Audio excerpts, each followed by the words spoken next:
let's go. The world is full of lost ballads just waiting to be rediscovered.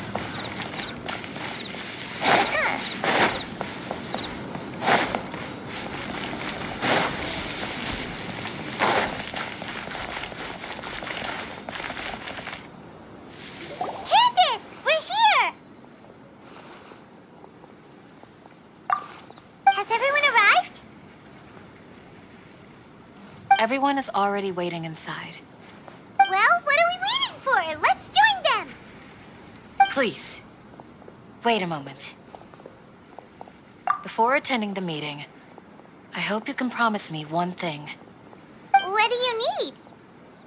Promise me that you won't commit to anything too reckless. What do you think? Okay.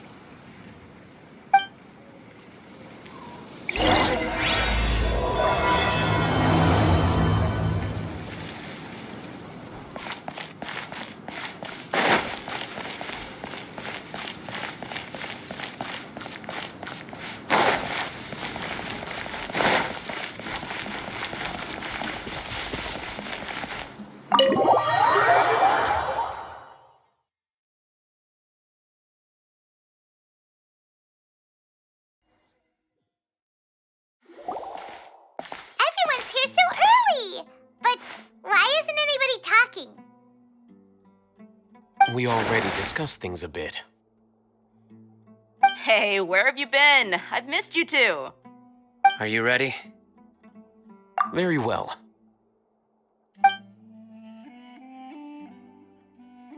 Are you sure this is gonna work? I gotta admit, it's bold. Color me impressed. It's worth a try. The point of discussion is to arrive at a solution. Let's cut the small talk and move to the next point. You're making Paimon nervous.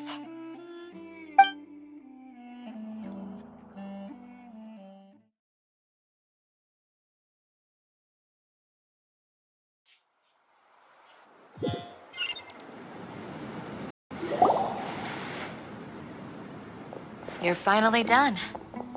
I have some other stuff to take care of. Catch you all later. Come on, don't give me that face. I know what you're going to say. I'll be careful. That's what I wanted to hear. Take care. Well, traveler, Paimon, judging from your expressions, the meeting must have been quite productive. You can tell? I'm not that good at scheming or strategy, but I can sense people's emotions. And based on your reaction, things must have gone quite well. Paimon's a little worried. Hopefully nothing will go wrong. To be honest, I feel the same. But you're already some of the most capable people I know. So you have my trust. Candace gave us a compliment. Your deeds speak for themselves. Candace, we stayed behind to tell you that, although you won't be coming with us, we'll be sure to remember your words. I'm very glad to hear that. I've said the same thing to everyone here today as I said to you when you arrived. Your safety is the most important thing. Only when you're safe can the plan be successful. So please, take care. You're welcome. And thank you for taking my advice. Good luck with everything. I'll be here in the village praying for you.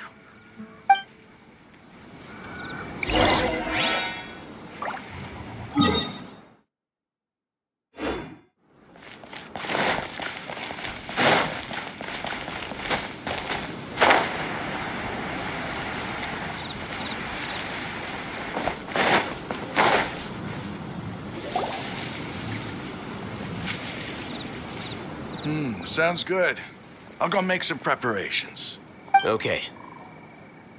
I'll hit them! Have you finished saying your goodbyes? Yeah! Also, Candace told everyone to be careful. Yes, she did. But I think my point also bears repeating. Our plan is not child's play. We won't be able to achieve anything if we're simply careful. We must go beyond that and fully commit ourselves to it. I hope this is clear to you. Huh? Shouldn't you be saying something more cheerful to boost our morale right now? Didn't we already do that during the meeting? You can never have enough words of encouragement. In that case, Candace can cuddle you to your heart's content while I continue to remind you of the seriousness of our situation. We all have our jobs to do, after all. It's like how some people can be put in charge of logistics while others will fight on the front lines. Speaking of the front lines, you don't look anything like a soldier. Of course. Compared to the mercenaries, I'm merely a feeble scholar. But the advantage of not being a mercenary is that I get to stay in a safer place and offer my strategic insight. Just think about that mercenary who lost his mind. Mercenary groups are facing constant danger every single day. Well, being a scholar is also a high-risk occupation, and you are a scholar. I'm not like the rest of them. Even among members of the same species, some will exhibit far more potential than others. This guy. Paimon still remembers when those mercenaries in Port Ormos called you a lunatic. All intellectuals are lunatics in the eyes of fools. I'll take that as a compliment. That reminds me. Do you remember the record we saw in the King Deshret ruins? It mentioned forbidden knowledge. You have a good memory. Forbidden knowledge has the power to drive people insane, but this fact has never been shared with the public. Even I, who has worked in the academia for some time, was never once informed of this. I think those mad scholars and mercenaries we encountered may have all fallen victim to the corrupting qualities of forbidden knowledge. But the academia has always held a different view. They have always believed that symptoms of madness are a side effect of contact with divine knowledge of mere mortals. Come to think of it, perhaps the academia has also never understood the true nature of forbidden knowledge, and thus always approached the issue from the wrong direction. The Withering, Elazar, and the sandstorms. Don't you think what is happening right now across Sumeru is rather similar to the forbidden knowledge pollution that occurred in the desert thousands of years ago? But Paimon thought that Irminsul's disease is what caused the withering in the sandstorms. At least, that's what Tainari told us. Wait a second. Could it be that? Ah, you've connected the dots. The cause of Irminsul's illness may precisely be the pollution from forbidden knowledge. But if that's the case, what should we do? This is huge! Wait. Why do you think Lesser Lord Kusanali would have a solution to this situation? You mean, it's related to the scene you saw when you passed out in the Avidia forest? That whole, the world forget me thing? In that case, it's imperative that we rescue Lesser Lord Kusanali. Only by working with her to save Irminsul can we completely resolve the problems Sumeru currently faces. To make sure we're still on track, I would like to check on the state of some of our preparatory work. Where are we going? To an Eremite base.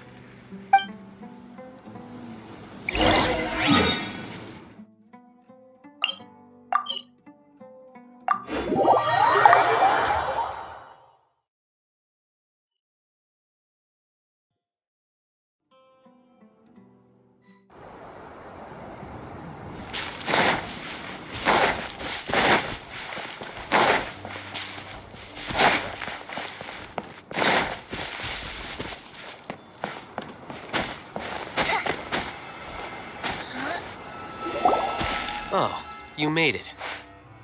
Huh? What are they doing here? I gave them some technical work to do. Ah, it's the scribe. And is that the traveler I see? How's the work going? Ah, yes. We have fixed the devices according to your instructions. One of them is already ready for use, while the others are still under repair. Aren't those devices for canned knowledge extraction? What are you doing with those? Look here. Huh? More canned knowledge? Are you going to put more weird stuff into her head again? What's that look on your face? Are you scared? Paimon's a little scared, but very, very furious. That's an interesting response. Anyway, we're not going to use this just yet. As I mentioned during the meeting, this knowledge capsule contains a decree I drew up in the past. The academia should also have their own copy. And according to the plan we just came up with, Traveler, I want you to record something into this capsule. Do you believe we can save Lesser Lord Kusanali? Good. Conviction is the most important part of all of this. Now, please get ready and put on this device. You want us to record our conviction into the knowledge capsule? Yes, Paimon is still really worried. I understand. But trust me, Paimon, this is something we have to do. It's best if you can do as I say. Because, to achieve this impossible task, it sounds like you'll need to fool your own heart first. Although it may feel like a trick, self-encouragement may be the most important tool we have. Paimon can see the point you're trying to make.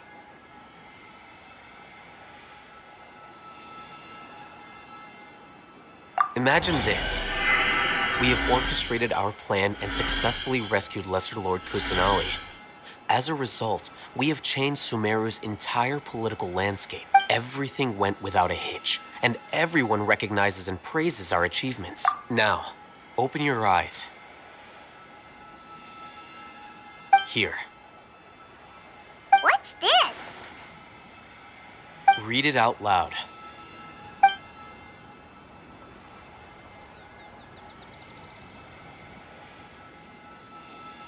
It's done.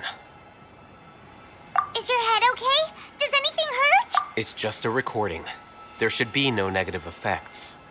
But what was the point of doing this? Paimon doesn't get it. And that's perfectly fine. In any case, these capsules aren't meant to be used by you. Huh? What do you mean? Have you forgotten? Our plan needs to account for those who have long relied on the Akasha. You may find it hard to believe, but for those people, everything the Akasha transmits to them is nothing short of absolute truth. Imagine if you've been using a device like the Akasha since the day you were born, and this device has always supported you during times of need. After all that time, what do you think you'd become? A fool? A machine? A slave to orders. And that's why rules are so important. In addition, those who understand the rules can delineate boundaries and identify gray areas. But why would you need to identify the gray areas?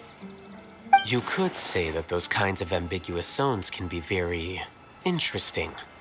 One might even say they're advantageous in the right hands. Things you're interested in are really out there. Are all sumeru scholars like this? Anyway, that's enough chit-chat. I'm going to take those two to work on some small projects. You can head to Caravan Rebot and start preparing for the next step. Small projects? We're going to tinker with the Akasha terminal and make a few modifications.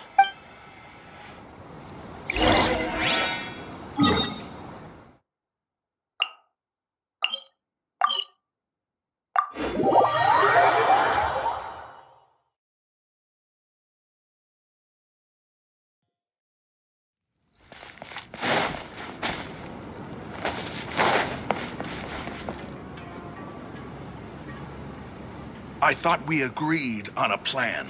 How can you go back on your word? The plan is too radical and carries a high risk for casualties. I've given it a lot of thought. And in the end, I still can't agree to it. But it's still the best plan we have.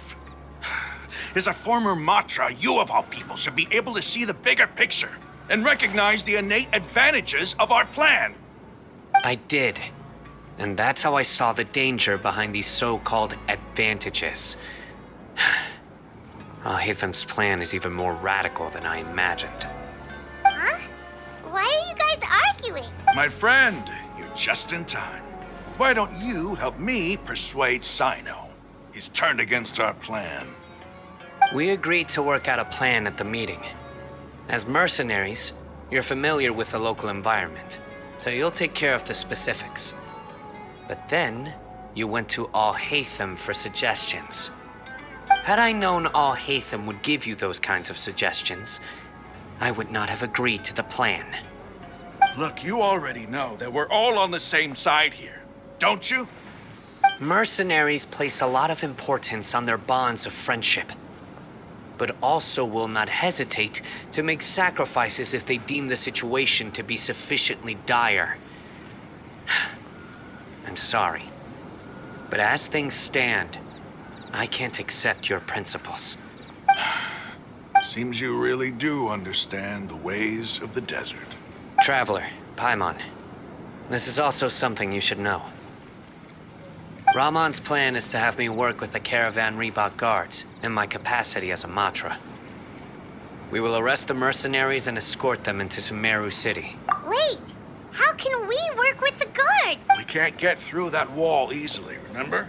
Caravan Reebok would never let so many unregistered members of the Eremites enter Sumeru City.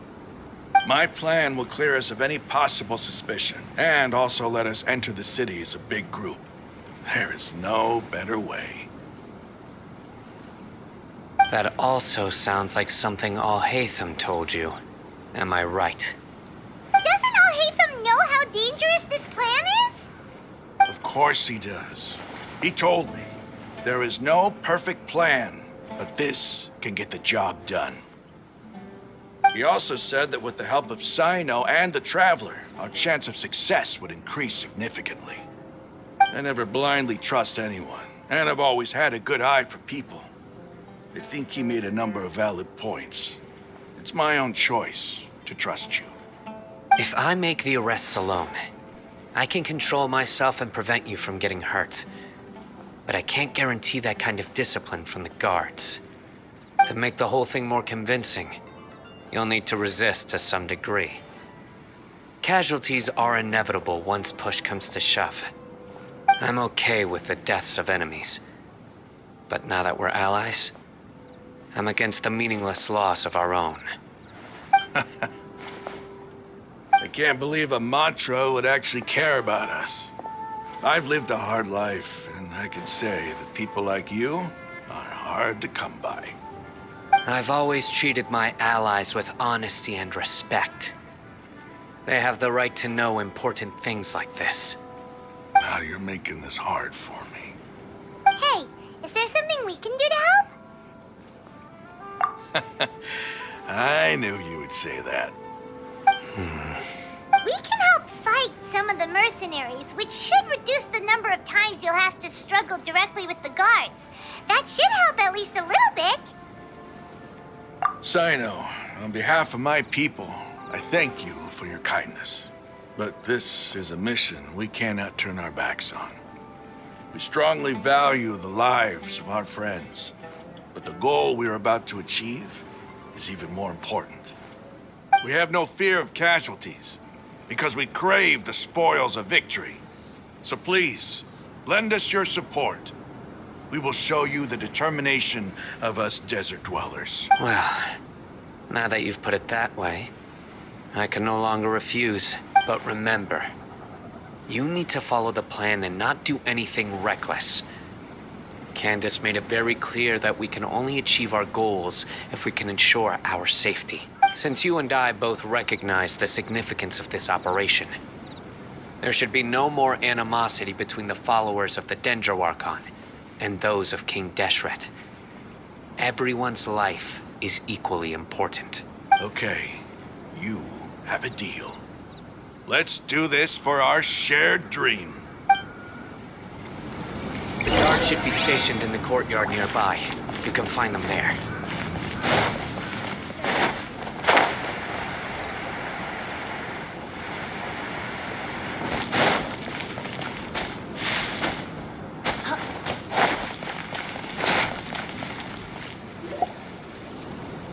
Guards, General Mahamatra! To what do we owe the honor? keep your voice down. This is a secret operation. I'm going to arrest a large criminal gang near this location. According to the Academia's Guide and Regulations on Secret Operations, I have the right to ask for the cooperation of Caravan Rebot. Ah, of course, of course. Mahamatra Sino's order is the Academia's order.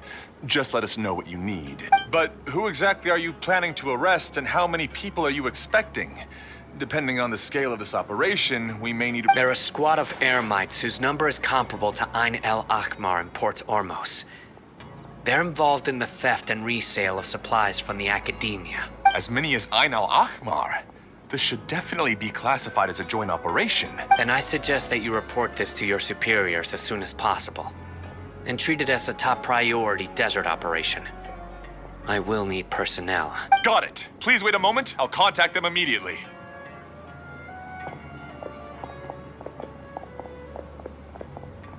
Because this is work. Because I trust you. Paimon can't believe you're still in the mood to chat. This whole thing has Paimon scared stiff. Aren't you even a little worried? What if these guards already know that you have betrayed the Academia and are no longer their General Mahamatra? Even if that guard doesn't know, their superiors might, right? We discussed this, remember? The Caravan Rebot operation is of great importance. But don't worry, the guards there shouldn't know that Sino has stepped down. How can you be so sure? First, the other Matras still don't know why Sino has left, which proves that the Academia has been covering up the matter.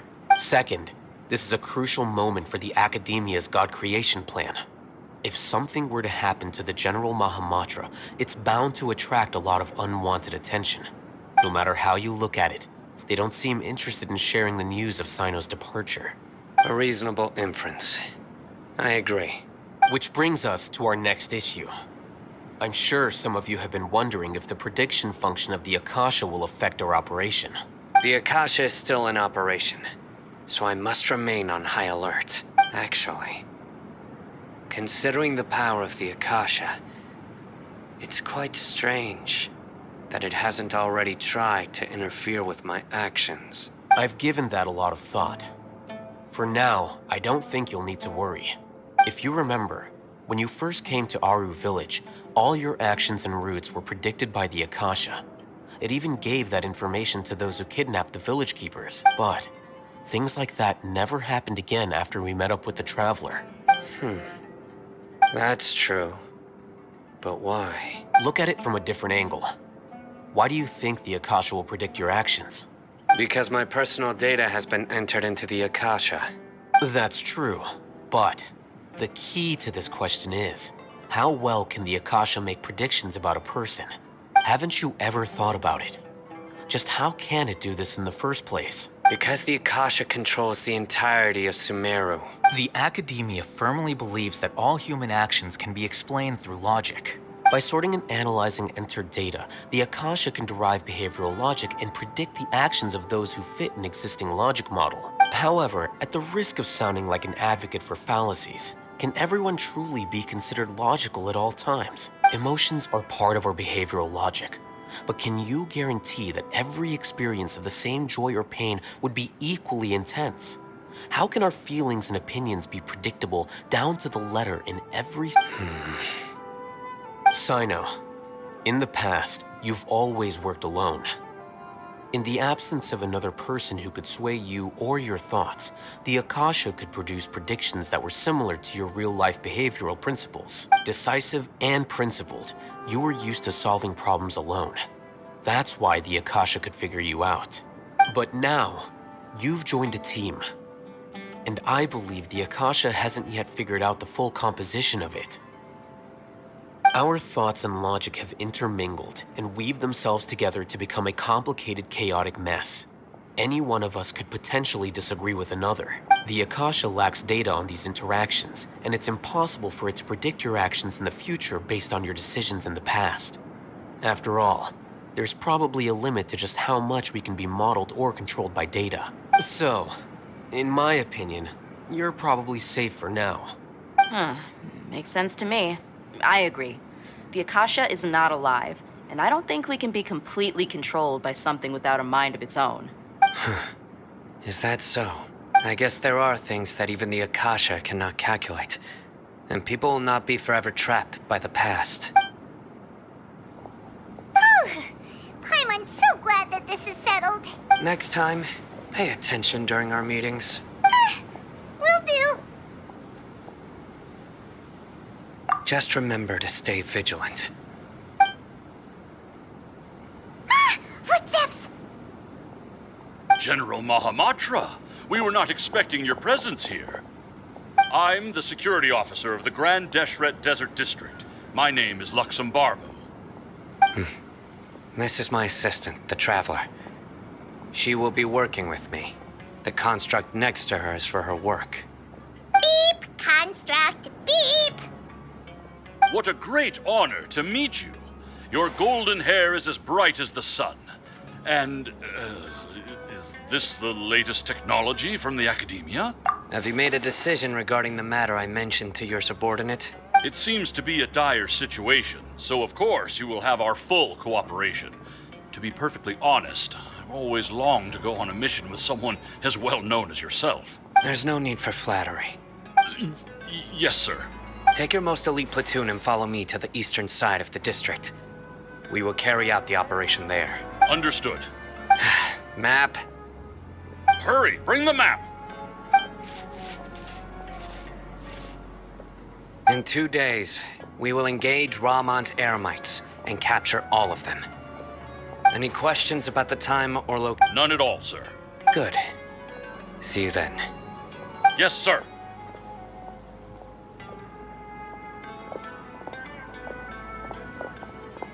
Maybe hanging around the General Mahamatra isn't so bad after all. Everyone's so respectful towards us. This is all due to the absolute authority of the Academia. And now, we're going to strike back against that massive pillar of power.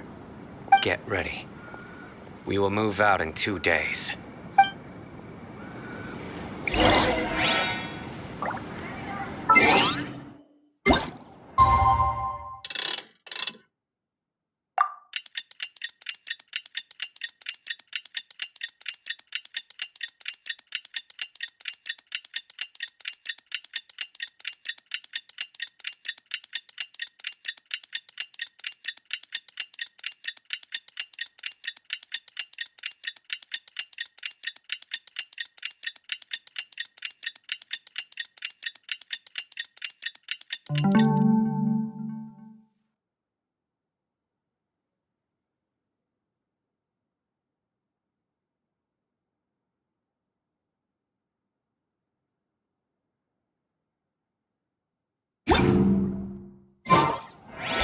I'll play you another.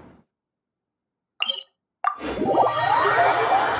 for the operation! Let's go meet Sino in the desert!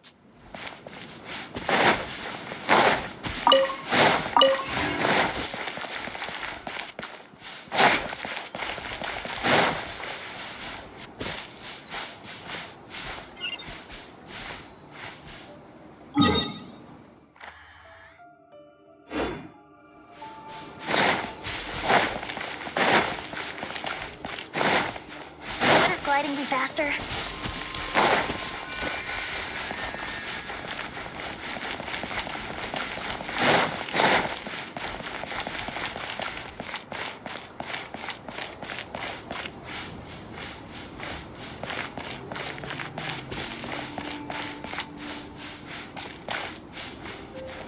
Look!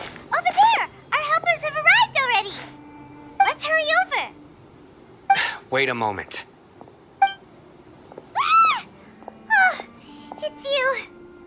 You're my assistant, remember? Being my assistant, you must stay with me. Now let's head over there. It's General Mahamatra and his assistants. We meet again. You're here early.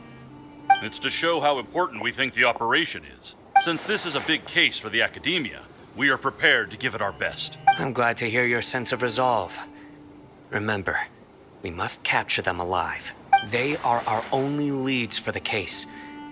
If they die, we will be unable to continue the investigation. Understood. Everyone! The Eremites are approaching from the west! Make preparations and be ready for combat. Halt! Oh? What a warm welcome! What do you want? Judging from those shiny weapons in your hands, it seems like you're not interested in a deal. Rahman, the Academia has caught wind of your smuggling and illicit sales. If you value your life, I advise you to surrender. Who are you supposed to be? A Matra from the Academia? I can't believe you came all this way just to catch us. I'm not here to talk. Oh, nobody's given me this much time of day since I became a mercenary. Brothers! For that slight, let's wash our blades with their blood. Let's show them we Eremites are not to be messed with.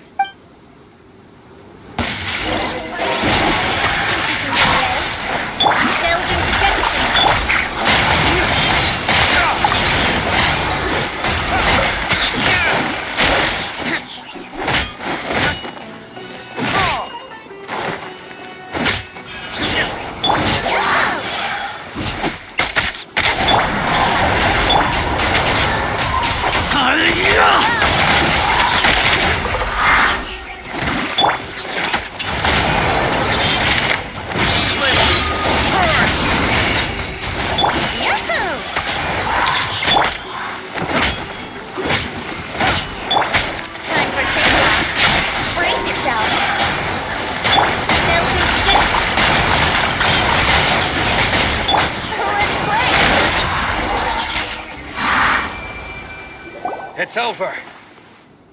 Ah! We have subdued them. The operation is now over. All Eremite mercenaries and related personnel in the area have been arrested.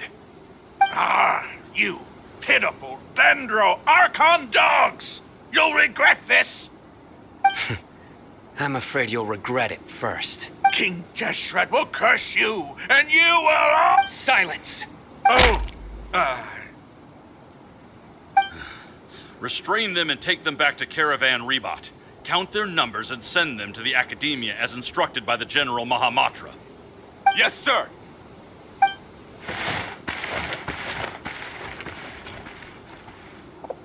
Mahamatra Sino, I will now take my leave. If you need further assistance, please come to Caravan Rebot and ask for me. Understood. You are dismissed. There they go.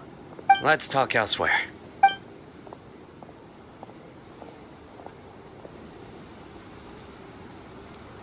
This part of the plan went really well.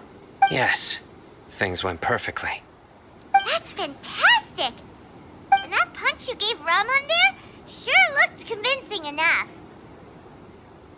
Once we're done here, I'll return to Caravan Rebot and oversee the group's transport. I promise. I'll get everyone into Sumeru City safely. Yeah, you're the reason why everything went so well. It's not the time to celebrate yet. I believe Dia should already be waiting for you. Go join up with her. She will need you to introduce her to Tainari. Speaking of which, is it really okay for us not to share the full plan with Tainari? What if he'll feel miffed about it and refuse to work with us? I have a very close relationship with Tainari. Given how well we know each other, I believe my message alone should be enough to bring him to our side. He knows I won't make jokes about things like this.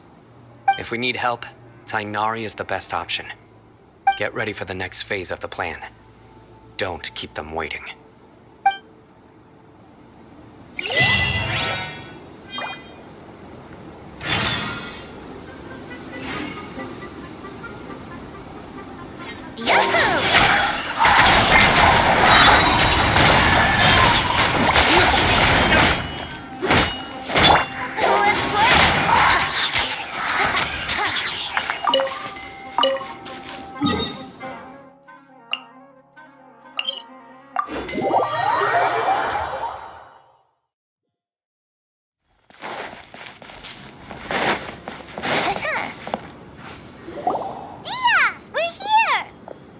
It's about time. Didn't you say our part of the plan is the most important of all? And here you come rolling in late. In the time it took you to get here, I already did 5 laps around the place, downed 7 drinks, and even did some clothes shopping. Sorry. We didn't mean to keep you waiting. I just wanted to fix your attitude and rub it in a little. After all, you took your sweet time getting here, and we've got important stuff to take care of. I just like seeing that serious look on your face. All right, I'll stop. All joking aside, I'm glad you're here. Let's get moving and take care of this as soon as possible. But where should we start? Our responsibility is to get a status update on the Fatui Harbinger known as the Doctor. We need to make sure he won't get in our way when we rescue Lesser Lord Kusanali. Dealing with an institution that controls all of Sumeru is already hard enough. If the Doctor were to crash the party, it would be next to impossible for us to achieve our goals. Yeah, we sure don't want him showing up. Ooh, he really gives Paimon the creeps. Right? Hearing his name just reminds me of those stuffy old geezers in the academia. I'd rather not have to deal with someone like that. According to the plan, we should first go to Pardis Di and ask for Forest Watcher Tainari. If all Hatham and Sino's sources are solid, then we can be sure that Tainari still has the Academia's trust. So, we'll find Tainari and convince him to get us the latest intel on the Doctor. Then, depending on what we learn, we'll make any necessary adjustments to our plan. The sages have placed spies everywhere on the other side of the wall. I'll follow you as a bodyguard. You should be honored. I don't offer my services to just anyone you know. But Paimon thought mercenaries would do anything for Mora. That's certainly true. But when multiple employers are vying for your services, you should always go with the best offer. Let's see. If I were to charge you a bill, I guess I can apply a discount. How much more do you want? I was not sure we can afford it. How much do I want? Hey, how about paying me with a smile? What do you say? I haven't seen you smiling much recently. If you ask me, someone like you must look lovely when they smile. Come on, give me a smile so that I can be less worried. Looking good! I hope this pretty smile will become our lucky charm. There are many kinds of smiles, but only a truly joyous one can bring blessings to others. Let's consider this smile a down payment for our future victory. Let's go. It's time to pay a visit to Pardis Di.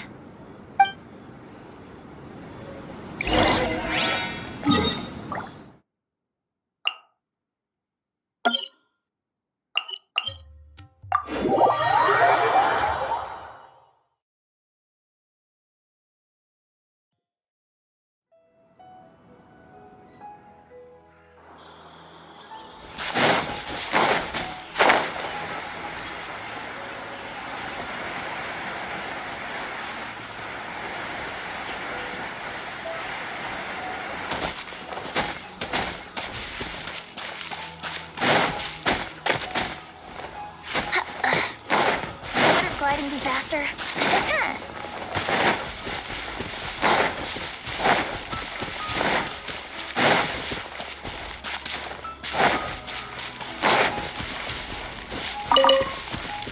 He's over there! Let's go say hi!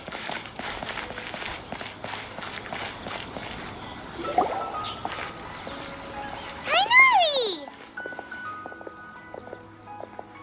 Ah, Traveler, Paimon. And Hey there. This is our friend Dia. She's an Aramite mercenary. a mercenary? You must have some big news for me. It's something really important. Please help us out. All right, then follow me.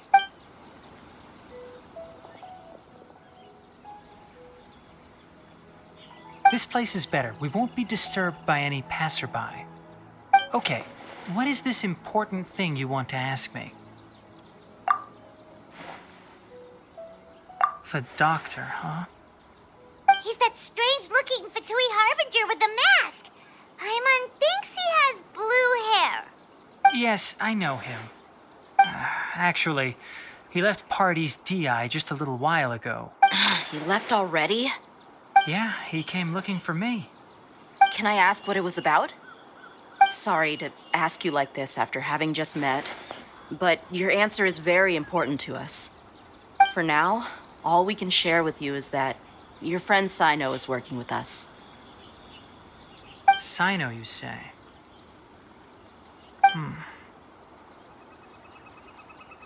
I see. So that's why he hasn't been at the academia. Okay. I will answer your questions and will assist you any way I can. You don't have to tell me everything that's happened. Sino's name really does work wonders. You're not even a little worried that we might have made it all up? Despite having just met you, I can sense that you're the serious type. Between you, the Traveler, and Sino, none of you strike me as the type that would conspire to deceive me. You don't need to tell me anything you don't want to. I'll also get straight to the point. The Harbinger you mentioned came to me because he wanted to take the scholar Hypatia away with him. Hypatia? Why would he want her? And what do you mean by take away? Is he planning to leave Sumeru? Yes. He told me his return to Snezhnaya is imminent.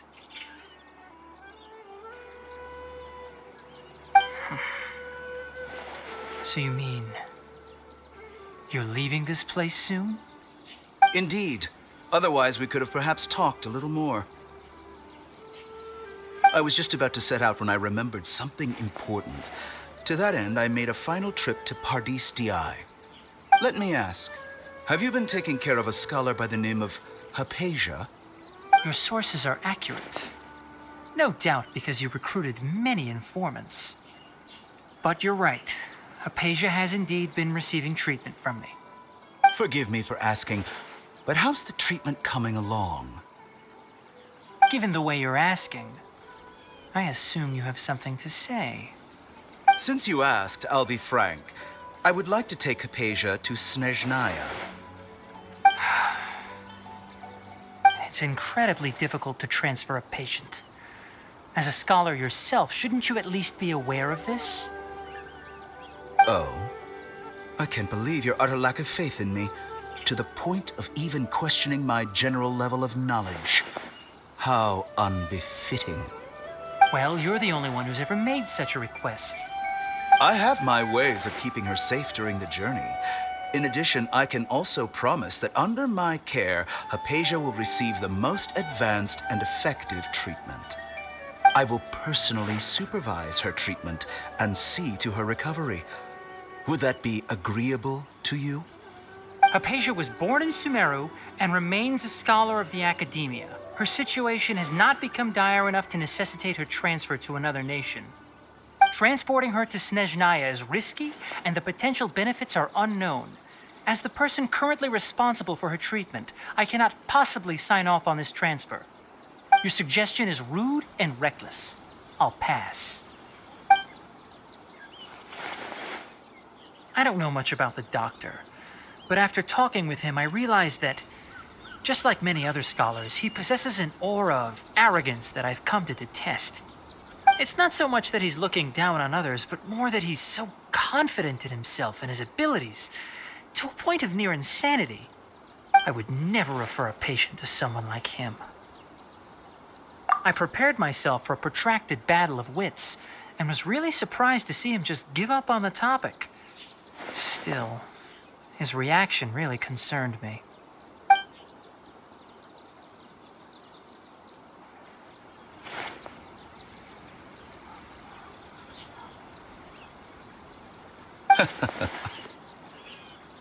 I see.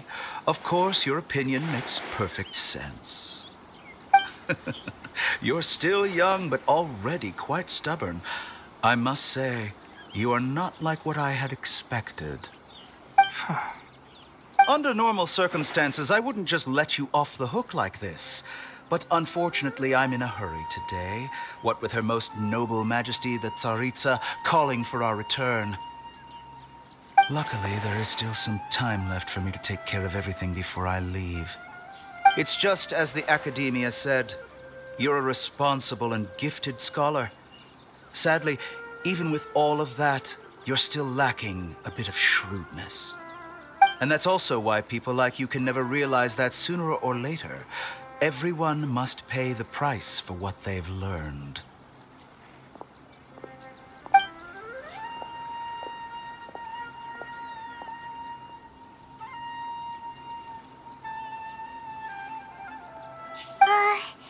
Paimon can't help but feel like he's hinting at something unpleasant. He asked a question, yet didn't care for my answer. Perhaps I'm nothing but a talking rock in his eyes. He never came off as malicious, but an utter lack of compassion permeated throughout our conversation. From his tone, I can sense that he's always looked down on others. I can barely believe it myself. But if that's true, the situation will be in our favor. I don't think I missed any details. Frankly speaking, I don't want you to do anything too risky. Now that you know a little more, it should be easier for you to stay safe. Sorry we can't tell you everything. We appreciate that you helped us anyway. I won't forget your kindness. It's okay. I have an obligation to do so. To be perfectly honest, all of this may have started because of me.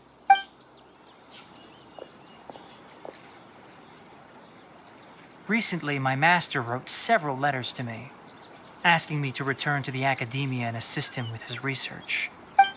Hasn't he already asked you several times before? Yes, but there's something off about this most recent batch of letters. The handwriting and tone are both familiar, but some details have been omitted. My master will occasionally leave a few dots on the back of the letter. 1 dot means that he wrote the letter on a sunny day, and 3 dots stand for a rainy day. This has been a habit of his for many years, but I didn't find any dots in his recent letters. I believe something may have happened to him. I get it. Since you are always at Gandharvaville, you would like me, someone already working at the academia, to investigate this matter, right? I'd like to ask you to do that for me. If you can keep yourself safe, please withdraw immediately at the first hint of danger. I can do that, but I have a feeling it won't be that simple. The academia has been working on a big project. I'm not quite sure what it is, but your master might be involved with it. If the higher-ups really are hiding something, then it will be difficult to remove myself from the situation once the investigation starts. If the situation becomes critical, I'll leave the academia. If you don't see me there for an extended period, that's your cue. All right, we've got a plan. I'll stay at Gandharvaville to support you. If that scenario comes to pass, you must be extra vigilant. And be wary of any messages or direct requests from the academia. I must say, I didn't expect a warning like this from the General Mahamatra. Being loyal to the academia doesn't mean blindly doing whatever the sages say. I know what I'm doing. On that note, aren't you also being quite distrustful of your alma mater? The academia, yes, but my master is a man of integrity. Even when I was a student, I was worried he'd get in trouble for sticking to his beliefs. I suppose he's lucky to have lasted so long. But in the end, it still caught up to him.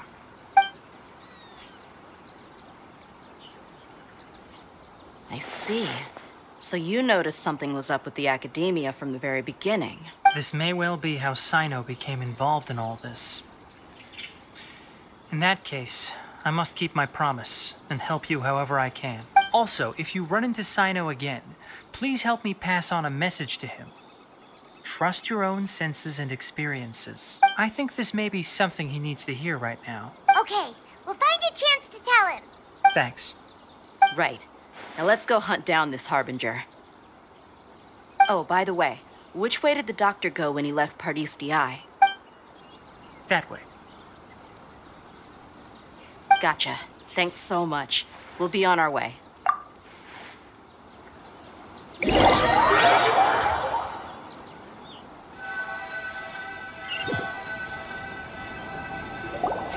According to Tainari, the doctor is leaving Sumeru soon. I want to check if the doctor was actually telling the truth. He also said that he'll take care of everything before he leaves. What did he mean by that? We need to be extra careful when dealing with a person like him. Just to be safe, let's chase him and see what we find. But we have no idea where he went. How can we start chasing him? We'll do it the mercenary way. I'll find leads as we go. All you have to do is just follow. That Harbinger may have tried to cover his trail, but he still left some traces. Or perhaps he never even thought about concealing his whereabouts. Maybe that's just how arrogant he really is. Yep, we're headed in the right direction.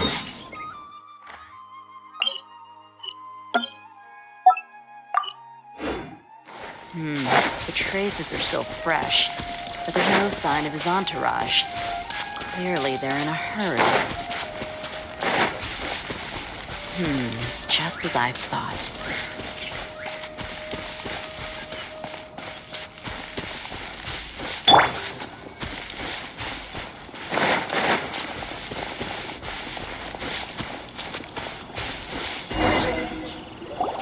We can stop here. I think I know where the doctor went. To the south of here is Port Ormos, which seems to be where they're headed. Port Ormos? They're going to leave by boat? That's right. Let's go to the port and have a look for ourselves.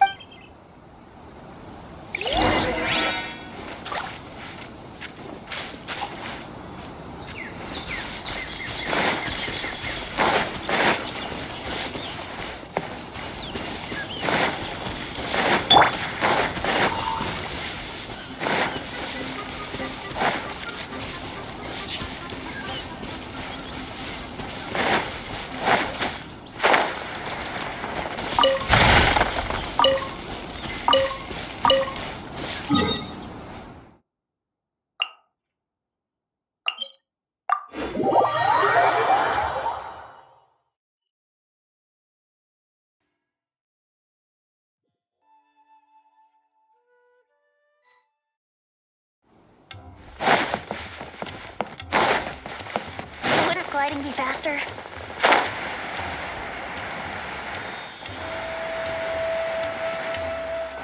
Look! Fatui soldiers! Thanks to Dia's tracking skills, seems we found the right place. Shh! Don't draw their attention. The port is crawling with Fatui soldiers. Let's keep going and see what we can find. Now this is a proper farewell ceremony for a Snezhnayan Harbinger. The Lord Harbinger is leaving. I've still only seen him once or twice. I used to hold a position in our homeland, and back then, the doctor spoke in a very different way from the way he speaks now. Maybe the way people talk in Sumeru has rubbed off on him? It's always like that when you spend too long away from home. When he gets back to Snezhnaya, perhaps it will also take him some time to get used to the life there again. Huh? But, sir, that can't be right. No, I remember it like it was yesterday. Both his expressions and tones are now very different. Also, for some reason, he seems like he's all smiles now. You must be mistaken. Nobody's supposed to look happy when they're on a business trip.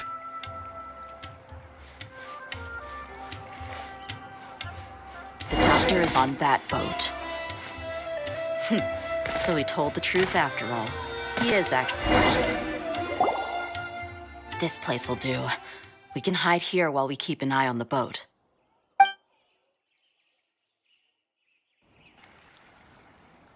Uh-oh. He saw us. Huh? Is he waving at us? It's time to say goodbye. Wait, is he the only person on the boat? You mean there's nobody with him? And where are all the soldiers we saw in the port just now? They were all here just a few minutes ago, but now they vanished. So this was a trap. Wait, don't tell me that... Luckily, there is still some time left for me to take care of everything before I leave. Oh no.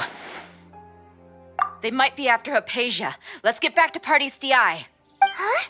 What do you mean? I'm afraid that she's seen something that she wasn't supposed to see. If I were the Fatui, I would also try to take her away.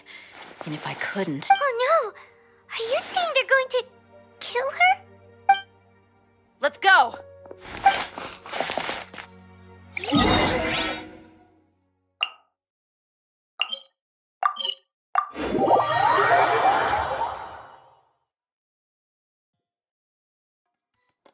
Party's DI is not a place you Fatui can just show up and do as you please. I believe we've already made ourselves quite clear. Our superior gave us permission to search for and collect medicinal herbs in Pardeus DI for research purposes. But you've been in Sumeru for some time already. I find it coincidental that you chose to only come here today. Even the Grand Sage himself may not have the right to question our research, much less an ordinary scholar like yourself. I've done my duty to inform you. Don't make things difficult for yourself. It would seem that my words have fallen on deaf ears. You can keep trying to deny it, but coming to Party's DI now? I'm pretty sure you're not just looking for herbs. With all due respect, your baseless speculations will only lead to unnecessary trouble. Well, you only have your Harbinger to blame. He knows nothing about keeping a low profile. I may be staying at Party's DI as a scholar, but that doesn't mean I'm no longer a forest watcher. It is still my duty to protect the peace and safety of the scholars who have contributed so much to Sumeru. Then it seems our conversation has hit an impasse. No one will lay a hand on you, Hypatia. Not on my watch. Fine. Really crossed the line. Molesting.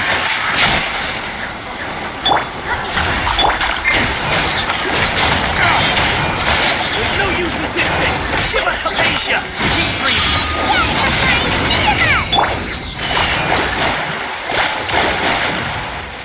You need a hurry up! An unfortunate fall!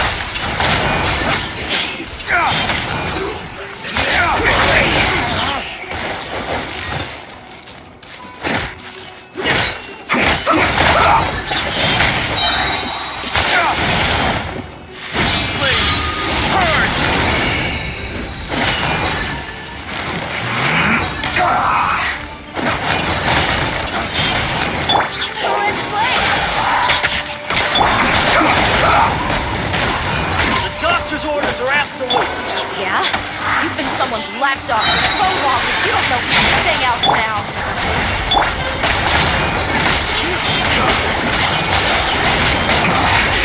This isn't good. No escape! Is that all you've got?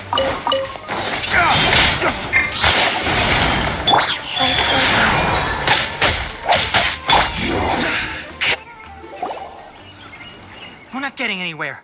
Traveler, Paimon, please go to Hypatia. We need to make sure they don't try to sneak around and attack from behind. Got it! Hypatia's still here. Doesn't look like anyone's broken in.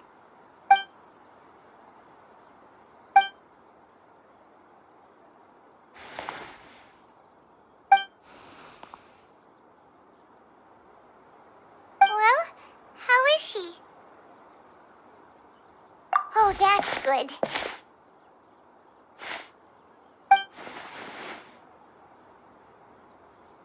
So, you think this is over?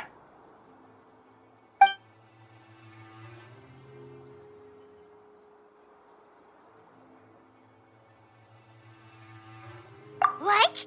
The Balladeer is here?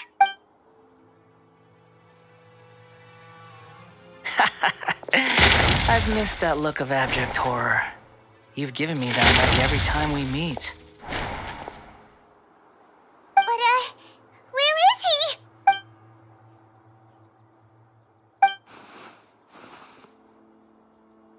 I can hear all of your thoughts, you know.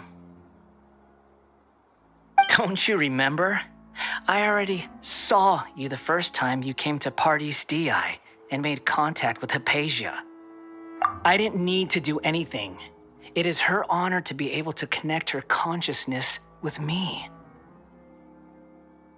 Who are you talking to? It can't be the Balladeer, right? That's impossible.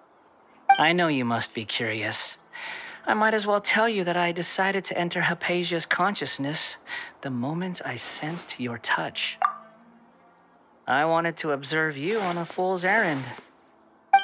Hey, Traveler! What are you doing? My deification is nearly complete. All that's left now are just some final details. Do you understand? Even if you manage to rescue Lesser Lord Kusanali, it will be impossible for you to defeat a bona fide god like me. Is it wise to force that childlike god into a divine battle against me? Scholars consider the God of Wisdom to be the sum total of their faith. It's how they can justify reverence for a god as they construct it. But this also shows that humanity's worship of gods is a combination of blasphemy and exaltation. It's truly laughable. Yes. What is it? Yeah, I'm in a good mood, which is why I'm talking to you like this. What do you mean?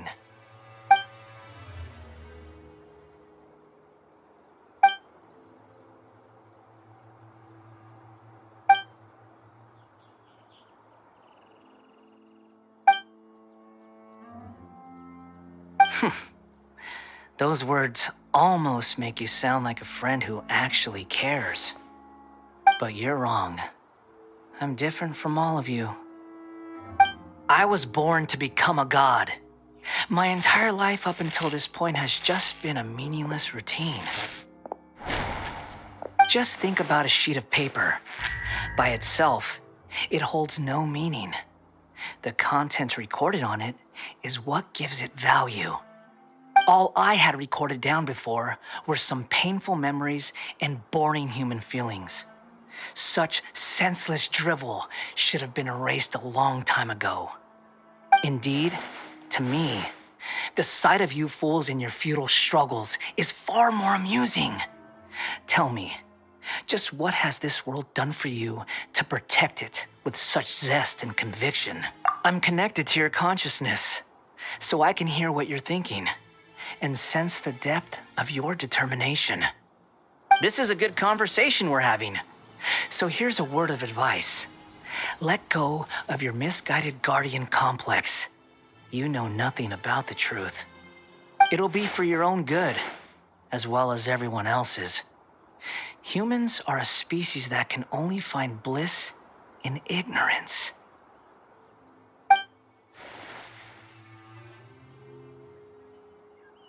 Ah, you've seen my affection for her.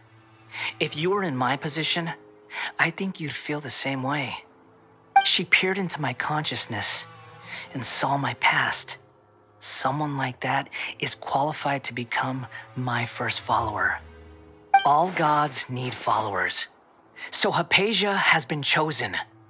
Her appearance heralds my imminent arrival at the throne of divinity, while her worship shall become my glory.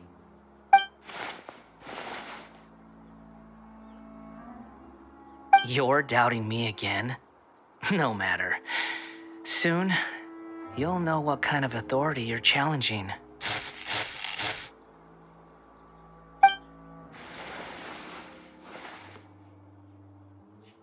Who wants to hurt my devout follower?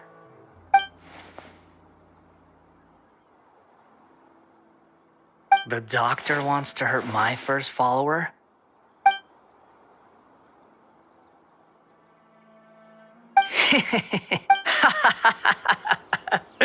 How very amusing. Has anyone ever told you that you're not good at sowing discord? The doctor has never known his place. Even now, the puny human thinks himself capable of interfering in the business of the new god. You're still too naive if you think a few words will be enough to convince me to destroy the doctor. But I'm willing to give you a gift, just like my expression of affection towards Hypatia. It is an honor for you to be able to stand here and speak with me. As my listener, you will be rewarded. Both good things and bad things can be called gifts. Gods have never needed to be reasonable. Paimon hears thunder! That person Paimon couldn't see was the Balladeer? Oh, he sure chatted with you for a while.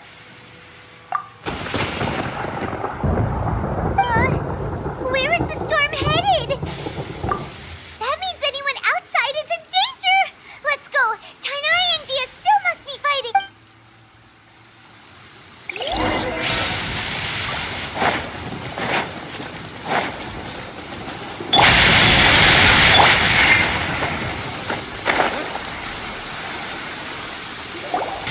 Oh! Have the Fatui retreated? Hey! What happened to you? He's hurt. I'm fine. Don't move. I've seen eremites get struck by lightning before. You need to rest. Struck by lightning? We were fighting, and just as things started looking grim, the weather suddenly became extremely strange. The lightning started attacking everyone, almost as if it were alive. Luckily, there were only two of us, and both of us were nimble enough to dodge most of the strikes. There were a lot of Fatui, though, and they were being torn to shreds by the bolts of lightning. With that, all the Fatui soldiers were forced to retreat. It's all. My wound aside, you look like you've seen something unpleasant. Is Hypatia all right? Hey, didn't I tell you not to move? Just in case. Let's go to Hypatia's place and talk about things there.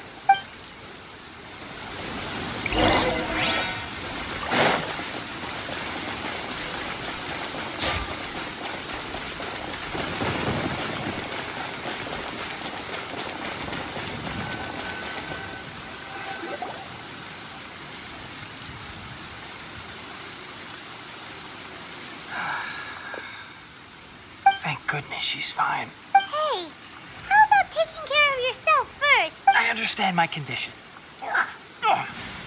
The wound is not fatal. I'll be all right. Ugh. The more you understand medicine, the worse of a patient you become. I know.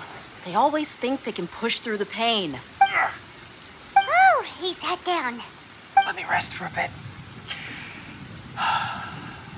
Sorry, traveler. Now you may start.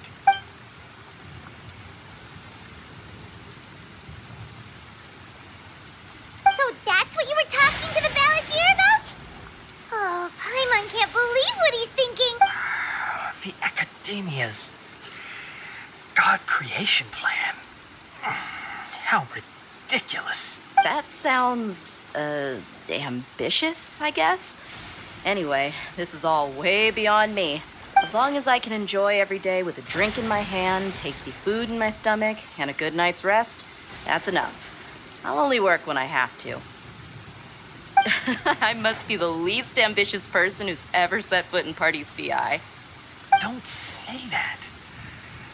I haven't even thanked you for your help back there. Don't mention it.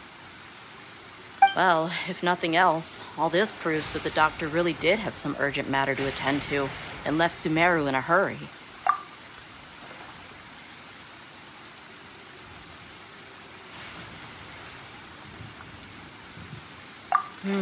Maybe the Fatui want to cover up some secret of the Balladeer. Is that why they tried to seize Hypatia? You said the Balladeer claimed that Hypatia has seen his past.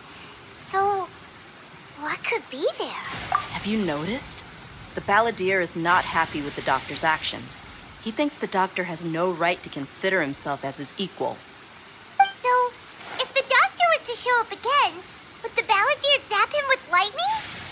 Based on what the Traveler has said, I think he would. Having the doctor gone benefits him as well as us. In other words, we've successfully completed this stage of the plan. The doctor is out of the picture now. Yay! That's a big accomplishment! I'm also happy for you. Thank you for the help, Tainari. Make sure you rest up for now. Yeah.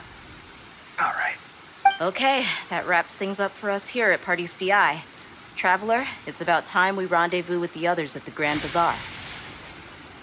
Let's continue to keep a low profile. You can head there once you're ready.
Let's take a moment to rest and plan the next move.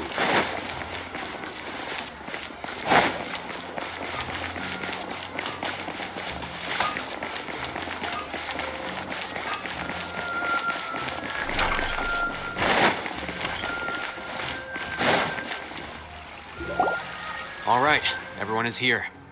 How did everything go? Any luck with your missions? Let's report back one by one. I'll start first. We've made the necessary modifications to the Akasha terminal. In addition, the props required are also ready. I'll go next. The Traveler and I went to Party's DI. The situation was a bit complicated, but we found Tainari. Unfortunately, he was wounded during a fight. Who is behind it? Well, that's the tough part. What should I say, Traveler? The Fatui or the Balladeer? After some back and forth, we confirmed that the doctor has left Sumeru by boat. He has something urgent to attend to back in Snezhnaya. So, we've successfully removed the doctor from the picture. Also, Tainari's already resting, so he'll be okay. Good. Oh, Tainari also asked us to tell you this message. Trust your own senses and experiences. All right. I'll remember that. Everything also went smoothly on my side. The Eremites should have arrived at their destination by now. To avoid alerting the quarry, they will stay there for now. I can't believe you actually got so many Eremites into Sumeru City. It's all thanks to Rahman and his brave team, as well as their bold strategy. It appears to have been very effective. I'm glad to hear it. Well, is that everything? Okay, this meeting is adjourned. Huh? Wait, you mean that's it? Well, what else is there to... Shouldn't you end with some words of encouragement? You know, to fire us up now? Personally, I'd rather we all go home and get some rest. I'll hate them. Ugh. Oh, and if you wanted someone to say something to that effect, then I must reiterate that I'm here to strategize and not to lead. So you should find someone more suitable to do that. But I thought all of you academia big shots were great speakers. Then I should remind you that I'm the scribe. I know that. So what? A scribe is responsible for recording meetings, not speaking. Fine, whatever. Well, Sino doesn't seem to be much of a talker either. I guess that leaves it to my employer. Employer? Yep, the Traveler hired me. That's right. So come on, boss. What do you have to say for the team? Yeah, say something to boost morale. Huh? What are you all doing here? Oh, it's Nilu!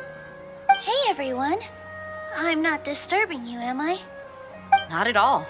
I was actually just about to go find you.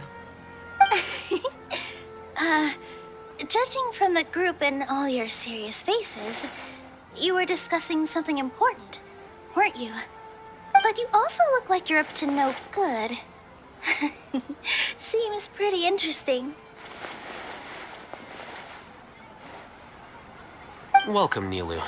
Would you like to join us? Huh? Join you? You mean you also want to discuss something important with me? Yes, something very important.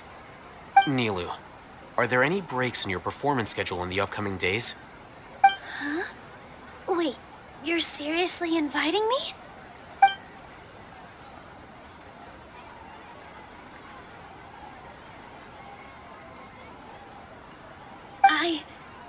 I can't believe my ears. You are truly the bravest and most passionate people of Sumeru, well, that I've ever met. Ahem. Oh, right. The Traveler and Paimon are not from Sumeru, but you are awesome as well. That's right. I must admit that I'm for Lesser Lord Kusanali. If I can somehow use my abilities to help you, then count me in. Remember, believe in yourself. Okay. I'll get my friends at the Grand Bazaar to help us tomorrow. Just remember not to say too much. Be discreet. Yep, you got it. All the preparations are done. Now, can we finally conclude this meeting? So, have you thought up what you'd like to say, boss? Yep. It's a grand plan and we're all super awesome.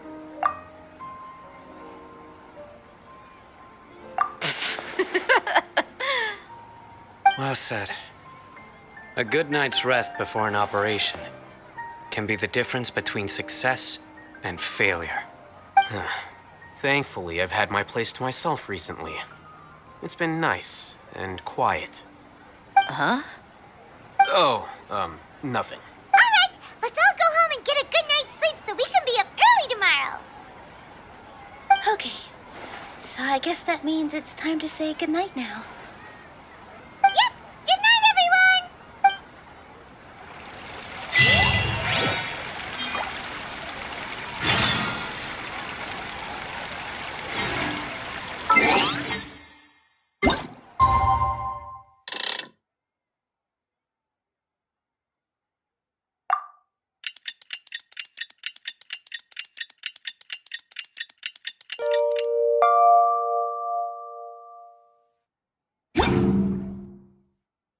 Should while we can. Then make a preemptive strike against the enemy.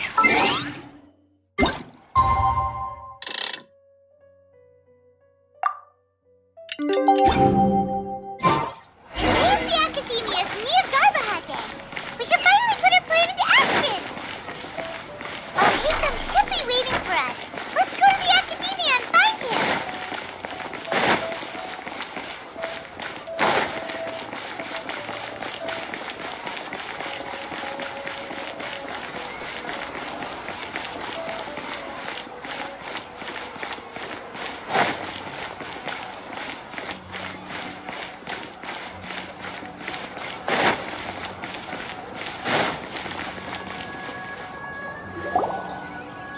Hello, you two. Sleep well? Not really. Paimon got too nervous thinking about today and didn't fall asleep until the sun was almost up. What about you, Alhaitham? Naturally, I slept just fine. After all, a good rest should be considered part of the plan, since energy is an important resource. You just want to show off how calm you are. It's crucial to dissipate any tension before we execute our plan. The only thing you're doing is being annoying. Anyway, do you need me to go over the game plan again? Our target is Grand Sage Azar's office. Everyone in the Academia knows that's where the Grand Sage's console is. Only they can operate it. Many restricted commands and operations are executed via that console. I'm sure that console has a way to free Lesser Lord Kusanali. You know, Paimon's been thinking, what kind of technology could let the sages imprison even a god? That isn't something they could have accomplished with their scholarly talents alone. In the Sanctuary of Suristhana, there's a device of Greater Lord Rukkhadevata's that she once used to isolate herself while meditating.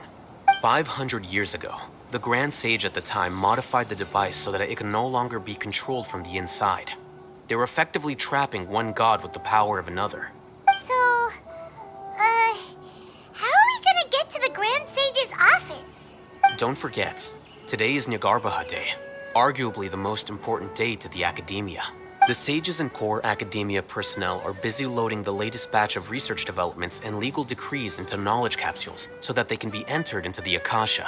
All the Darshan's researchers have their noses to the grindstone, and the Academia's grounds are flowing with all sorts of people.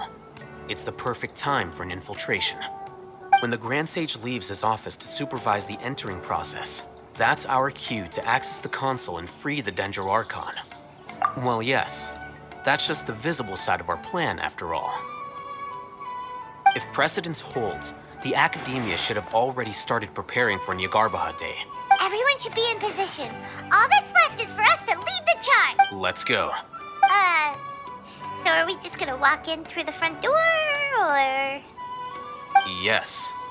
Were you expecting a stealthier approach? Paimon can't think of a good comeback. Alright, it's all on Alhaitham if things go south.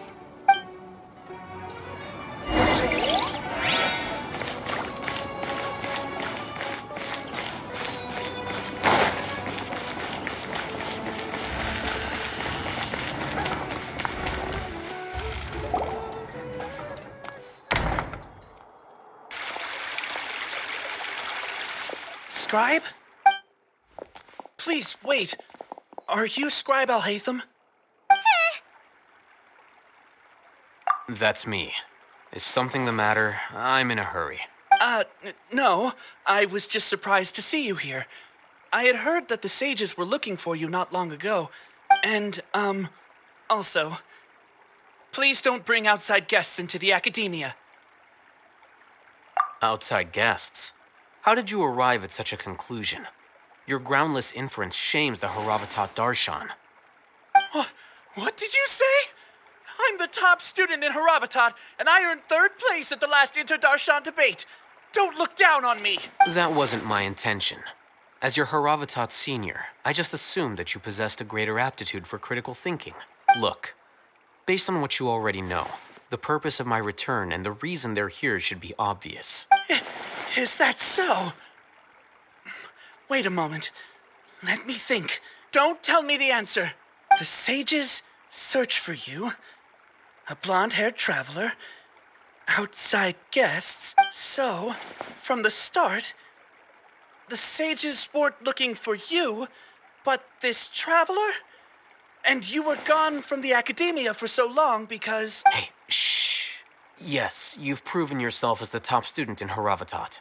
I surmise you've arrived at the correct conclusion. As I expected.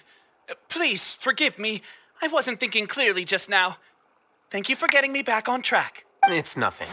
We'll be on our way then. All right. Thank you for your contributions to the Academia, Scribe.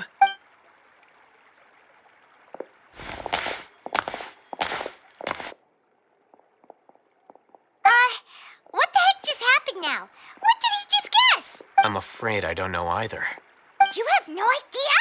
Mm-hmm. He convinced himself of whatever truth he came up with. That is the so-called pride of a scholar. If someone questions their academic facility, they will instantly feign understanding to keep up appearances. Nowadays, the academia is rampant with this type of scholar. Their obvious farces of intellect only serve to highlight themselves as fools. Wow, so there are special ways to deal with smart people. We don't even need to make up our own excuses. We shouldn't waste any more time. It would be problematic if we missed our window of opportunity.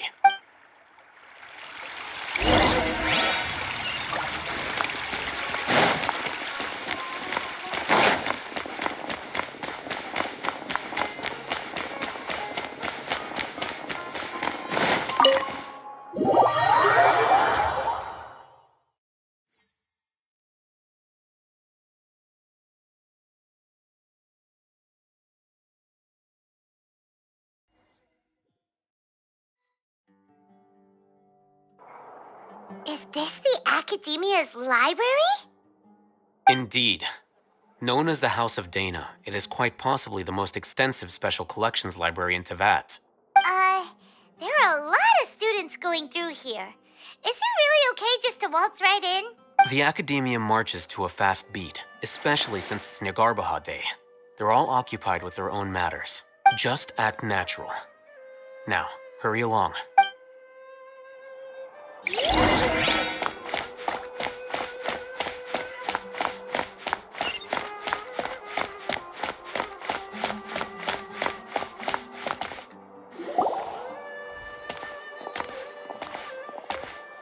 What's this platform for? It's a lift that Academia personnel use to access higher floors. Are we gonna take it then? The Grand Sage's office is up there somewhere. No, not right now. We can't guarantee that we won't run into the Great Sage. Let's step back and observe for now.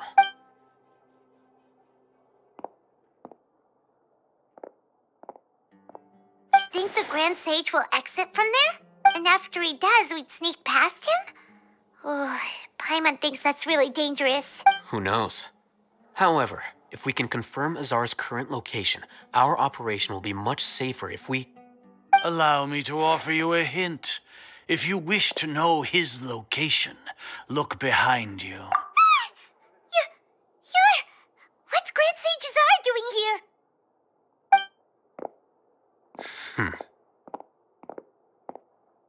Do not tell me you believed the Academia would not grow suspicious of you after such a prolonged absence, scribe. An eyewitness had informed me of your whereabouts, so I came to personally welcome you. Great Sage, I didn't expect you to care so much about me. I'm truly flattered. I'm sure, but compared to you, I am far more interested in these two unexpected guests.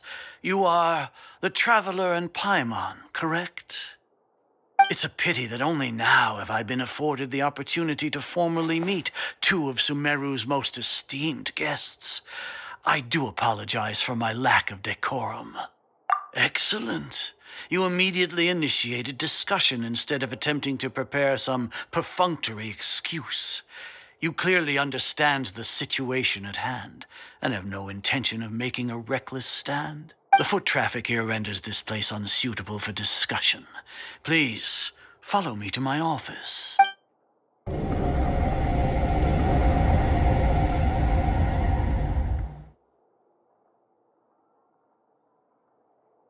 This place is crawling with guards. There's no way out for us. All right then, Traveler. What did you wish to discuss with me? Today is Nyargarbaha Day, so I still have many responsibilities to attend to. There is little time for idle chit-chat before I detain you all. You seem to know quite a bit about our endeavors. If that is so, then you should be praising our great work rather than using your trivial misgivings in a futile attempt to sway me. Trivial? Then tell me, what do the Fatui want from me? Worthless. Those are all completely worthless. Benefits, divine power. These materialistic words do nothing but debase our great work. Creating a god. Yes, we are using human wisdom to create a god. If humanity cannot attain omniscience and omnipotence, then we shall create a god to reveal them. This is the pinnacle of human wisdom. We shall regain a god's guidance at long last. No longer will we flounder in the interminable void of consciousness and knowledge. Even Ermin's soul will be freed from its plight. For our nation of scholars, this is the ultimate aspiration. No cost is too great to realize it. You will never understand the rapture of having a god be born within your very hands. With your degree of knowledge, you cannot even comprehend such an emotion. Gods exist on a plane that far eclipses humanity's. Lesser Lord Kusanali, what can she even do? Care for the people? Fend off sandstorms? Fabricate silly fairy tales? These are but child's play for the academia. Does that make us equal to the gods? We are a people favored by Greater Lord Rukadevata. Though I may have personally not seen it, our forefathers bore witness to true wisdom. The ascension of the Lesser Lord has brought nothing but bewilderment to the scholars. They all ask, is that truly what true wisdom is supposed to look like? With that in mind, it is better to keep her isolated in the sanctuary of Surasthana, so our academy will not become embroiled in turmoil. What a pathetic justification. Do you really think that only the super smart or powerful should be able to call themselves gods? As per your judgment, Grand Sage, they are indeed dangerous individuals. Not only are they acting against the academia, but their ideologies have the potential to lead scholars astray. Looks like there really was merit in my assignment. Oh, Hatham? Are you talking about us? Anyway, I've brought them to the academia as ordered, but it took some time and trouble. Oh, that reminds me. Here's the investigation report you had requested. It's a summary of my time spent with the Traveler. An array of information about her ready for your perusal. Oh, Hatham! So you're still on the academia side! We finally started to trust you!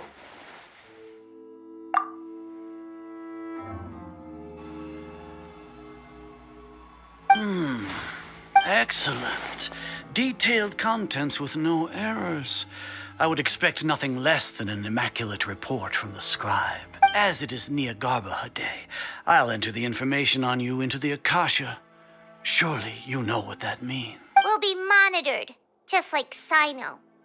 With the Akasha's calculation prowess, all of your actions will be predicted with an accuracy of at least 98%. Furthermore, your data will be updated in real time whenever new information presents itself. To put it into words you can understand, wherever you go, you will be walking under an invisible leash. This is Sumeru's greatest penalty for dishonest persons. Are you not familiar with the concept that great responsibility begets an equally great suspicion? In any case, you are Sumeru's most concerning external variable. Locking you down will greatly decrease the chance of any undesirable outcomes coming to pass. You're despicable! Despicable? Perhaps from your perspective, but I suppose you had mentally prepared yourselves for... Your ploy was to sacrifice the Traveler here, was it not? Lord Azar, I know what you're trying to say, but I've been following your plan this entire time. Why are you doubting me at this juncture? Must I delineate your entire plan? Very well. I will spell things out. First off, I received an eyewitness report that you were spotted with the Traveler at Caravan Ribat. However, you immediately departed for the desert and escaped surveillance range. Judging by the time, you all likely encountered the truant General Mahamatra in the desert. Am I correct? Maybe Paimon shouldn't have mentioned Sino just now. The academia had not received correspondence from its scribe for a prolonged time. You were also in the company of the Traveler, a close associate of Lesser Lord Kusanali and General Mahamatra Sino, who had defected from the Academia. With their instigation, what was the probability that you would betray the Academia? Rationally speaking, 50%? 70%? What do you think? Regardless, that's only a guess. The facts are that I've brought the Traveler right before you, and I gave you my report. Indeed, your boldness deserves praise. To think that despite status as an outlander, the Traveler is still willing to sacrifice for the sake of your plan. If I'm correct, you have a contingency plan to save Lesser Lord Kusanali and ruin our great work. Sneak into the Academia on Nia Garbaha Day, using Alhaitham's status as the scribe. For there is a good chance that an opportunity to save the Lesser Lord will arise. Should your intentions be discovered, Alhaitham will turn traitor and sacrifice the Traveler, thus proving his innocence. He can then stay inside the Academia and continue searching for a way to proceed forward. As for Sino, according to the Akasha's calculations, he will soon return to the Academia and confront me in person. I suppose this is also a part of your plan? You'll see me as a traitor regardless of what I say, no? Even if you impugn me, it would have little effect on you all. You misunderstand. Losing our scribe would irreparably damage the Academia's regular operations and the development of Sumeru's future academic systems. However, under the current circumstances, even that is trivial compared to what we stand to gain from our great work. You said that I betrayed the Academia, but you, Azar, you've betrayed all of Sumeru, betrayed its archon.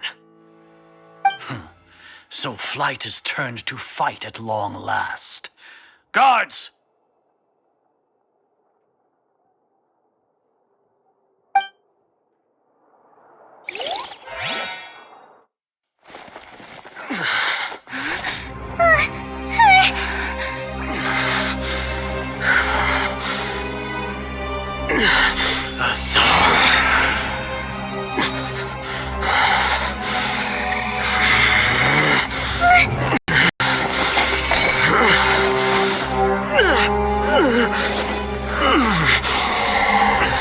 Well, what do we have here?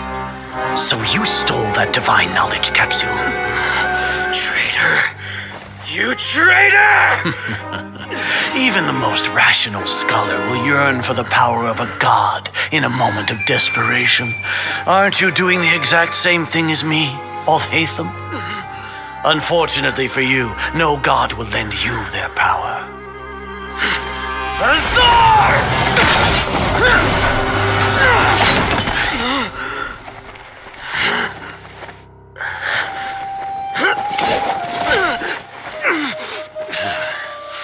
He has gone completely insane.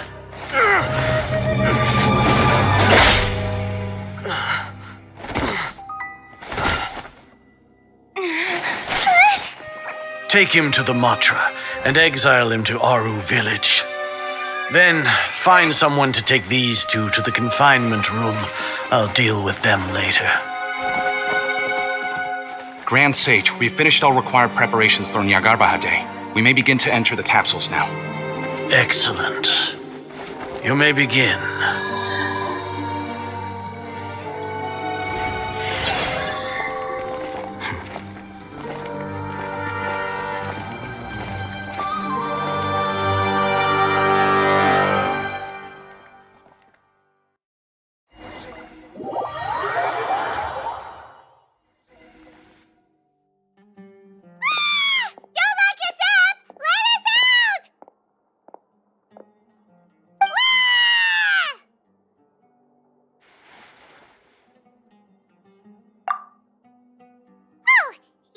Paimon got a bit carried away there. How was Paimon acting just now? Great, huh? Everything's going according to plan so far. We made it into confinement, and Alhaitham's probably done with his part too. We even managed to trick Grand Sage Azar. Alhaitham sure knows how to cook up a plan. What are we doing next? Paimon has trouble remembering things when she's worked up. Right. Paimon thinks it went something like this. Apart from that, we still have yet another goal in the first stage of our operation, which is to send the Traveler to the confinement room. What? Why do we want to get her locked up on purpose? She's always been the person the sages are most afraid of, as well as the greatest obstacle to the successful implementation of their plan. They are very aware of the risk she poses to them. Once the Traveler is imprisoned, the sages will likely think that everything is under control. And with their guard down, the next phase of our plan will have a much higher chance of success. I can already see the pompous looks on their faces. Oh, that's a super tricky plan. But Paimon still thinks it's not really worth it. That isn't the only reason, of course. She has a more important task once she's in confinement. According to the Academia scholars in Ramon's custody, Lesser Lord Kusanali has sealed off her consciousness in the Akasha ever since she was captured by the Doctor. That way, they can't pry any more information from her. Even if we break into the sanctuary of Surasthana, it will take time to awaken Lesser Lord Kusanali's consciousness. We need to do that in advance. So our job is to wake up Nahida! Okay, totally worth getting thrown in jail for. The confinement room is inside the Academia, close to the sanctuary of Surasthana. It's a completely enclosed space, and you won't be receiving any visitors.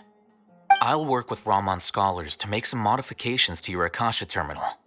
Once you're in, get as close as you can to Lesser Lord Kusanali and try to connect to her consciousness. However, as for whether she'll actually wake up, that will depend on our luck.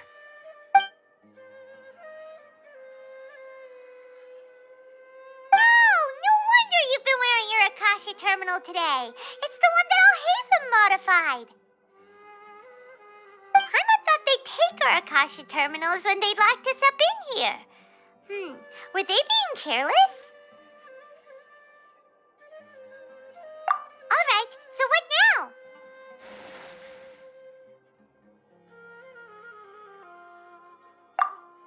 Sounds easy enough. We can finally talk with Nahida after all this time. Let's do it. There's a light flashing on your Akasha terminal. It's almost like... the faster it blinks, the better the signal.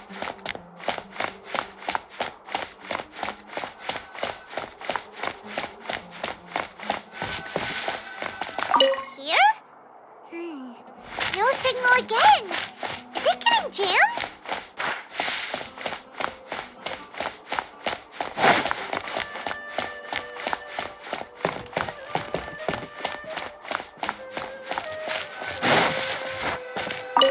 Whoa, it's Mora!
When did it first start?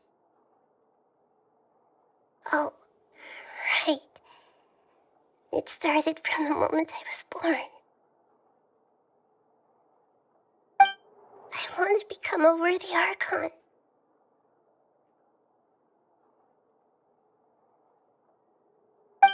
So I've kept studying. Kept listening to my people and their hearts. Kept looking for a way to save Irminsul. So I can catch up. Catch up to Greater Lord Rukkhadevata. But I'm stuck in the sanctuary of Surasthana. The sages are creating a god to replace me. And I'm forced to lock my consciousness in this boundless darkness. Nahida!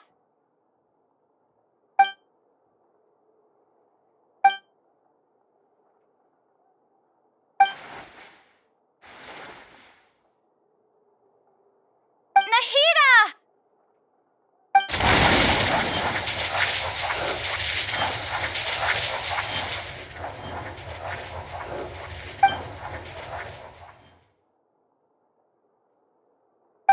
It's so quiet here.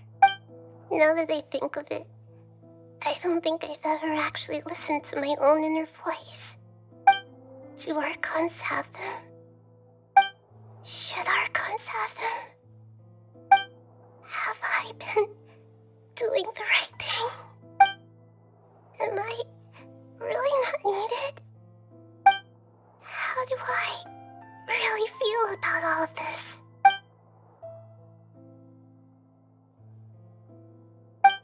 It's so quiet here. Since you're the god of wisdom, you've known the answers to all these questions since the very beginning, haven't you? Who are you? Whose voice is that? It sounds familiar. You're...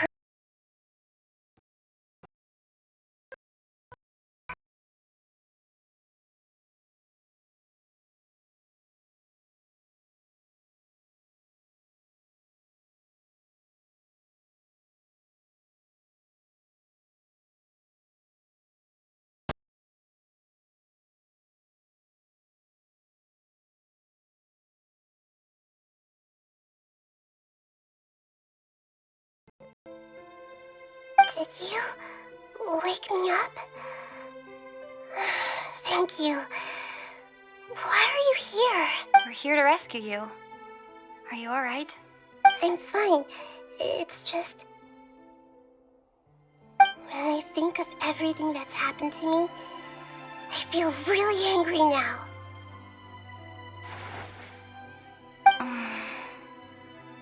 You should have been angry ages ago.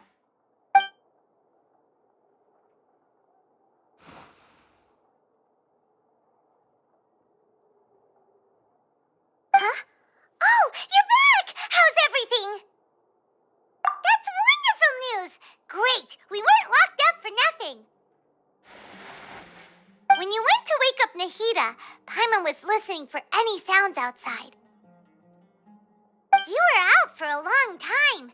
There are fewer and fewer scholars going about now. You think everyone's done with their Nyagarbha day stuff? Yep, so that means our next act is Nilu's performance!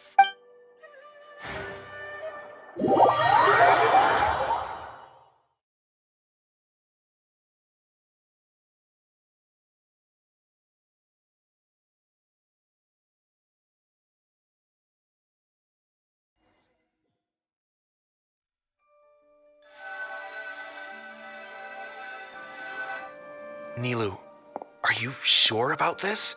You're taking such a great risk for them. I'm sure, and I'm going. You know that I don't like to pass up any opportunity to dance, and this one is especially important. All right. You seem to have a lot of trust in them, so I won't say more on the subject. But if anything happens, the few of us here may not be able to help you. Don't worry. They've been through worse. Everything's going to be fine. All right.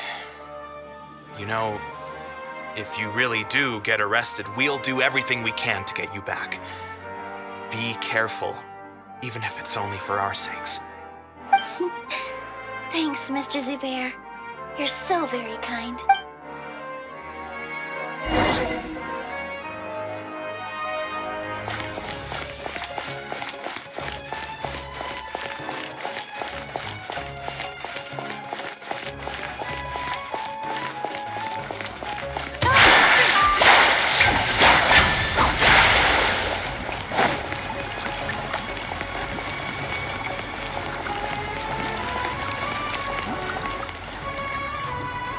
Nilu, how's it going? Nervous? Definitely more than usual. But it's because I'm worried I won't dance well enough. It's okay. Just focus on your performance. We'll take care of everything else. You sure know how to talk. Taking all the credit, even though we came here together to help out. Well, thank you both. I'll have to treat you to a meal after all this ends. I really, really appreciate all of your help. Ooh, that sounds great. Ah, how can we say no to that? All right, let's get back to business. Nilu, we'll be here to keep people from going to the academia so they don't interrupt your performance. I was planning on telling them something like, the academia's been conducting a weird experiment, and some of their test subjects escaped. It's really dangerous there, so stay. Oh, you couldn't think of anything better? Oh well, I guess it does sound like something the academia would do. I think it sounds great. I'm counting on you guys. Don't worry, it'll be a piece of cake.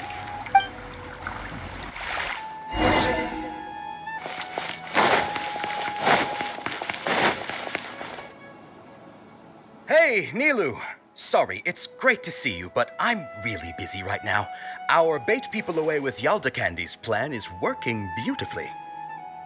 Do you want some candy? We have more than we can give out. Vihar, thank you so much for doing all of this. And even dressed up as the Knight of Flowers, no less. I'll pass on the candy, though. I cut back on sweets in the period leading up to a performance, and I'm about to start one. You have a point.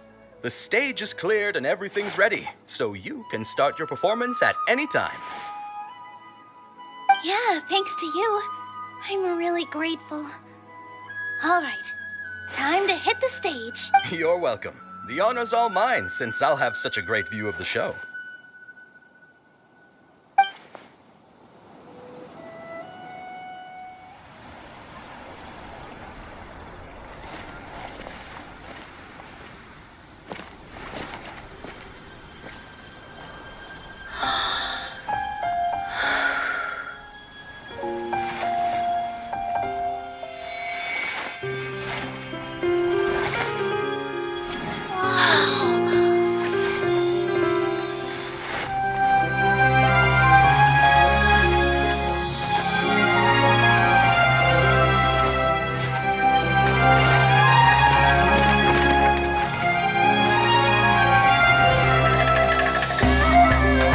I've never seen a performance like this. This is incredible. Yeah, but I heard that public performances like these have been banned. I can't believe she's doing this here.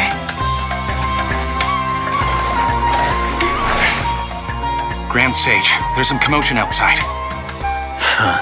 How uninteresting. Issue the new Prohibition Act from the Akasha to the guards. They'll know what to do.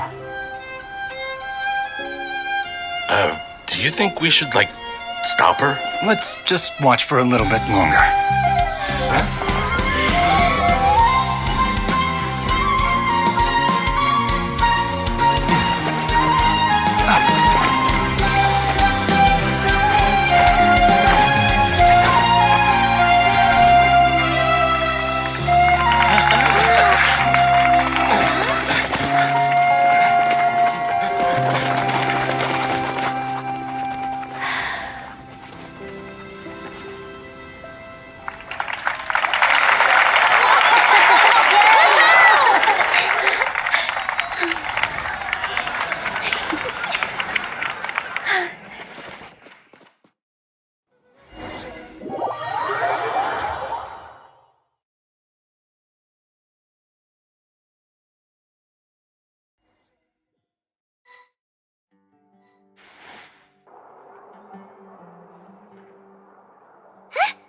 Did you hear that? It sounds like a lot of guards just ran by. Does this mean the plan has moved on to the next stage? Yep. It's great that everything seems to be going well. Come to think of it, when did Alhaitham replace the knowledge capsule that was about to be entered into the Akasha? Oh, so that's when he did it! Paimon was too nervous to notice. Speaking of, didn't Alhaitham also yoink the divine knowledge capsule from that mercenary leader in Port Ormos when everyone else was distracted? It's a time-tested trick of his. Why are we complimenting him? Yeah, he's smart and all, but he still makes Paimon's blood boil. Let's review our plan for this stage again. It's not like we have anything else to do right now anyway, and it'll help us feel more confident. Paimon remembers that Nilu's task was supposed to go a bit like this. Now that Lesser Lord Kusanali's consciousness has been forcefully sealed, the core figures of the academia and their guards have started to wear their Akasha terminals again. With the doctor's technological support, they think they have nothing to fear. How despicable of them to rely on such a person. But this is also our chance. I was originally asked to draft the knowledge capsule for the Artistic Performances Prohibition Act when I was still at the academia. It should be on the Grand Sage's desk right now, and will be entered into the Akasha during the next Nyagarbha Day. Are they really going to stop all artistic performances? That's horrible! I'll make an identical knowledge capsule, but this time, I'll smuggle some misleading information into it. We only need to find an opportunity to switch the capsules. Once it's been entered into the Akasha on Nyagarbha Day, if someone were to be seen performing in public, the sages would definitely use that opportunity to announce the ban, and so the misleading information will be disseminated amongst the guards. Sure sounds complicated, but it seems like if everything goes well, we'll be able to get rid of all the guards in the academia without any effort. That's pretty clever, getting right into their heads. I just have one question. Even if we manage to get the misleading info out to the guards, how can we be sure that they'll believe it? People who are used to relying on the Akasha become less inquisitive, and their ability to distinguish truth from misinformation is significantly reduced. They will view everything the Akasha releases to them as the unequivocal truth. The Akasha will turn humans into machines. I've seen it happen many times. Yikes. Good thing I didn't wear it for long when I was working in Sumeru City. At first, I thought it was a good thing too. By the way, this plan still requires a performer, right? Do you have someone in mind? Nilu of Zubair Theater. I know her really well. We can trust her. I'm kinda hesitant to ask her to participate in a dangerous plan like this, but we can ask her in person. All right. After the guards and the academia are gone, then it'll be time for me and my stowaway brothers to shine.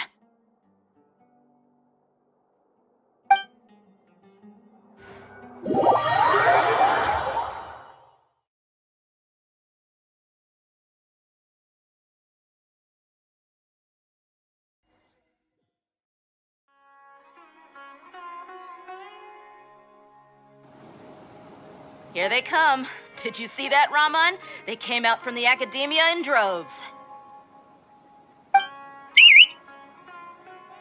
After laying low in the city for so long, this is the moment we've been waiting for.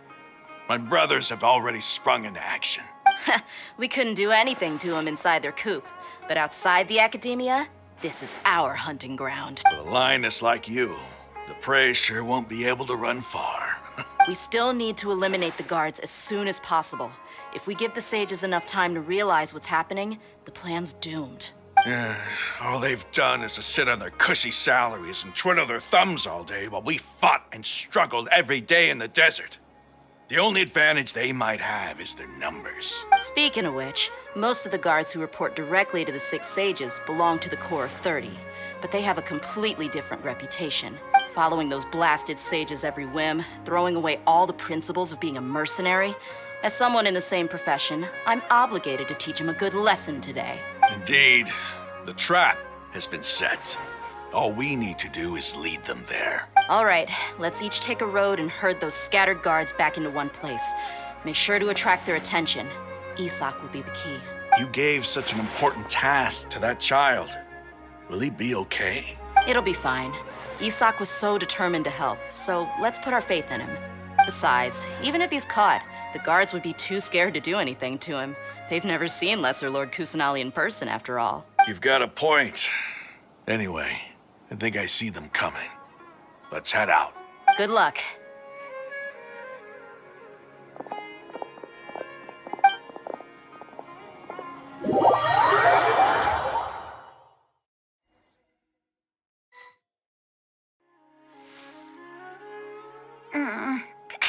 This outfit. Hey, do you remember what you need to do, Isak? When the guards get here, you'll pretend to be Lesser Lord Kusanali and run away from them. Oh, yeah, I remember. Of course I do. I'm just a little nervous. Relax. Don't think about getting caught. Even if that happens, we won't leave you behind. You only need to think about getting the guards' attention and leading them to the Grand Bazaar. Leave the rest to us. Okay, got it. I'm here to pay back Lesser Lord Kusanali for helping Grandpa. I won't get cold feet. Hey, they're here. I can see the Academia guards.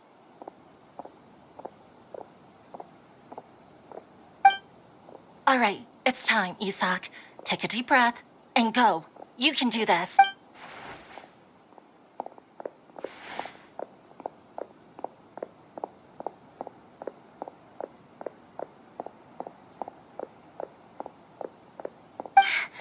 Why is there a guard over there? Did he already run ahead of me? This is different from our plan, but there's no time. I need to make a choice.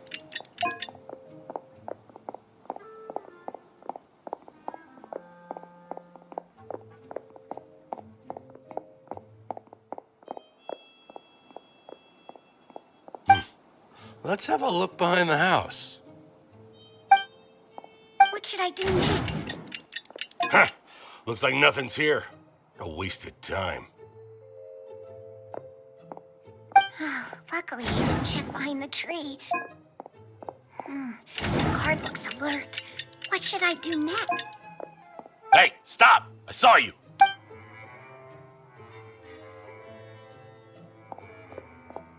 The guard looks alert.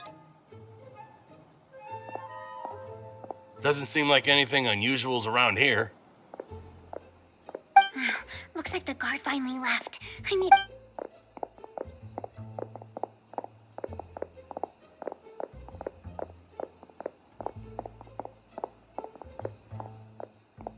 Hey! Lesser Lord Kusanali is over there! Stop! What? Lesser Lord Kusanali? How did I not notice that? They found me. This is bad. The target suspected to be Lesser Lord Kusanali has escaped into the Grand Bazaar. Assemble and arrest her!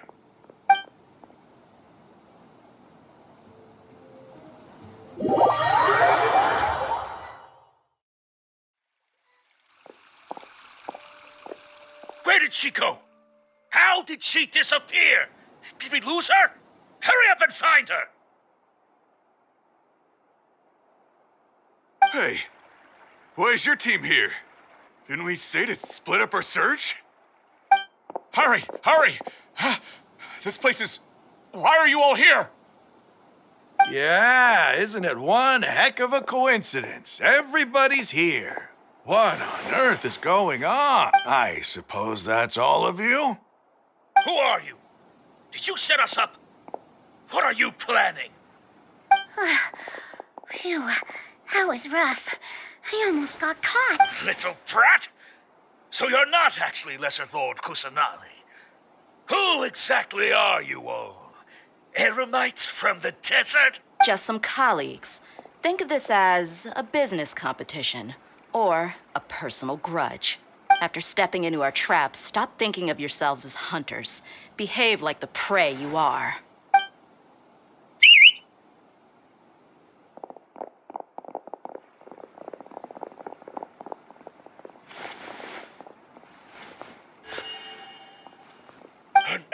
ambush?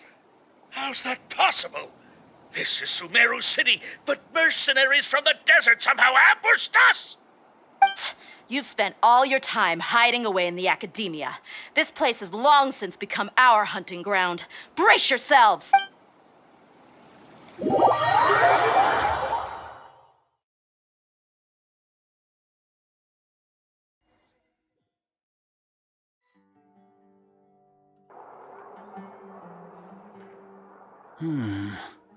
This is odd. The academia has quieted down after the conclusion of the Niagarbaha Day ceremonies, but it's much quieter than usual. Where are the guards? Why have I not seen a single one? Guards? Grand Sage, how may I be of assistance? I called for the guards. Why did you come? My apologies. Grand, right now, all Academia guards have entered the city to perform the ordered arrest. I thought you knew. Arrest? Who is there to arrest? I have an ominous feeling. Arrest Lesser Lord Kusanali, right? Is that not what the order was? Lesser Lord Kusanali? You mean she has disappeared? Yes. I wouldn't dare make up something like that. Right now, everyone is in a panic, and many are saying that Lesser Lord Kusanali will take revenge on us. What happened? Just what is going on? Lesser Lord Kusanali somehow escaped? Was it Alhaitham and his party that freed her? That's impossible. The Academia is heavily guarded today, and any order to release Lesser Lord Kusanali would be strictly confidential. Besides, Alhaitham and the Traveler are... What manner of trickery did they employ? How could Lesser Lord Kusanali disappear into thin air? Disappear? Wait. How was the arrest order distributed to the guards? It was issued by the Akasha earlier today. Only you have the authority to send messages like that, so I thought it was your order. Let me check.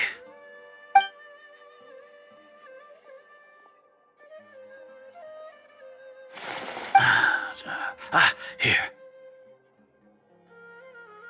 Lesser Lord Kusanali has escaped from the sanctuary of Surasthana. Go to the city and arrest the escapee immediately. The Akasha indeed contains this information, and it clearly appeared in my mind. How did they bypass my permissions to issue this kind of message? Was it the report about the Traveler that Alhaitham submitted? No. I specifically checked that knowledge capsule before entering it into the Akasha. Could that have been a red herring? Well, even if I figure it out now, it won't make any difference. The important thing now is to confirm Lesser Lord Kusanali's status. Have you been to the sanctuary of Surasthana to confirm that Lesser Lord Kusanali has indeed escaped? Confirm? No, I haven't. It may be a bit offensive to say this, but Grand Sage, what you're saying doesn't make any sense. How can the information in the Akasha be inaccurate? What the Akasha decrees is fact. That is common knowledge to all of us. If we have to confirm the information and knowledge from the Akasha ourselves, then how is that any different from us learning that information ourselves? Wouldn't Greater Lord Rukkhadevata's legacy lose its meaning that way? In the beginning, it was I who asked you to believe in the Akasha, to believe in the legacy left by Greater Lord Rukkhadevata. Are you trying to use my words against me? No, Grand Sage. I'm merely confused because I believe in you. I never meant to refute you. Stay here and see if there are any suspicious people around. I'll go to the sanctuary of Surasthana on my own. Yes, Grand Sage.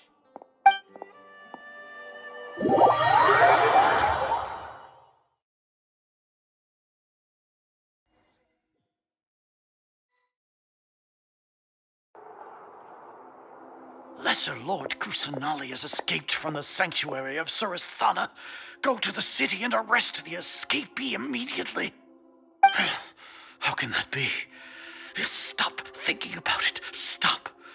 It must be a trick of theirs. As long as I personally confirm it. Ah! Impossible. That's impossible. There must be something wrong with my eyes.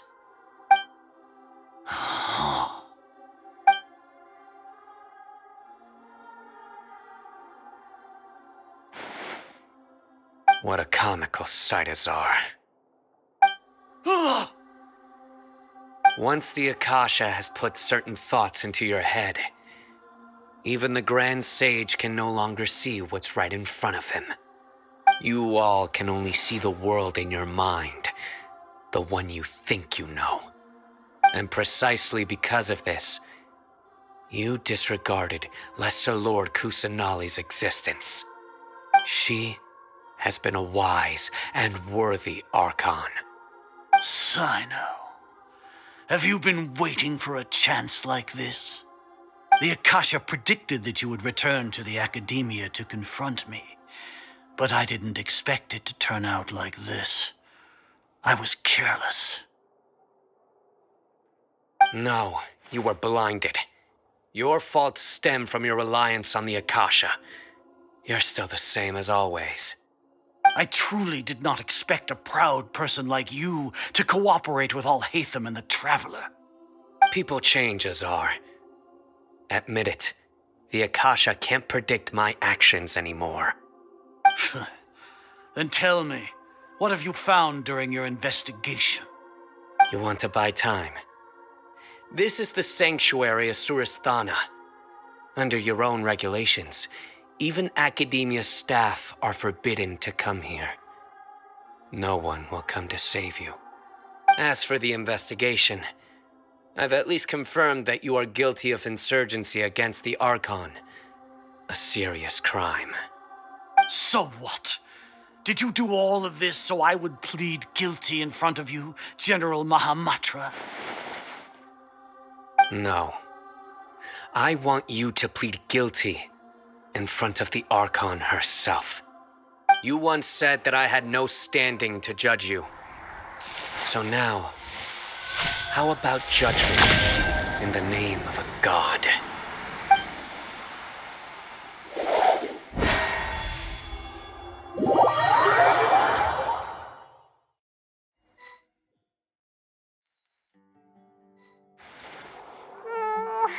How long do we have to wait? Paimon wants to know how things are going out there.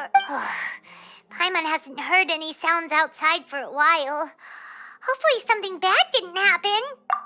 Yeah, but aren't you scared that we might be locked up in here for the rest of our lives? Thinking about it, at least Paimon has you. We could still chat like this. When Paimon thinks of Nahida being imprisoned alone in the sanctuary of Surasthana, Paimon can't help but feel sorry for her.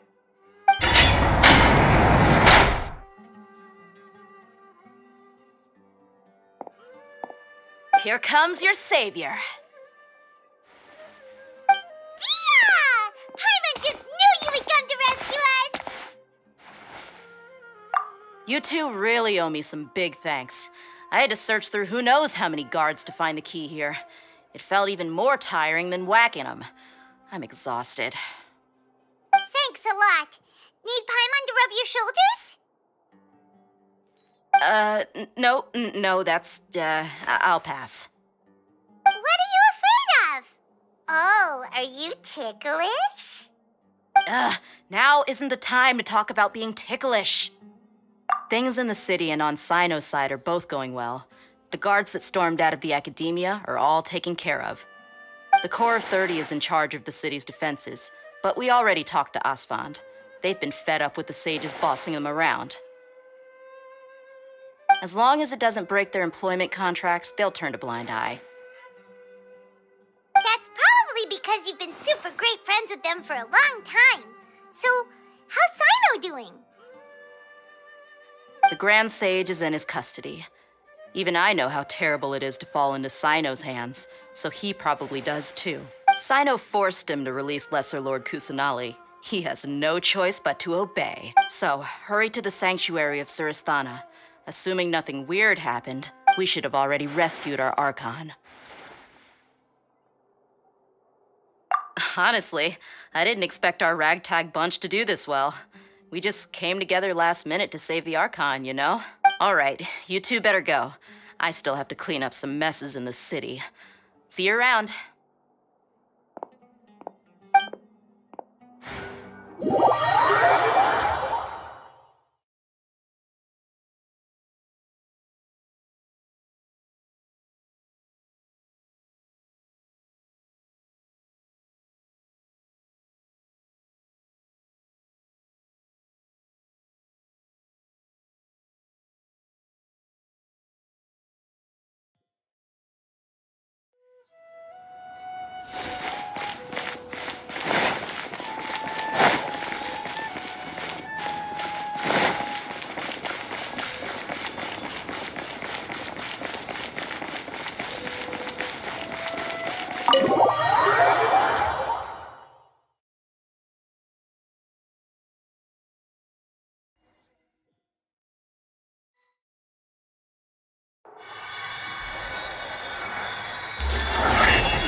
Should I say it's nice to meet you?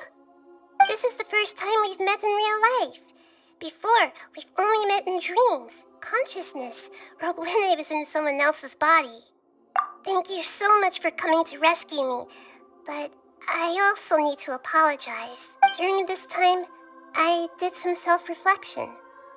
My sense of inferiority and yielding to the academia led to all of this, and created so much trouble for you all. Exactly! We're here because you're a good archon and one of our friends! Thanks, you two. Amazing. So this is how it feels to walk out of that cage with my own body. It's like I just had an endlessly long dream. I can't even tell if I just woke up or was only now born into this world. My concept of self has become so clear. But now doesn't seem to be the time to indulge in this feeling. This is really embarrassing. You all just rescued an archon, and now she needs your help to save her country, and even the entire world. It's okay. With you here, Paimon's sure that everything will work out. There's one more thing. What is it? For all the things the academia did to me, and for all the folly it committed in the name of wisdom, as their archon, I will make them pay. Ah! Wow! That's the spirit! You're finally standing up for yourself and not letting people walk all over you! I understand now. To be a better archon, I first need to better myself. If you haven't even figured out how to be a caterpillar, how can you be a butterfly? Yes, true. That reminds me. I wonder how far along the academia is with their god creation plan. We need to hurry and prevent the birth of that false god. I need to make some preparations. Since I'm now free, I can establish a direct link to the Akasha and control it. First things first, I need to remove the restrictions that the doctor put on me in the Akasha. After that, I'll make some adjustments and revoke the sage's permissions. The Akasha will then be like how it originally was, only operable by the Archon. After all, the academia betrayed Greater Lord Rukkhadevata's trust. This might take some time. In the meantime, you should also work on your own preparations. If we don't stop the god creation plan in time, we'll be in for a tough fight.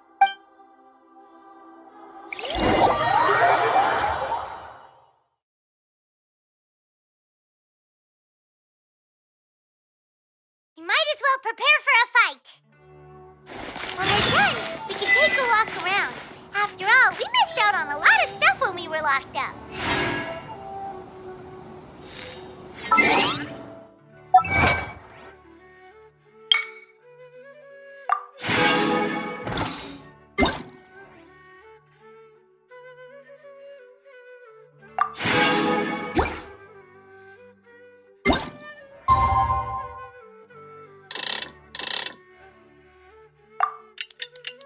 How's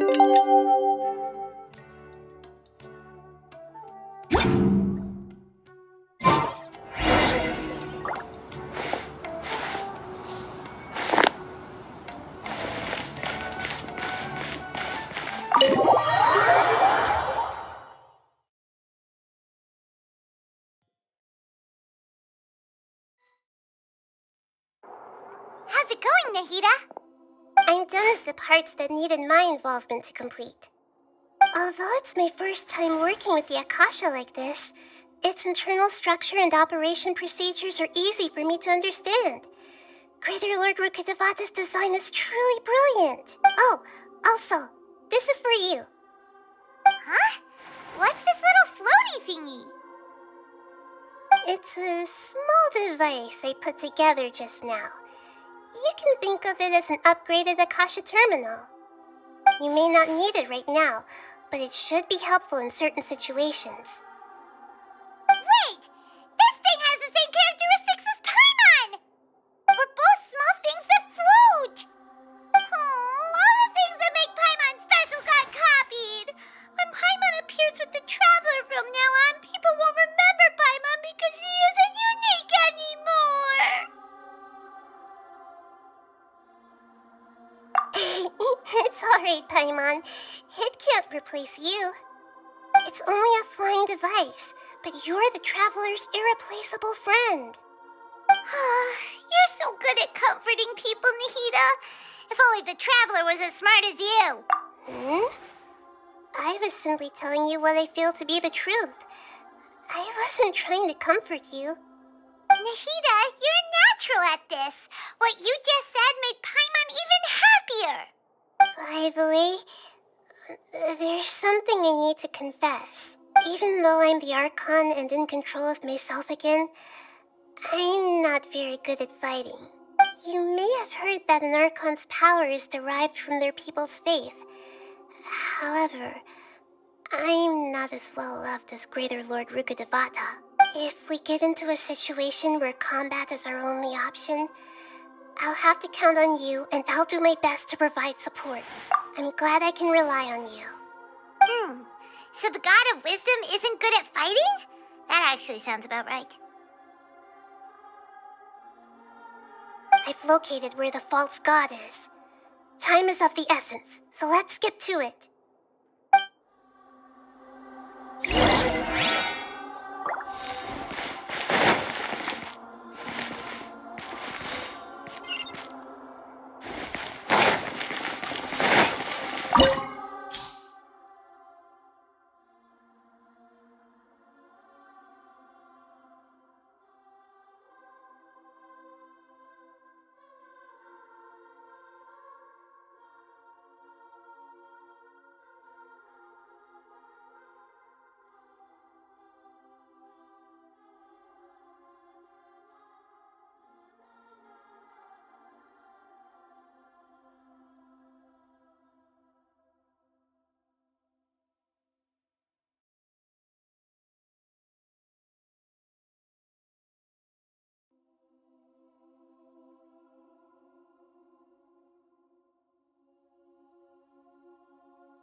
I will protect you.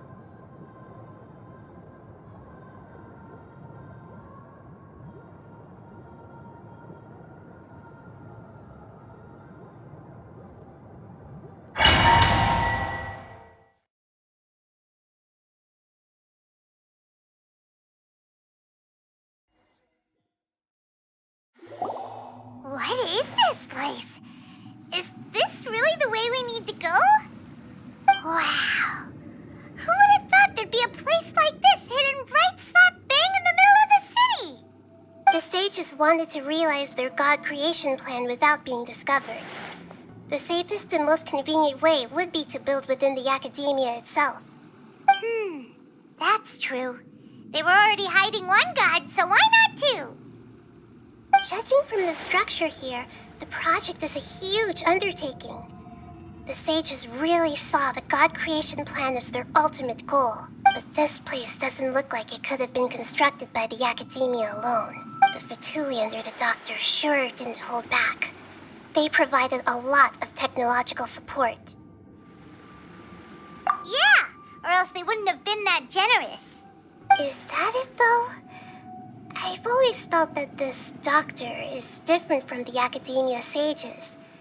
He doesn't seem to share their sense of urgency. Instead of being interested in the end product, it's like he's enjoying the experimental process. The Fatui Harbingers are all such weirdos. So, the doctor being weird is actually normal. So, this Fatui that they're trying to turn into a god is called the Balladeer? We had previously come into contact with his consciousness. He harbors particularly strong obsessions. One is the desire for a gnosis, since he was created to be the vessel for one. The other obsession is probably related to his past. I can't quite explain it. Paimon knows that he was a prototype puppet for the Raiden Shogun before he became a Fatui Harbinger. That's why he wants a gnosis so badly. There's no way he'd willingly be a test subject. Now with that temper and ego of his. It sounds like you know the Balladeer quite well. I see. Tell me more about him and what he's like. The more we know now, the better we can plan for and react to any future situation. Ah, I see. How fascinating. Alright, time to go. Let's get through here and meet him in person.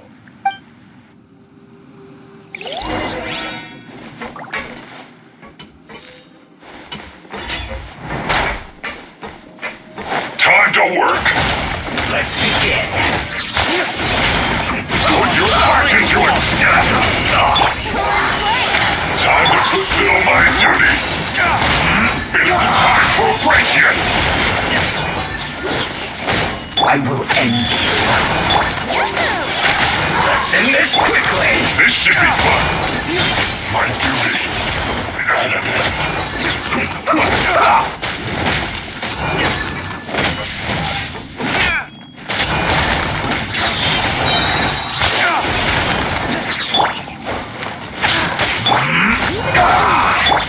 Here we go.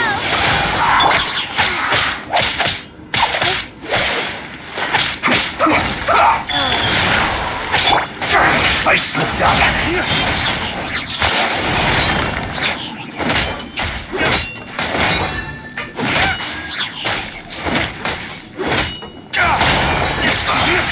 I guess this is it.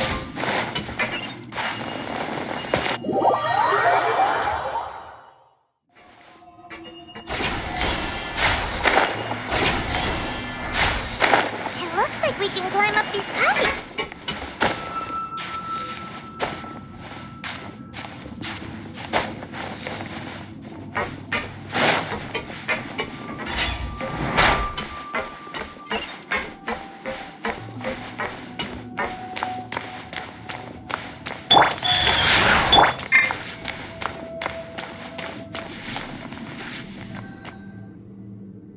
Pattern on the ground seems all messed up. Let's go around and see if there's a way to fix it.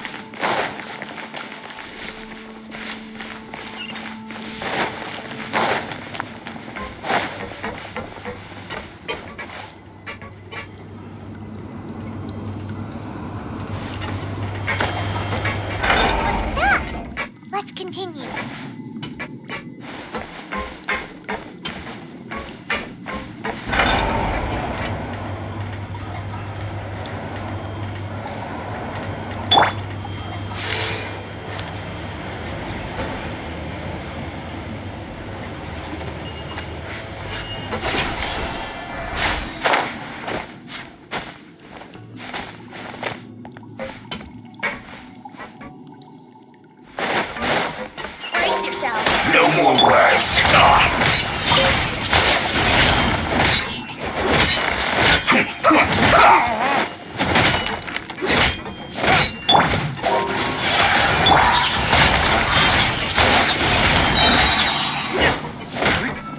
Stay right there.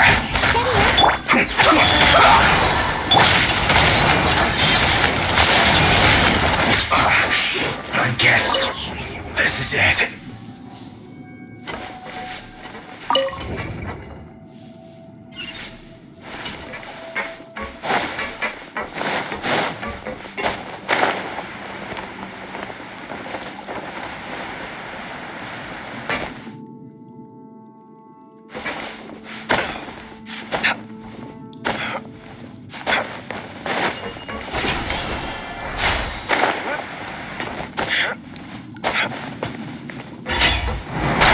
Frozen. Crisp. Like frost. It's time for a flash freeze. Chill to the bone. It's to pay your dues.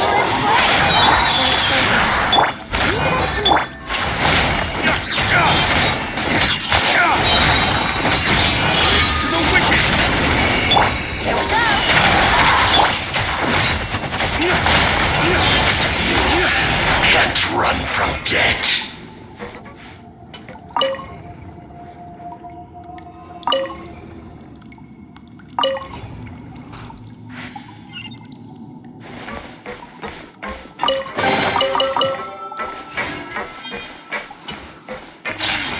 The cart is stuck.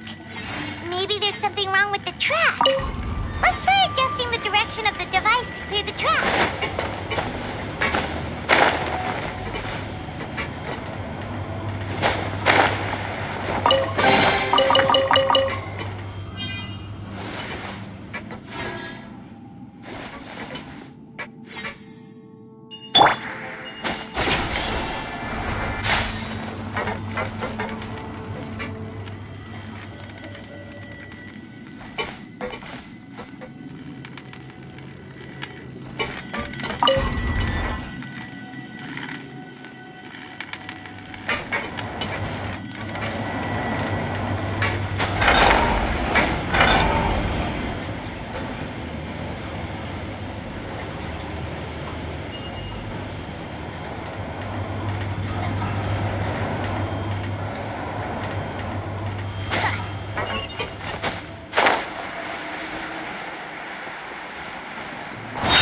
I'll put you on. Have a load of this.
guess. Well met. You can't run! I'll have a load of this!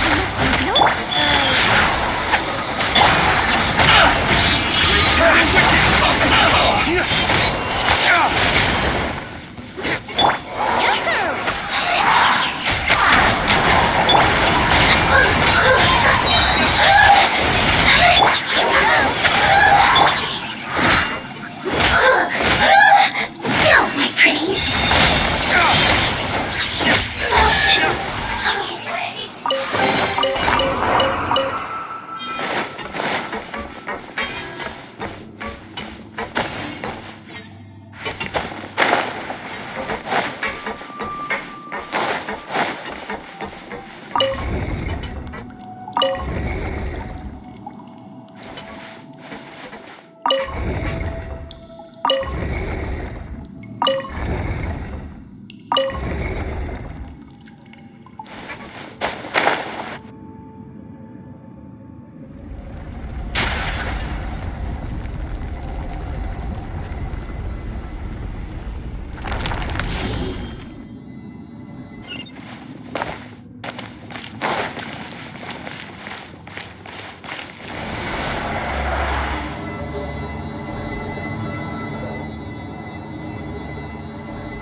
Every course of action has its risks. Be careful.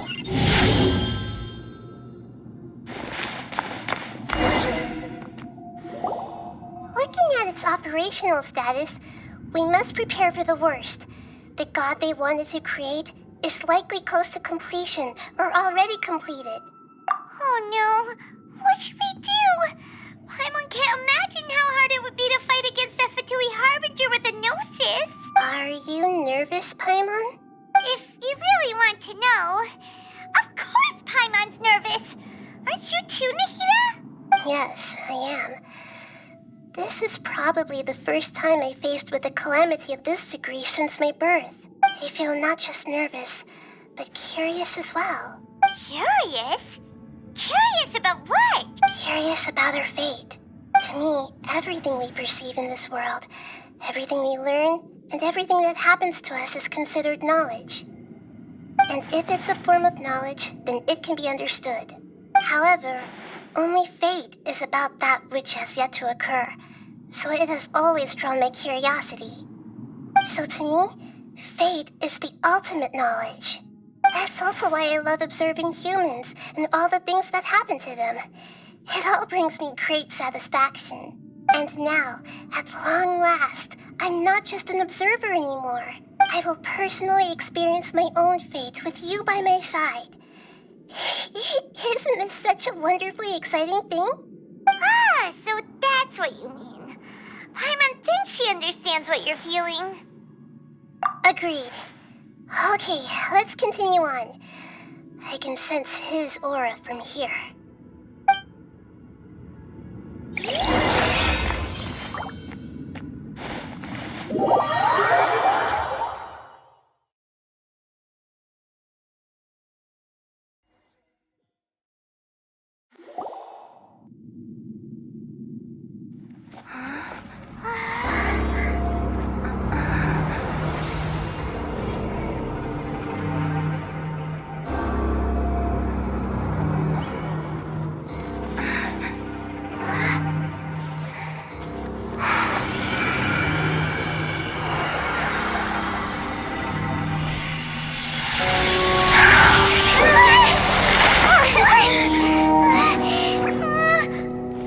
Who would have thought the world would be so eager for my birth? I remember you, Boer, the god of wisdom, and standing beside you, the traveler. Is he all-knowing and powerful now like Greater Lord Rukkhadevata? No, I can't feel the same kind of divinity I felt from the Greater Lord. It seems that the sages didn't get the chance to infuse the divine knowledge capsules into him. But even still, he has undoubtedly become a true god now. So we're too late?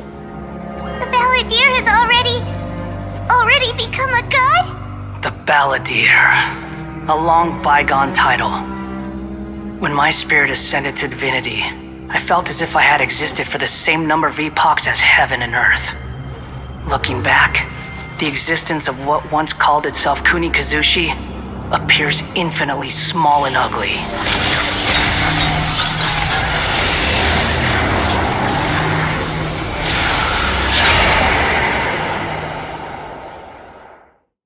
This imposing aura, it really feels like a god's. A body that capitalizes on the Balladeer's original construction as a mechanical puppet, with the Gnosis serving as a constant power supply.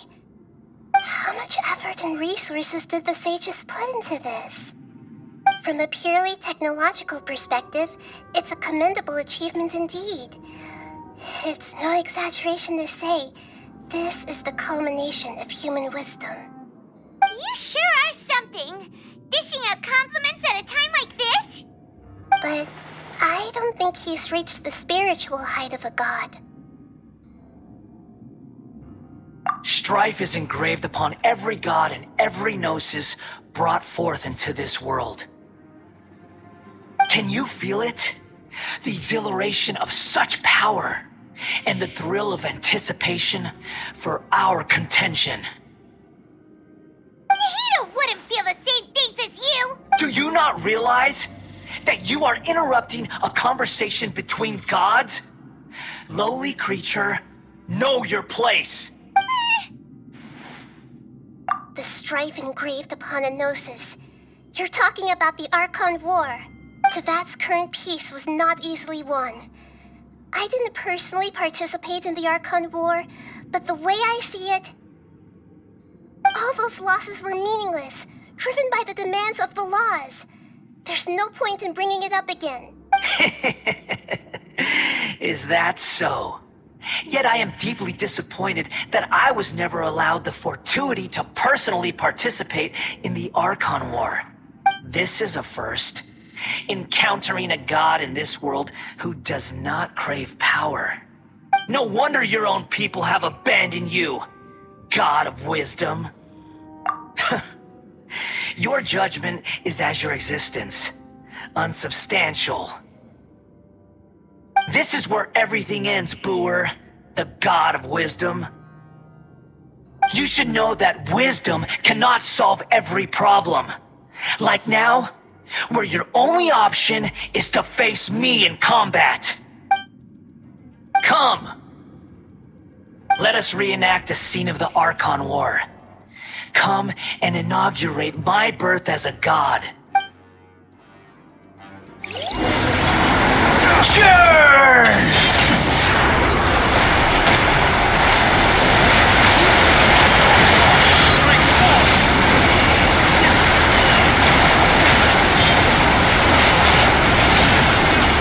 Insignificant pest!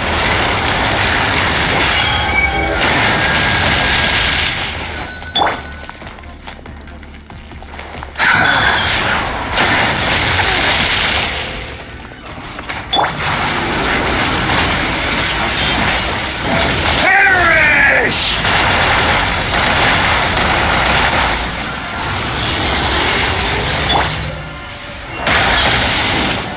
My endless cycle begins!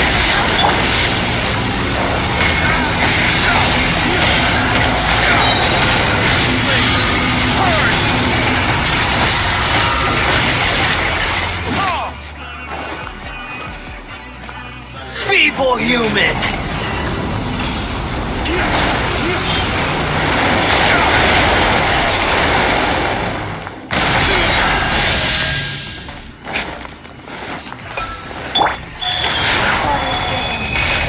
Insignificant pest!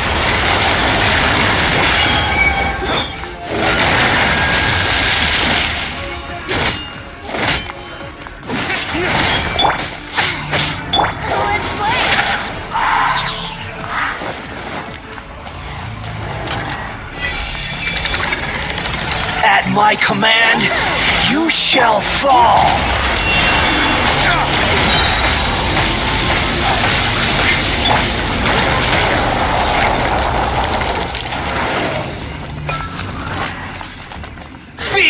human!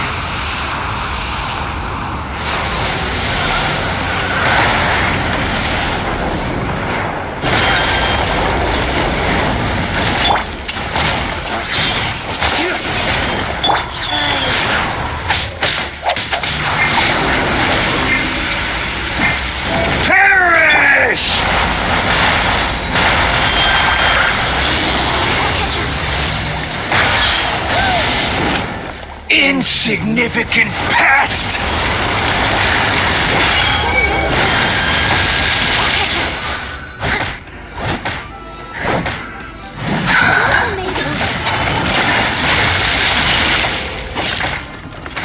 My endless cycle begins!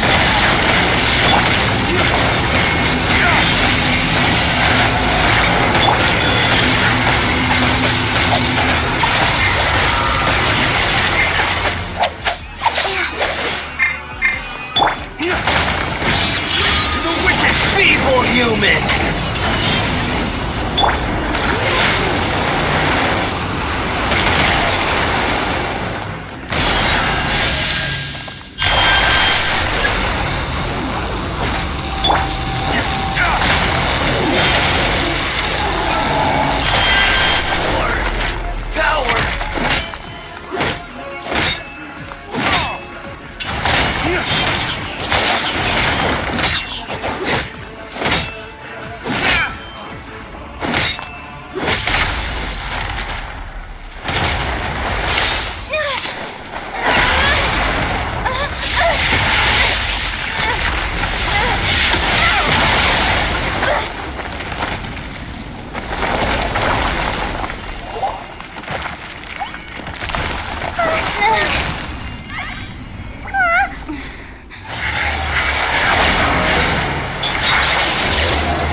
Oblivion!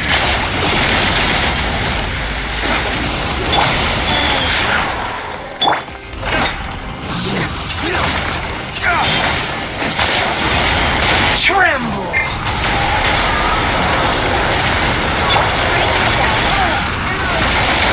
Wire broken.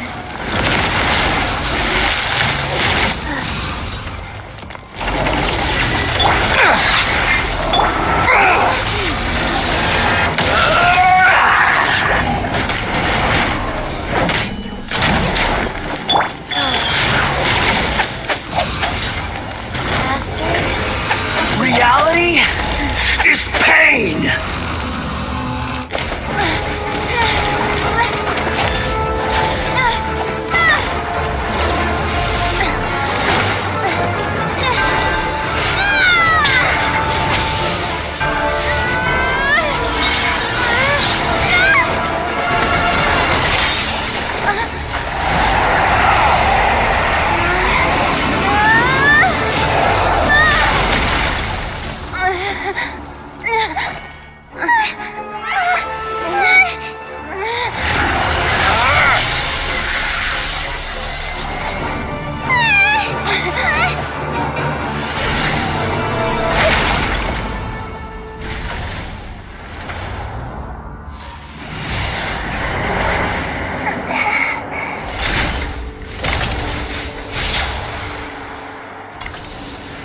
This is supposed to be a battle between gods, yet you choose to hide behind a mortal. And now, you're acting like you'd sacrifice yourself for a human. Are you having fun proving a false sense of heroism to yourself, Boor?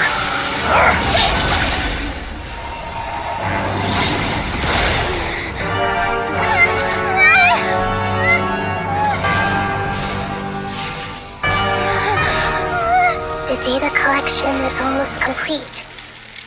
Do you even know how many times you've tried to take my gnosis from me?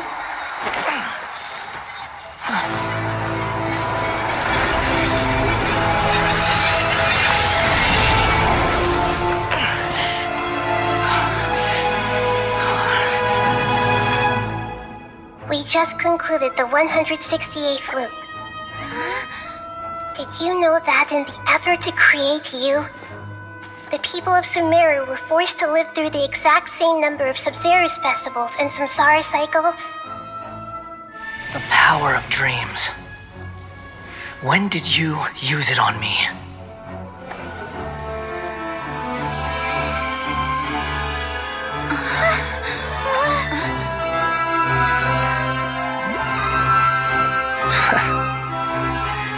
You can't even defeat me in a dream. What do you hope to achieve with this little trick? Come, Traveler. Just like before. Allow me to awaken the memories in your dreams. All that battle experience! It's more than that. Compile everyone's wisdom in the name of the Archon. That is the original function of the Akasha. I've sent everything that happened just now to the people of Sumeru in the form of knowledge. I've asked them to help you find a way to defeat the false god.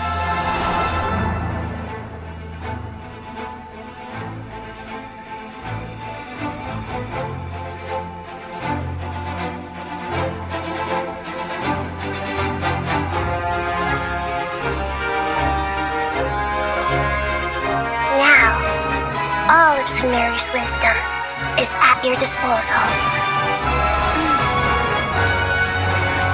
Meaningless tricks won't save you!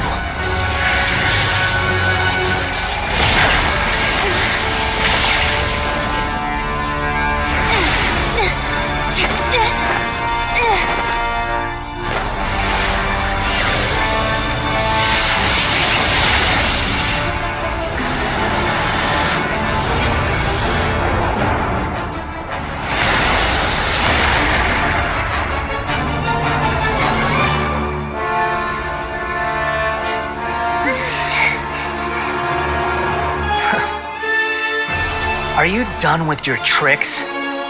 Can I finally take this as a real battle between gods? I'll leave this to you, the first sage of Lure.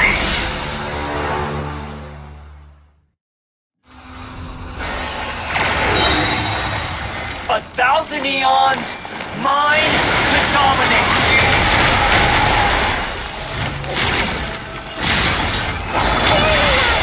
Burn to oblivion!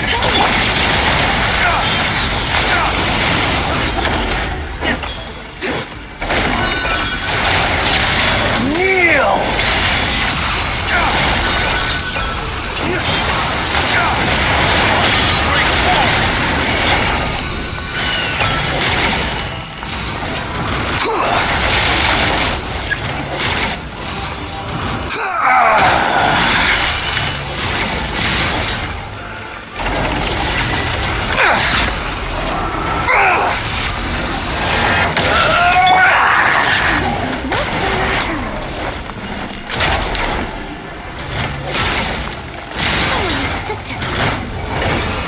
Reality is pain!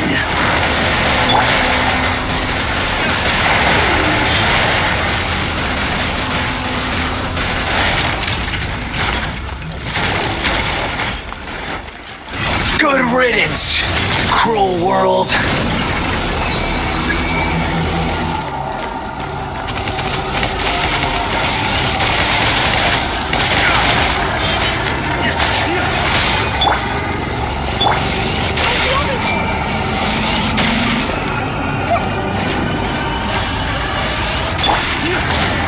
Brace yourself.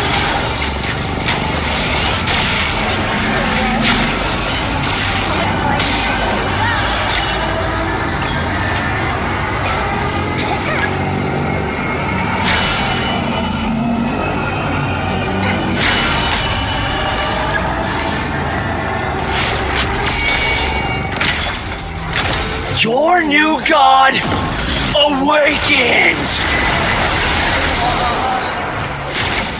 Now,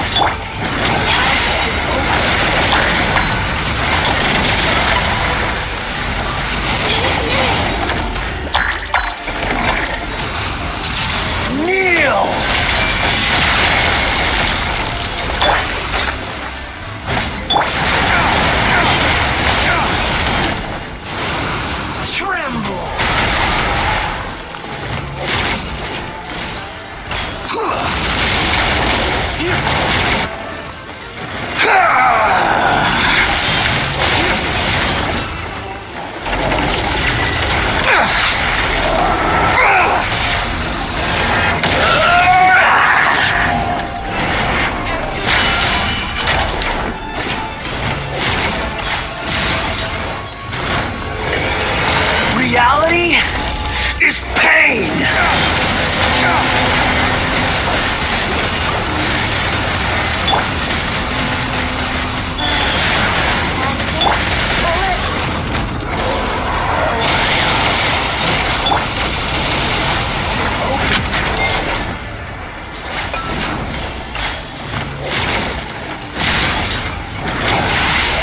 Burn to oblivion!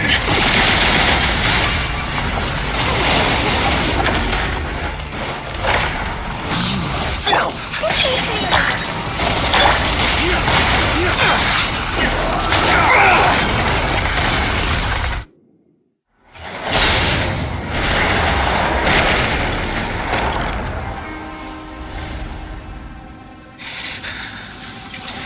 Humans. Filthy humans.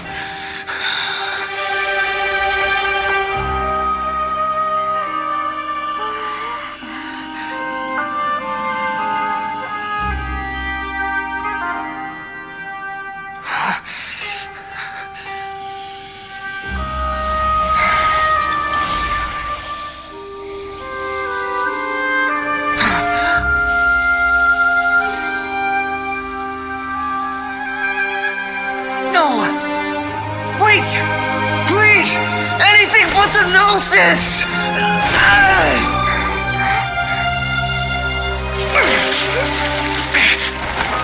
That's mine! Don't even try! I'll never go back!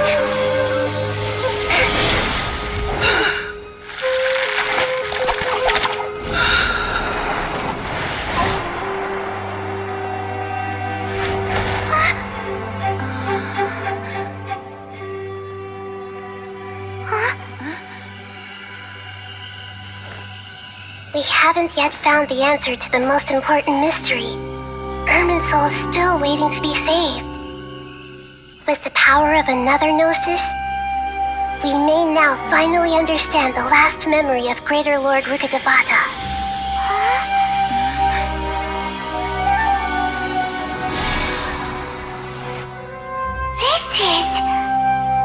That's right. This is the last memory of my predecessor.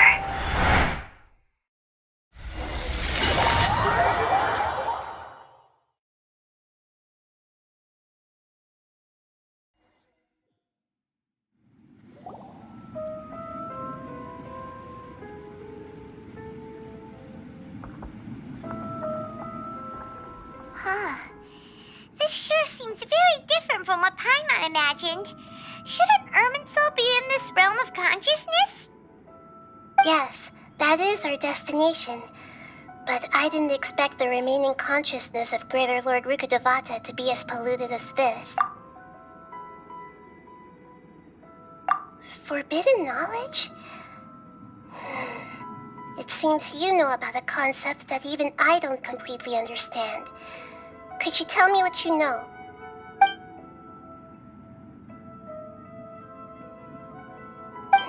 Your inference seems logical enough. Forbidden knowledge once polluted the desert thousands of years ago, but was successfully repelled thanks to King Deshret's self-sacrifice, and Greater Lord Rukkhadevata nearly exhausting her power. Then, a second instance of forbidden knowledge pollution occurred during the Conria Cataclysm 500 years ago. But I'm afraid it is much more serious this time, with Irminsul itself already in danger. So, if we're in the remaining consciousness of Greater Lord Rukkhadevata, and it's also been affected by forbidden knowledge pollution, then does that mean, in order to save us, Greater Lord Rukkhadevata? Yes. It's very possible that she sacrificed her life in the fight against forbidden knowledge. She didn't completely eradicate forbidden knowledge, but if it weren't for her actions, the pollution would have been far more rampant over these past 500 years. The way that everyone, including me, has forgotten everything about forbidden knowledge may very well be due to her restoration of Irminsul. Aww. Do you feel sad, Nahida? I'm just sharing her pain.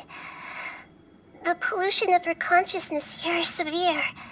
There is madness, chaos, and pain all around us. Did she fight to resist the forbidden knowledge pollution in such terrible conditions, all the way up to her last breath? She even used her last remnant of lucid consciousness to leave a clue for us to follow. Yes, her words were distorted by forbidden knowledge, so that's all we could hear. But now, we have a chance to find the answer to this mystery. We can cross the polluted consciousness until we found the right path to meet with her lucid consciousness. And then, we'll let Greater Lord Rukkhadevata tell us the truth in person. Each of us need to be mindful of the state of our own consciousness while we are here. Even with the Gnosis' protection, we must always keep a clear mind. Otherwise, we could go mad at any moment. That's so scary. Don't worry. It should be easy enough for you to keep that mind of yours clear, Paimon. Let's go. Are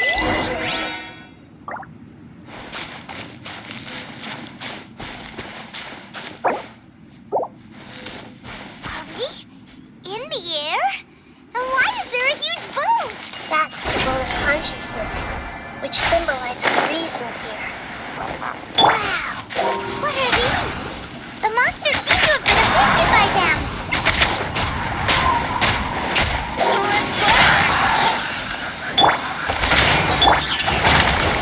Wait! Here we go!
Judging from the current route, the boat of consciousness will soon take us out of here.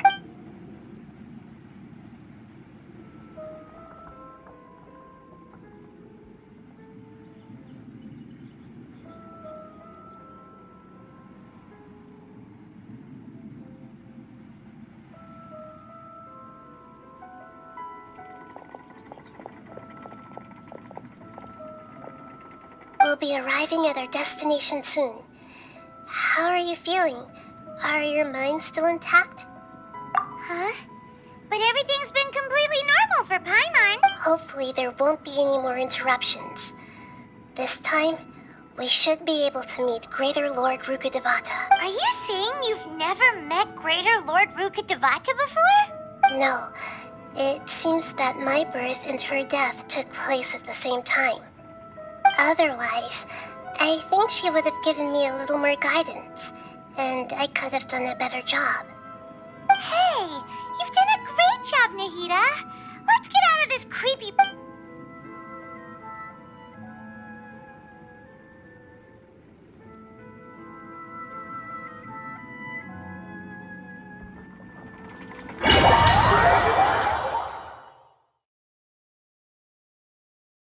So, is this the place you were talking about? The base of Irminsul?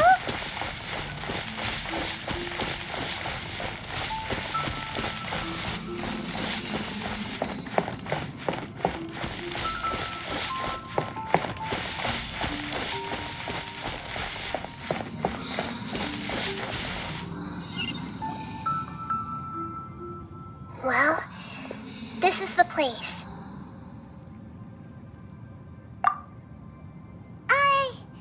We're here to find Greater Lord Rukkhadevata, but the one standing over there Is that... me? She looks exactly like me. Are you Greater Lord Rukkhadevata? Yes, that's me. Are you surprised by my appearance? Irminsul and the surrounding lands have been reproduced here as they were years ago. But this is just a realm of consciousness. We are manifestations of the same nature.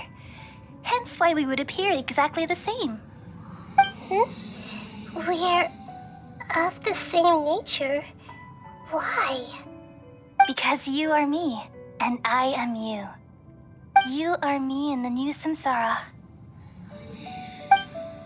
The new samsara? As Greater Lord Rukkhadevata, I'm the avatar of Irminsul, and you are the purest branch snapped from Irminsul. Imagine it this way. Even if a tree dies, its branches will eventually take root and grow, continuing the tree's life in another form. I'm merely the remaining consciousness of Greater Lord Rukkhadevata. The real me has presumably died a long time ago.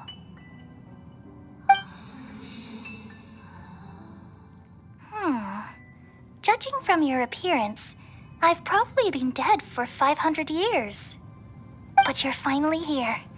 My new self in the samsara. If this is true, then am I going to be a great archon like you someday?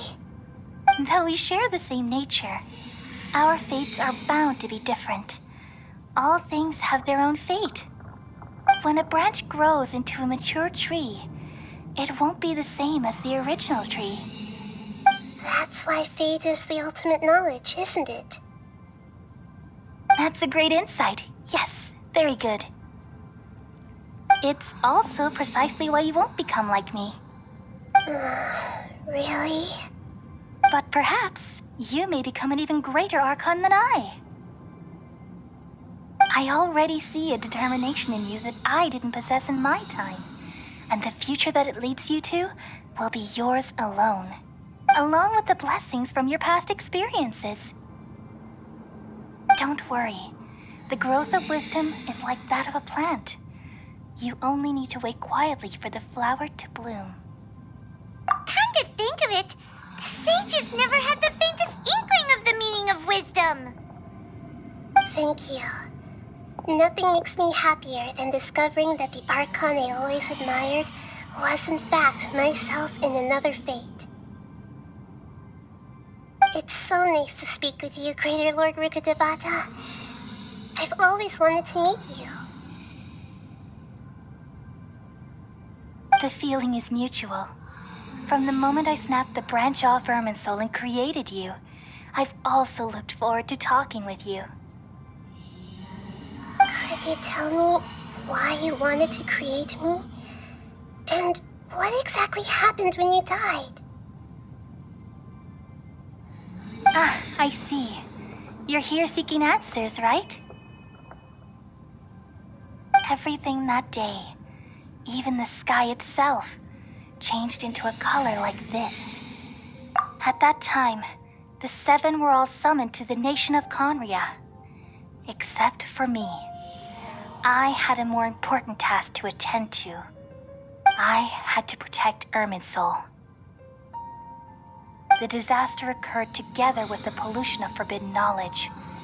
At that very moment, with my consciousness connected to Irminsul, I sensed something was wrong. The pain started to torment my mind. By the time I reached Irminsul, it was already displaying signs of corruption. Had I not repelled the pollution of forbidden knowledge with King Deshret thousands of years ago, I might have felt even more hopeless and lost. So what exactly is forbidden knowledge? It's a kind of knowledge that doesn't belong to this world, and a form of truth that can't be understood. It came from the very bottom of the abyss. Even I could never understand it. The world is constantly rejecting it, leading to all kinds of bad phenomena. If we allow forbidden knowledge to pollute Irminsul, I'm afraid the entirety of Tevat could fall apart. So, there's knowledge that even the God of Wisdom can't understand? At that time, I knew I couldn't repel the forbidden knowledge with my strength alone.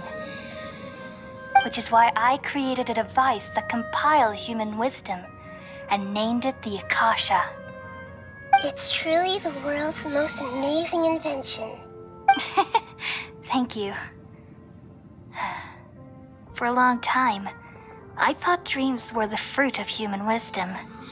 Though it was selfish to do so, I borrowed people's dreams using the Akasha. Then I compiled their wisdom and all of my own power. Well, did it work? Thanks to the wisdom of the people of Sumeru, almost all the forbidden knowledge was cleared from Irminsul. But things didn't go as smoothly as I thought. I had a terrible headache, which gave me an uneasy feeling. And then I remembered that my consciousness was also connected with Irminsul. It brought me knowledge and wisdom, but vile corruption as well. From the very beginning, my existence had been polluted by the forbidden knowledge. Oh no! How could that happen? I've experienced that pain in your consciousness. It must have been a horrible experience. Yes, but my feelings weren't important. The important thing was that even if I died, my existence and everything related to me would continue to exist in Irminsul as memories and knowledge, meaning that the forbidden knowledge couldn't ever be permanently eradicated.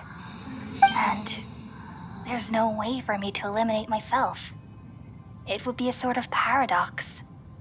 So, I took the purest branch of Irminsul as my incarnation in the next samsara and left a trail of clues, all in hopes that you would come here and remove me and my pollution from Irminsul forever. Wait, no, I can't. So you realize what that implies. You are very smart indeed. Irminsul has all the knowledge and memories of this world. And as you've realized just now, removing me from Irminsul means I essentially will never have existed in this world. But this is the only way to save Irminsul. People love you so much, and they've missed you so much over the past 500 years. I am exactly the same. So how can we just forget you like this? Is there really no other way?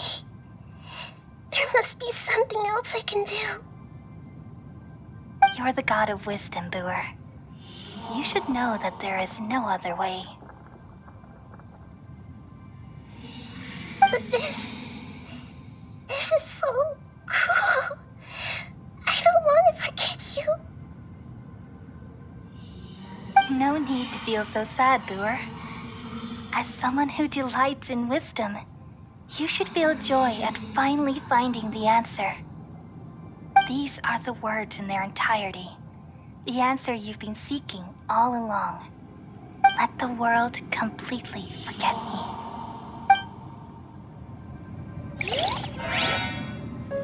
We all nestle under the great tree of wisdom, peering out to perceive the world. From the earth and from the rain, we perceive its wonders until we become a white bird to perch atop a branch and finally snap off the most important leaf.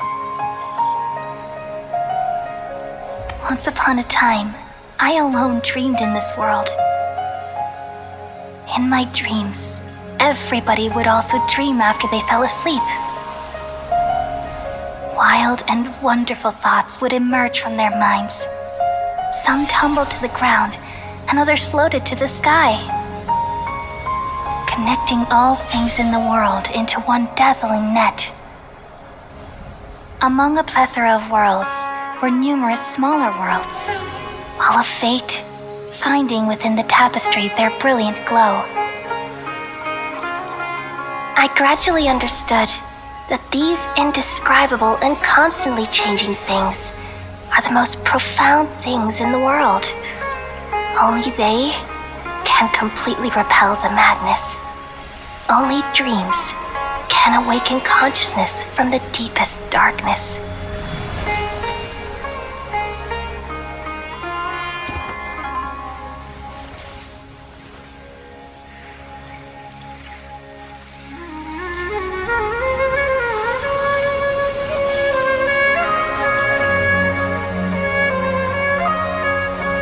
I'm the one who posed this question, yet also the one who sought a solution. Saving the world with the dreams of the people used to be my answer. And now, you've also found your own answer, and I shall return all the dreams to the people.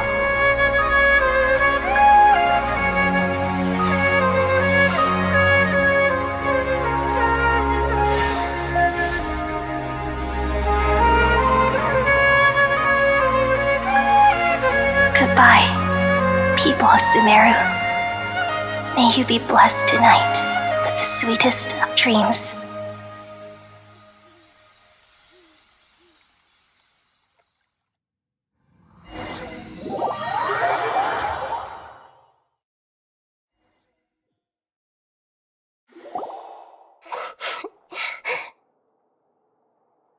I'm alright. I'm just a little confused. We've just saved the world, right? So why am I crying? I don't know where this feeling inside of me is coming from. But I feel very sad. Just now, we used the power of two gnosis to successfully connect with the Irminsul consciousness from 500 years ago. Then, we removed the remaining pollution from Irminsul. Yeah, what's wrong? Weren't you there just now?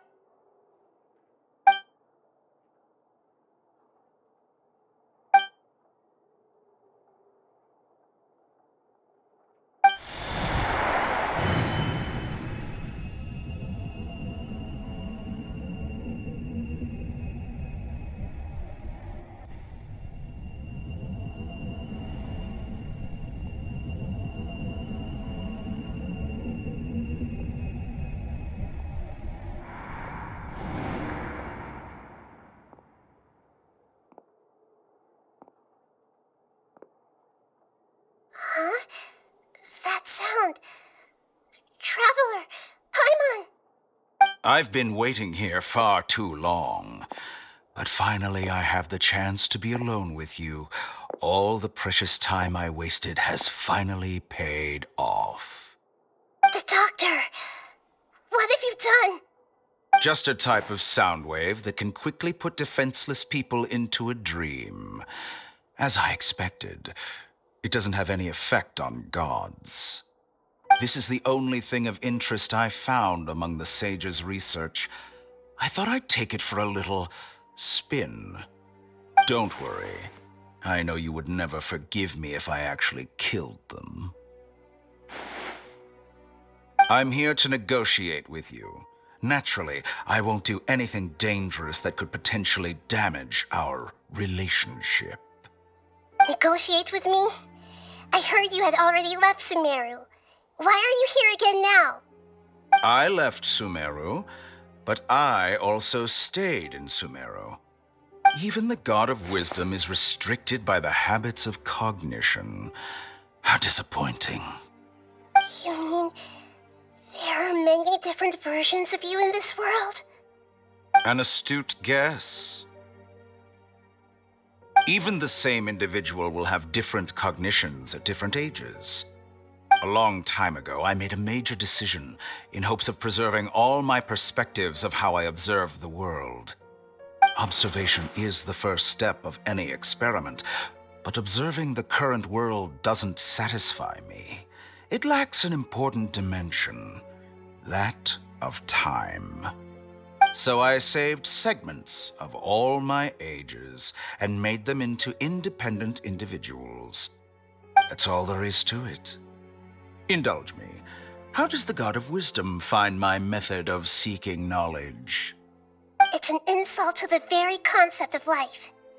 Life inherently has many rules and restrictions, each with its own significance and reason to exist. They can't be broken on a whim. Good. Amazing, even. Indeed, it's difficult for humans to make peace with themselves, not to mention oneself from a different period. Since you were in the academia, why wait until now to show up? You could very well have stopped us and helped that fake god. Simple. Let me ask you this. Would any staff member ever help the subject in the middle of an experiment? It was my experiment. So why should I interfere with the results? The academia saw the plan to create a god as their ultimate goal, yet you only saw it as an ordinary experiment. You really are crazy. If the experiment succeeded, you would have had a new god on your hands.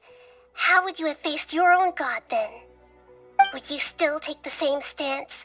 Would you still hold the same view of yourself?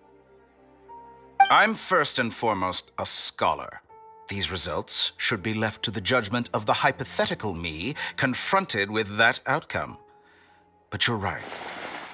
And that's exactly why I'm disappointed with the conclusion of this experiment. As an individual, you don't have any sense of belonging. You seem to have even fewer convictions than a typical scholar. Oh no, I certainly have my own convictions. They just don't fit your standards, that's all. All right, that's enough conversation for today. The experiment is over, and it's time to tidy up the equipment and reclaim any useful materials. For example, the Gnosis. Lesser Lord Kusanali, you're an intelligent archon. I'm sure you understand the disparity in our combat abilities at this time. Besides, you have no way to use that electro-gnosis in battle. Didn't you say you were here to negotiate with me? Somehow, it's starting to seem like you intend to take it by force now. I'm merely stating a fact. After all, I'm also a scholar. Naturally, I hope to show proper respect and dignity to the God of Wisdom. Your hypocrisy is built on absolute confidence. I understand your scheme, but... what if I were to destroy the Gnosis now and awaken the heavenly principles? Awaken the heavenly principles? Do you think that's really possible? The heavenly principles have been silent for many years, but the Gnosis are symbols of their control over Tevat and all the laws. Will the destruction of a Gnosis attract the attention of the heavenly principles? And if so, how do the Fatui plan to deal with the consequences? Do you dare to gamble such a possibility with me? Gamble? How surprising. I thought you would show evidence or use rigorous reasoning to prove your point. The word gamble is the last thing I expected to hear from the god of wisdom. But this is a clever move. You must have seen through me when I first captured your consciousness. As a scholar, I respect all possibilities. This has always been my principle and is an essential trait as an experimenter. Indeed, I can't ignore this possibility. So tell me then, what are your conditions? This foreign Gnosis will only lead to disaster if it stays in Sumeru. But this electro-Gnosis is the prize I obtained after defeating one of your fellow Harbingers. Now, as the one who initiated this cascade of events, shouldn't you pay the corresponding price? Price? Interesting. What price would you have me pay? How about erasing all your other segments? So this is how you wish to restrict me, the most threatening opponent of the Nation of Wisdom. What you request of me is like plucking out the eyes I have placed in the dimension of time. Segments are extraordinarily difficult to make.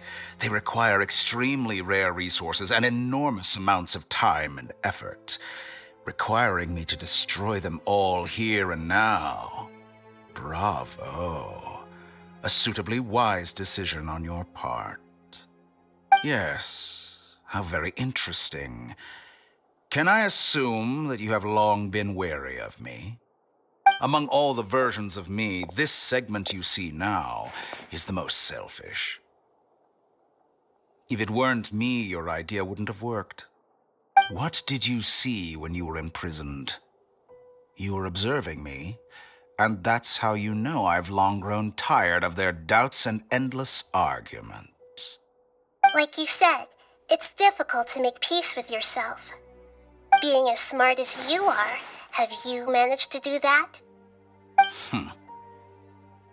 I see. If you think all those versions of me are worth a gnosis, then deal. You sure didn't hesitate much. Is the relationship between all the versions of you really that bad? I don't think there's any need to dwell on that. The surplus versions of me can be exchanged for a gnosis. Do you think anyone can offer themselves at a higher price? Besides, with my abilities, it's only a matter of time until I find better perspectives. Perhaps it's best to say, you're just temporarily ahead. But what I'd like to know is, how can you be sure that I've really erased them? I can see your remaining honesty.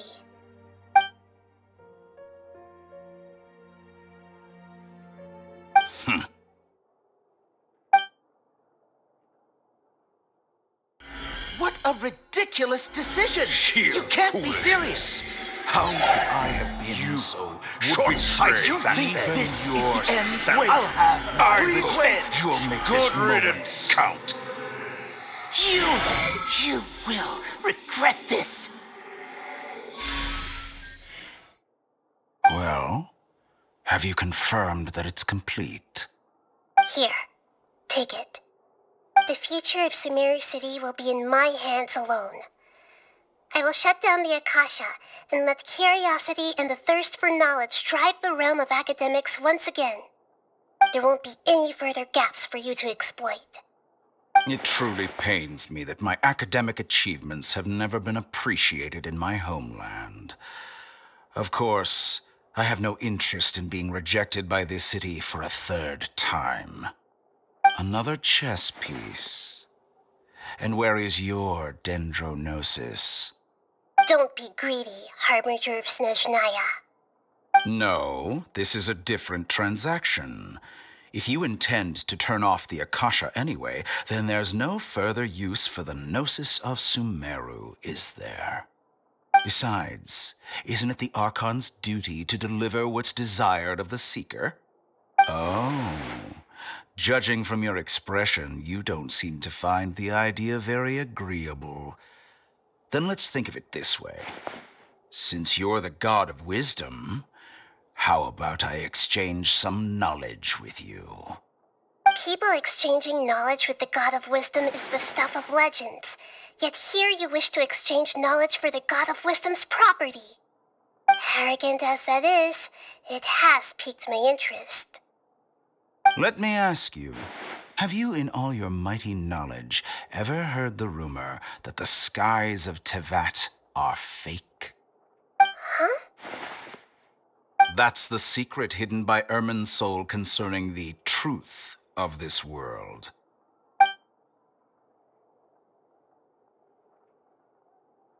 Once I finish telling you about this, it will be time for me to say goodbye. With negotiations, we've all gotten what we wanted. I'm very glad I got to meet you like this.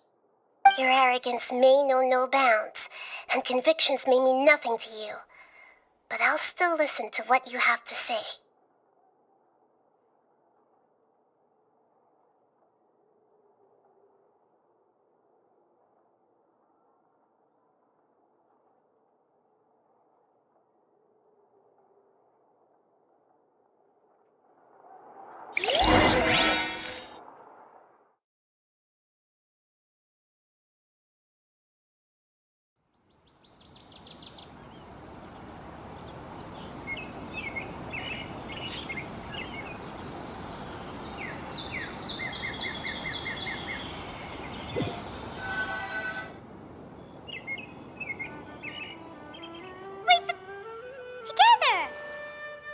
Okay, wake her up.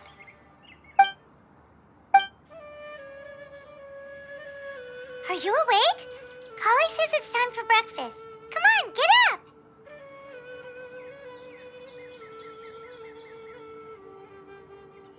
Good morning! How are you feeling today? Good to hear. It looks like we've recovered pretty well. Not even Tainari could stop us from going out now, right?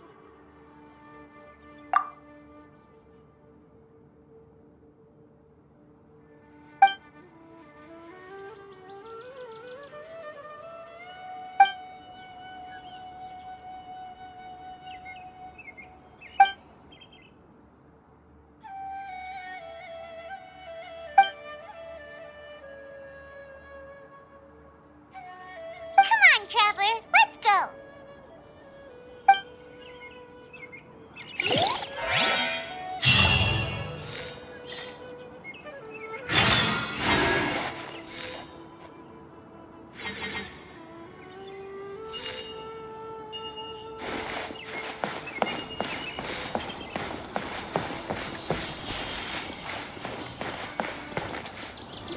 Good morning. Looks like you're awake. Yep. I prepared some breakfast today. Please have a taste. I hope you'll like it. It's nice to have you here so we can eat something yummy. Well, now that I've recovered from Alizar, I'm feeling better than ever. I can even prepare 4 or 5 meals a day now. And Paimon bets they're all delicious. Oh, by the way, someone brought a letter for you after you went to sleep last night. Nope. Paimon wanted to read the letter with you after you woke up. So Paimon didn't open it. Alright, let's read it now. Oh, it's from Nilu. We're going to hold a feast at the Grand Bazaar and celebrate Cyano's reinstatement as the General Mahamatra. As heroes of Sumeru, please be be sure to attend. I'll wait for you. The date of the banquet is written on the back. It's in 2 days. Oh, I've also heard that you've become heroes here as well. That's amazing. Sometimes I'm really envious of strong and confident people like you. Oh, you're embarrassing me. Anyway, let's go to the Grand Bazaar to have a look. Oh, before you leave, be sure to inform Master Tainari.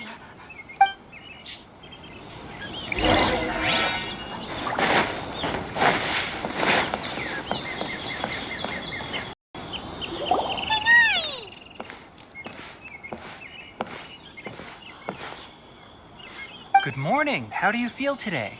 We feel much better. How about you? I'm recovering well. Thanks for asking. But from the looks of it, you seem to be already busy with work again. It's fine. I'm not that busy, really.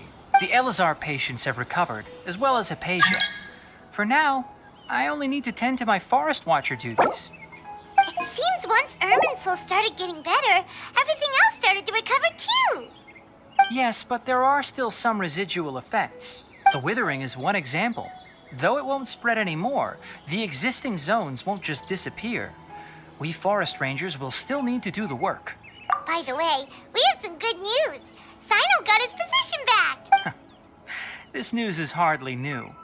He had already mentioned it to me before. Huh? You mean he was already here? Why didn't he come to say hi to us? He visited once, but he was afraid of disturbing you while you were resting. He just asked me a few questions and left. And you probably already know all about the celebration feast. Celebration feast? No, I haven't heard anything about that. Huh? But didn't Nilu say in her letter that they would celebrate Sino? He didn't tell you? Perhaps, or alternatively, he doesn't know about it either. Come to think of it, Sino doesn't seem like the type who'd enjoy a celebration feast. You and Kale are both Sino's close friends. Why don't you come to the feast with us? Kale has taken over some of my tasks these days. I don't think she'll have time for it. Not to mention me. You see, some VIPs have come to the forest recently. Huh? VIPs? Very important Paimons? Well, technically speaking, they are former VIPs. The sages involved in recent incidents have begun their training in the Avidya forest, and the people they had previously imprisoned have all been released. Huh? Yes, he's a little weak, but he isn't injured and his condition is stable. Lesser Lord Kusanali, in her boundless mercy, has decided to spare Azar and the other wrongdoers. Supposedly, they were ashamed of their shallow ideologies and have decided to dedicate the rest of their lives to cultivating wisdom in the Avidya forest. When they learned that Lesser Lord Kusanali had defeated the Balladeer and saved Irminsul, they were shocked at first, but also became happy, feeling that the sacred light guiding them on the path of discovering wisdom had begun to shine once again. As a result, work has increased for the forest rangers. That sounds really exhausting.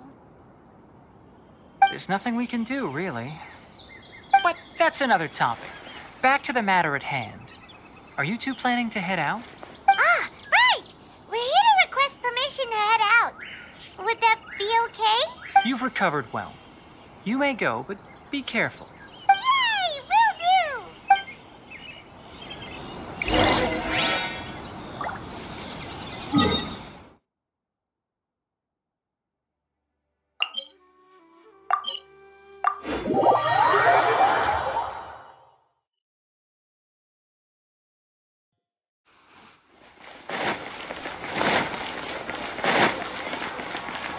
Ad Astra.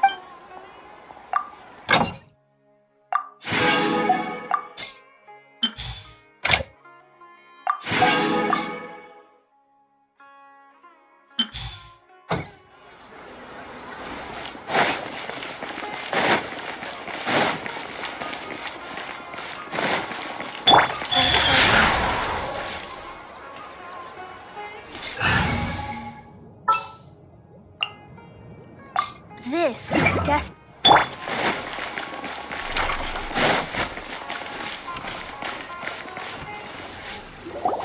Well, there won't be any problems if the feast starts at that time.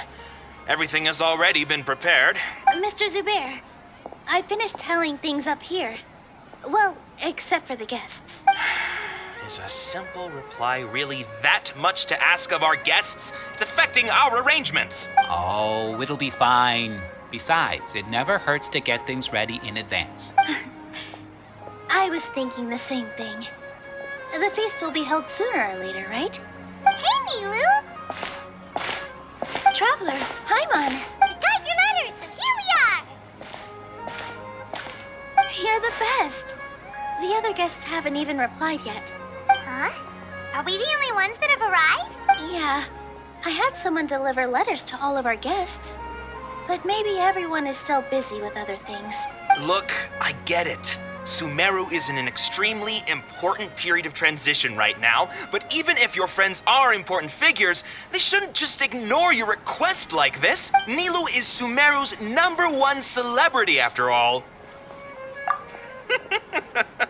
You have no idea how happy I am to talk to people with good taste. If you consider enjoying Nilu's dances having good taste, then almost everybody has good taste. Because Paimon thinks everybody will love her performance. That's right. We all think she's amazing too. Nilu is an absolute favorite among those of us who frequent the Grand Bazaar. For Outlanders, you have a great eye. Master Zubair, let's have a vote for the most outstanding audience members next time. I think these two may win. Nonsense. It is not for us to determine the value of an audience. But indeed, we could try giving gifts to people with particularly good taste. I heard there's a device in Fontaine called a camera that can record people's appearances as pictures. Such pictures would make superb gifts. Ooh, good idea. I wonder where we can find one. I don't want you giving pictures of me to everyone. I'm satisfied just being able to perform here. There's always a lot going on at the Grand Bazaar. Yeah, and that's why I love it here. Traveler and Paimon, could you help confirm if the letters were actually delivered? If for some reason they didn't receive the letters, then please tell everyone that there will be a feast here. Yeah, we can also check out how everything in Sumeru is going now. When I wrote the letters, I heard that Dia was in Port Ormos, and Alhaitham was at the Academia. As for Sino, we've only heard that he appears at the Academia from time to time. I'm not too sure about Ramon's whereabouts. My guess is that he's with Dia. As for Dunyarzad, I just hope she's feeling better. I sent her a letter, but I was afraid of disturbing her. Okay, got it. Let's go, Traveler.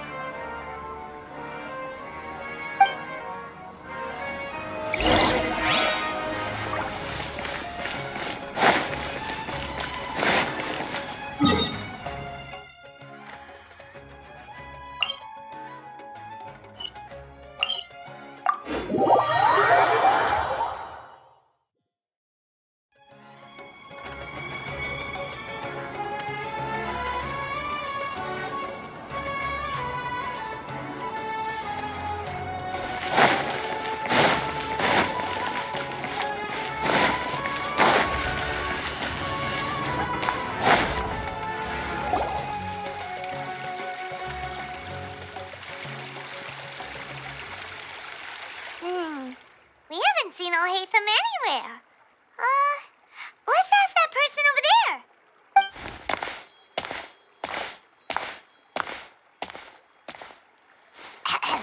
Hey there, have you seen Alhaitham around? Yes, it seems Scribe Alhaitham has gone to the House of Dana. You should be able to find him there. But you're already the second group of people I've seen looking for him today.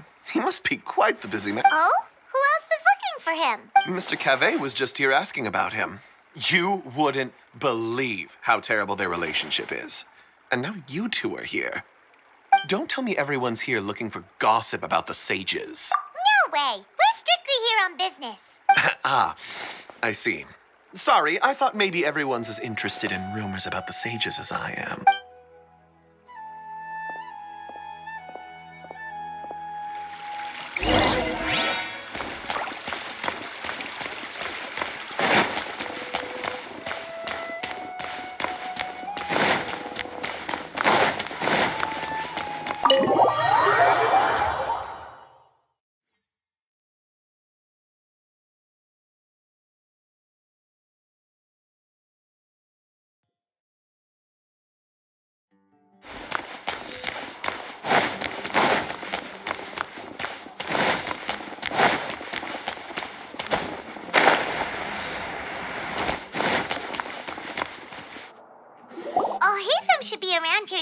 right?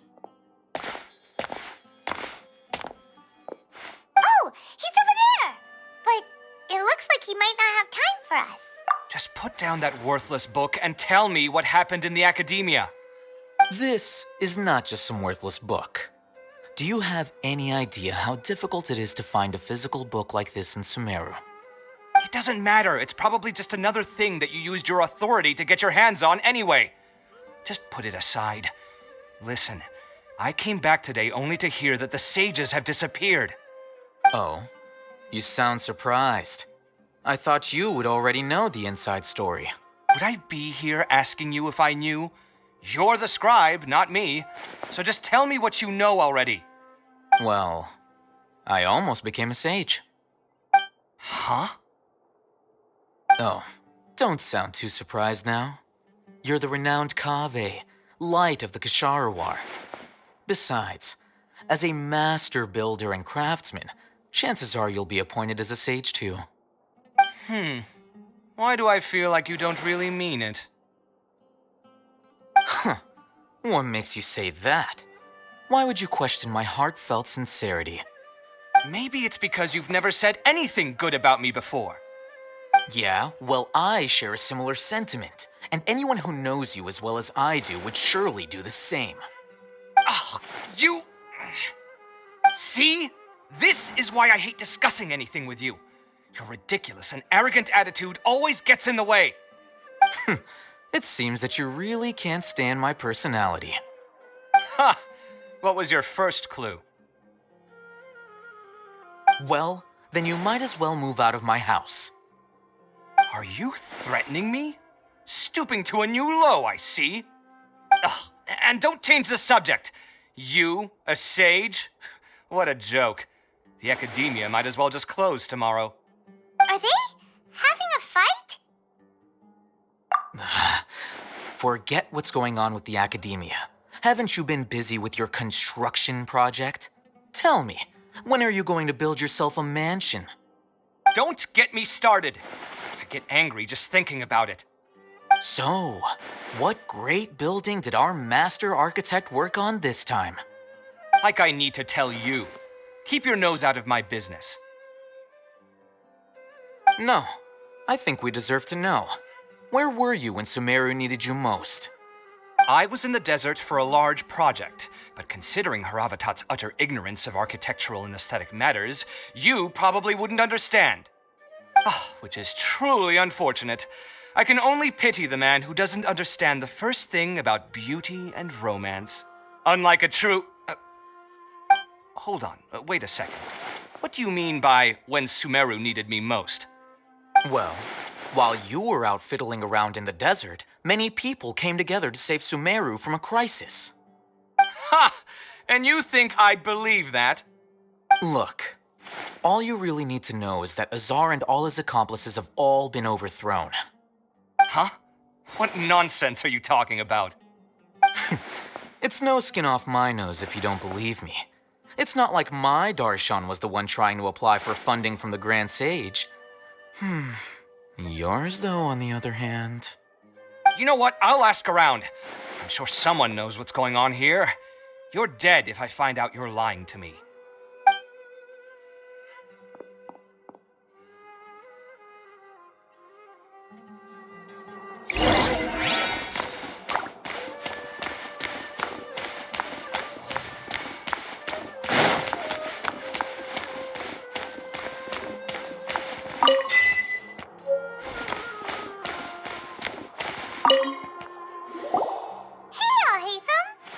Oh, it's you two. What's the matter? We're running some errands for Nilu. Have you received her letter? Letter?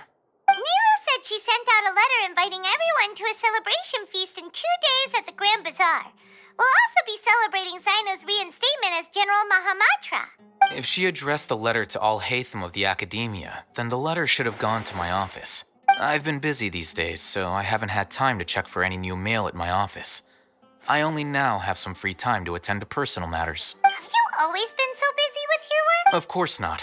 I'm only busy these days because several sages have been dismissed recently and the whole academia was practically turned upside down. Kainari told us they all went to train in the Avidia Forest. Apparently they will spend the rest of their lives there. That is already the best possible ending for the likes of them. 4 of the 6 great sages were possessed by their desire for power and attempted to create a new god. In order to pull it off, they even imprisoned the other 2 rational sages. To imagine such things could take place in the academia. I don't know where to begin. Yeah, you're right. Huh. Feels kind of strange to hear them called that after all this time. But then again, the 6 great schools sounded pretty impressive too. Yes, at least that's how they're supposed to sound. It's said that when the academia was first founded, the Dendro Archon herself established the 6 great schools, each representing one of the 6 different types of wisdom. Numerous Darshans have sprung up and faded. Only the 6 Darshans attaching themselves to the 6 great schools have stood the test of time and obtained permanent seats in the academia. Now, the 6 Darshans are nearly synonymous with the 6 great schools, and the leaders selected for the schools are the 6 great sages. Among the 6 great sages, there is one central leader, the Grand Sage. Unfortunately, only the sages from Vahumana and Amorta remain now. They were imprisoned for opposing Azar and were only rescued after Azar's downfall. So who's managing things in the other 4 schools now? Do they need to find someone new? Yes. Normally, new sages are selected based on a strict set of criteria. Oh, didn't you just say something about becoming a sage? If they pick you, then we'd have a huge connection in Sumeru. Yes, about that. You didn't let me finish my sentence. The person in charge of personnel affairs nominated me to be the Grand Sage in place of Azar and help Lesser Lord Kusanali manage the academia. But I refused. Huh? But why? Can't you be a little more ambitious? I'm not even interested in being one of the 6 great sages. Like I said before, I don't like being a leader. Oh, all right. So are you busy these days trying to find others to take the job? That's not my job either. I'm only responsible for handling important affairs within the academia before the new sages take office. And the first thing I'll do is reject Kasharawar's application for funding. By the way, who was that other person just now? Is he your friend? Do we look like friends? Paimon doesn't know. That's why Paimon's asking. His name is Kaveh, my roommate. You could say he's the representative for Ksharawar scholars. Which is exactly why he always has so many problems. So everything that's happened recently must be a huge change for the people of Sumeru. Such is the work of the Academia Scribe. Well, anyway, no matter how busy you are, since you are our planner, remember to attend the celebration feast in 2 days. All right, I'll see you there.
This is Port Ormos. Now where could Is that Paimon I hear? Huh? Oh, it's been a while. How are you doing? Dinyarzad! It's been so long since we've seen you! I'm doing well. I can go as far as saying I have never been happier in my entire life. I don't know if you've heard, but Elazar has completely disappeared, and all the patients have recovered. You kidding? Knowing them and the connections they've got, I'm sure they've heard about it. Yeah! That's right.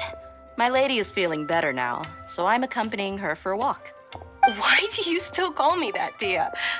You've already informed my father of your resignation. I guess I'm just used to calling you my lady. Old habits die hard. Resignation? You mean you're quitting? Yeah, I might start losing my edge if I keep being a bodyguard for the Homayanis. You know that my parents and I are fond of you, and we appreciate you very much. It wouldn't be a problem if you wish to continue to be our bodyguard. I'm not a woman that's easily persuaded. You should know that by now. When I took this job, I had already decided that I'd quit as soon as you'd recovered. It's time for me to get back out there and chase that horizon. So what are you gonna do now if you're not gonna be a bodyguard anymore? I want to take a risky job and put my body to the test again. Huh? But we literally just finished one of the most dangerous jobs ever. Are you getting bored already? I know. If I hadn't joined in that plan with you, I wouldn't have come up with this idea. I guess I still get fired up by that feeling of going all out in a fight. It made me realize that I'm still a mercenary through and through. Life is short, and I'm happy that I got to be a part of that operation. But the whole thing also made me realize that there are still many problems in Sumeru. And as a desert dweller, I'm still not completely ready to settle down on this side of the wall. Well, I remember a friend had someone bring you a message. You mean I'll hate them? I didn't expect him to still remember that. I thought he was joking. We just came from talking with Alhaitham at the Academia. Did he tell you that he suggested that I come work at the Academia? What? I heard that Azar and his cronies fell from power, and Alhaitham told me that now was a good time to find a job in the Academia. But only if I wanted to. Whoa. Paimon can't see you being anything other than a mercenary. Me neither. But I think Dia would look great dressed up as a scholar. Ugh, forget about it. I wouldn't last 10 seconds in there. Alhaitham probably just liked the way I worked and knew I'm good in a fight. So he suggested I find some work in the Academia. But you know, if you take him up on the offer, Sino might actually agree and let you become a Matra. Because you're super amazing. The Matra have all the talent they need as long as they have Sino. I prefer to be free to live however I choose. In fact, I chose this job from the very start because I knew it'd be right up my alley. Even if being a mercenary means facing all kinds of danger. A lion has to return to the wild sooner or later. If anything, being your bodyguard has been unfamiliar territory for me. I don't want to see you go, but I'll respect your decision. I'm glad to hear you say that. Come on, no need for the sad face. It's not like we'll never meet again. Once the whole Dendro Archon thing is settled, everything in Sumeru will take a turn for the better. That makes me happy too. But a peaceful society will probably mean less demand for mercenaries like me. Before long, we'll be a dying breed. So I'd better get to work while I still can. Huh? But wait a second. You make it sound like you're leaving now. Well, no, not yet at least. I promised my lady I'd stick around until next week. So, have you been in Port Ormos this entire time? We were wondering if you had received a letter from Nilu. Oh, did Nilu write to us? She heard that you were seen in Port Ormos, so she sent the letter here. Huh. It was probably sent to the inn that we're staying at. My lady has been very energetic lately and keeps taking me on hikes, staying out even into the night. By the time we get back, the receptionist is usually off napping on the job. Right, and we tend to leave quite early in the morning, so the old man on duty is also usually dozing off. So what it really sounds like is that the person on duty is always asleep. I bet the letter's at the reception desk. I'll go check later. No wonder there wasn't a reply. You never received the letter. Good thing Nilu asked us to come and check on that. Sorry to make you two come all the way out here. It must be something important for Nilu to specifically write to us like that. Yes. She said they were preparing a victory feast in the Grand Bazaar, and will also be celebrating Sino's reinstatement as General Mahamatra. She was hoping you could come. Great! I'll be sure to attend. Count me in too. But is there some sort of dress code or anything for the feast? Can I just show up looking like this? Since it's being organized by Nilu, I don't think she'll be too picky about that. If anything, I think she wants to see us as our most natural selves. All right, then this is how I'll show up. The feast will be held in 2 days, so don't forget. Sure. Thank you so much for letting us know. We'll see you there. Oh, by the way, do you happen to know where Sino and Raman are? The General Mahamatra always comes and goes without a trace. Normally no one knows his whereabouts. Oh. But last time we met, he mentioned that he had something to do in Aru village. You can try your luck there. As for Raman, your guess is as good as mine. I only remember he said that he had something to discuss with Sino. You can ask Sino when you meet him. Don't mention it. You better get going. All right, on to our next stop.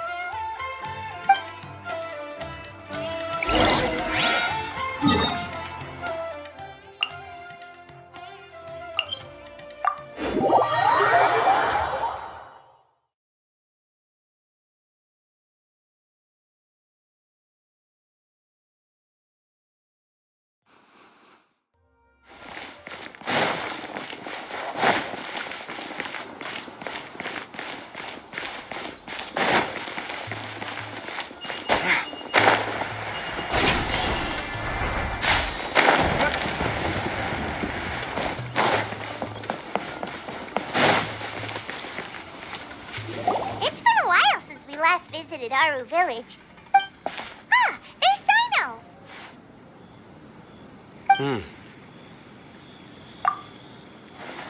What brings you here? We recovered well, and Tanari agreed to let us leave, so now we're out and about again. It seems Gandharvaville's medical treatment is still as good as ever. Mm-hmm. And Tanari is recovering well, too. That's good to hear. Yeah, you're the one who brought us to him when we lost consciousness, right? Thanks for that. You're welcome. Tainari has excellent medical skills, and Kale is quite attentive. It was the best place for you. But why are you just standing here like a dead tree? I'm meeting some people. Oh, you mean Candace? I've already talked with Candace and the village chief. They're still at the usual place. You can go there if you'd like to see them. But you know one of the people I'm meeting as well. Oh, by King Deshret's blessing, my friend suddenly appears in the desert. Don't tell me you've run into trouble and need us to help now. Raman! And, Sataria? Oh, you know me? Oh, well, you're pretty famous in the academia. Don't worry, these are our friends. No need to be so guarded. I see. I'm doing well. Many good things have happened recently. Same here. Really, I feel that my whole life has started to shine after suddenly finding a new direction. Oh, tell us everything. Yeah, you go ahead. All right, well, I suppose I should start by saying I've decided to leave the academia. What? It's not that I've given up on being a scholar. Instead, you could say I've found a new identity. I will no longer pursue research like a typical scholar, but I have not completely given up on my relationship to knowledge either. I can see what you're saying now. What do you mean?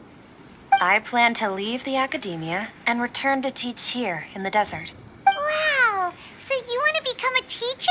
Sataria will return to support education here and teach people from the desert. She can't teach everyone on her own, but there are many of us Eremites all over Sumeru. She came to discuss a collaboration with me and hoped that I could bring her ideas to the Eremites. Yes, it's my hope that the Eremites can help me select a group of smart people with the best aptitude for teaching. I'll teach them, and after they've finished learning from me, they can go educate more people. That is the true meaning of education and the spreading of knowledge. The people of King Deshret suffer from sandstorms, exile, and ignorance. Miss Sataria is more than welcome to come teach here. Her arrival is like a star shining in the desert night. The stars have always guided caravans, thieves, soldiers, and travelers who get lost in the night. They lead those in the dark out of trouble and back to safety. Oh, please. Where's all of this coming from? I'm starting to feel a little embarrassed. You deserve these compliments. Mercenaries are accustomed to danger and don't fear death, which is why we recognize extraordinary actions that common people would easily overlook. Sataria's idea will bring much good to many people. At first, I feared it was destined to fail. Everyone knows that the academia doesn't allow scholars to teach in the desert without permission. As you know, all knowledge is under their surveillance and control, and very few desert dwellers are as lucky as me. But what I heard at that time has been haunting my heart, as if there were lightning bolts constantly bombarding my soul. Sataria, you tread a treacherous path, and the longer you ignore it, the tighter the academia's grasp on you will become. Sataria, why haven't you gone home? Never forget that the desert that belongs to you lies elsewhere. Miss. These words sparked something in me, and I knew that I had to bring something back to my people after going home. I gathered up the courage to approach the Grand Sage, only to find that he was no longer at the Academia. Lord Sino told me that Azar didn't belong there anymore. Azar has received much-needed punishment. Though, if you ask me, it may have been too light. You probably have already heard. Lord Sino helped me obtain permission to leave the Academia for the desert, and accompanied me here to discuss collaboration with members of the Eremites. My plan was able to go smoothly thanks to him and Rahman. You're all doing so much for the desert. Aside from that, I also have some other business to discuss with Sino. Lesser Lord Kusanali has allocated many resources to support and develop the desert. I've done some business for her, and part of it required the assistance of the Eremites. I applied for a few batches of educational materials from the Academia, and sent them to several groups in the desert, as instructed by Lesser Lord Kusanali. That's exactly what the people here need. Physical books and other related items. If it weren't for Sino and Lesser Lord Kusanali, I'm afraid we'd never be able to get our hands on them. Apart from this, the Academia is also recruiting scholars that are willing to teach in the desert. I'll let you and Sataria know as soon as I have any more news. We must be persistent about this, and maintain these resources to ensure long-term effectiveness. This is the first time in hundreds of years we've had a glimmer of hope. I think this may be the turning point for the desert. Remember these words. Here lies our faithful priest, Kasala. His wisdom is a miracle among the people, deserving of high praise and admiration. I hope people with wisdom like that priest will rise again among the desert dwellers. Then we'll once again see the wisdom and glory that once shook the world. Enough about us. Are you here to discuss some business too? No, not at all.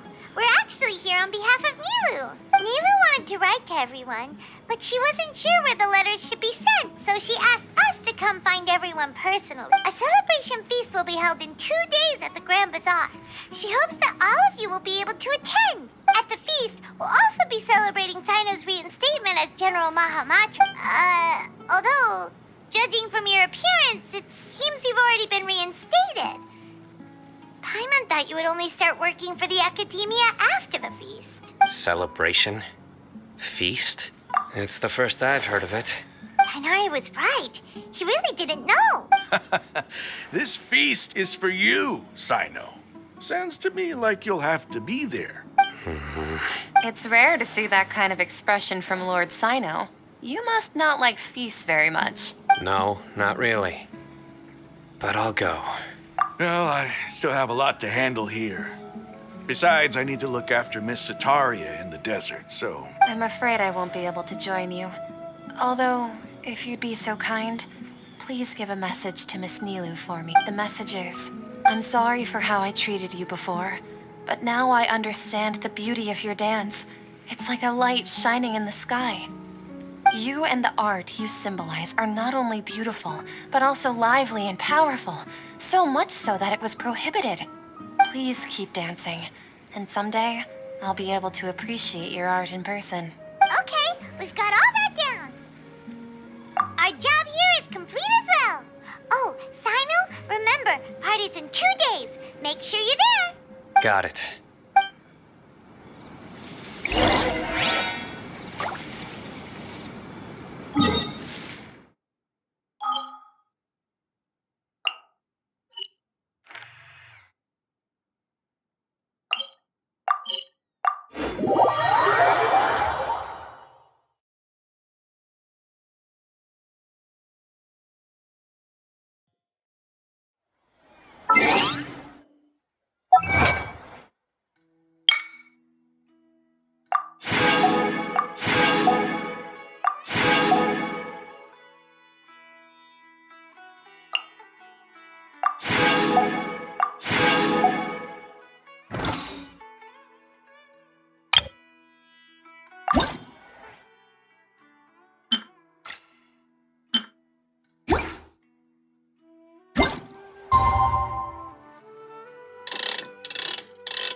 Looks like we're the last ones to arrive. I'm here. Ah, there you are. Well, look who finally decided to show up. You look like you came here immediately after finishing up some work. I'm very happy to see you here. But we're not late, are we? It's just that everyone else arrived ahead of time. I propose that the last one who arrived be put in charge of today's speeches. Nah, there won't be any speeches today. Oh, really? Well, even better. Come join us over here. Let's share some great food and drinks, and chat about all sorts of fun things. Everything looks quite good. Wow! Paimon can't wait! Traveler, just look at all the delicious food here!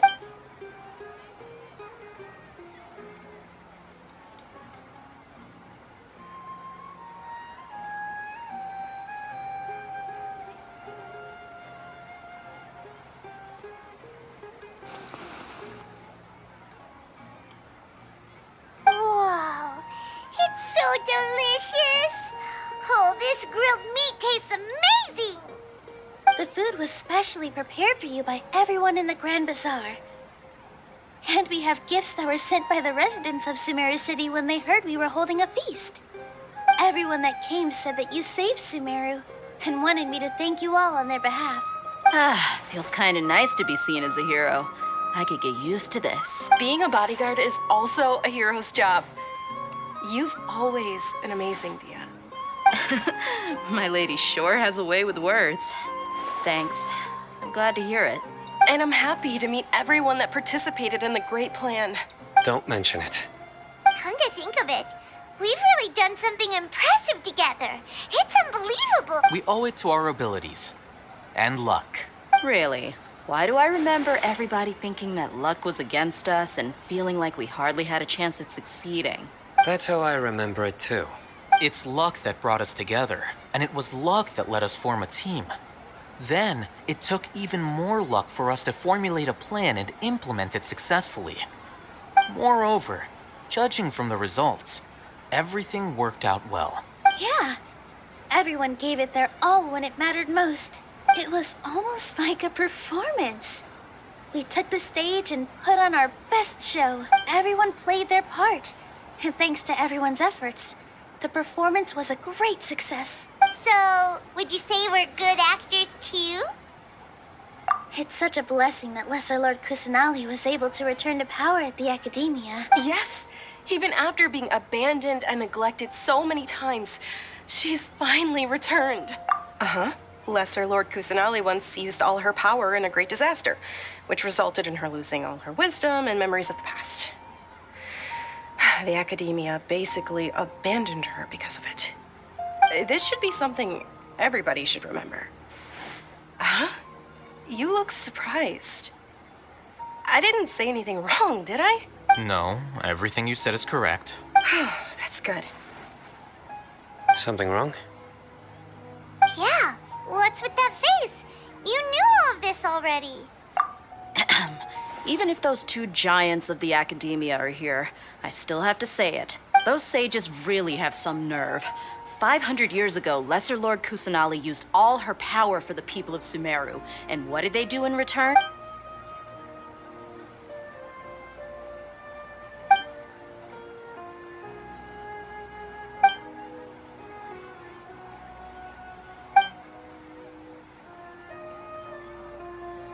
If you bite the hand that feeds you, don't act surprised when it turns into a knuckle sandwich, right, Sino?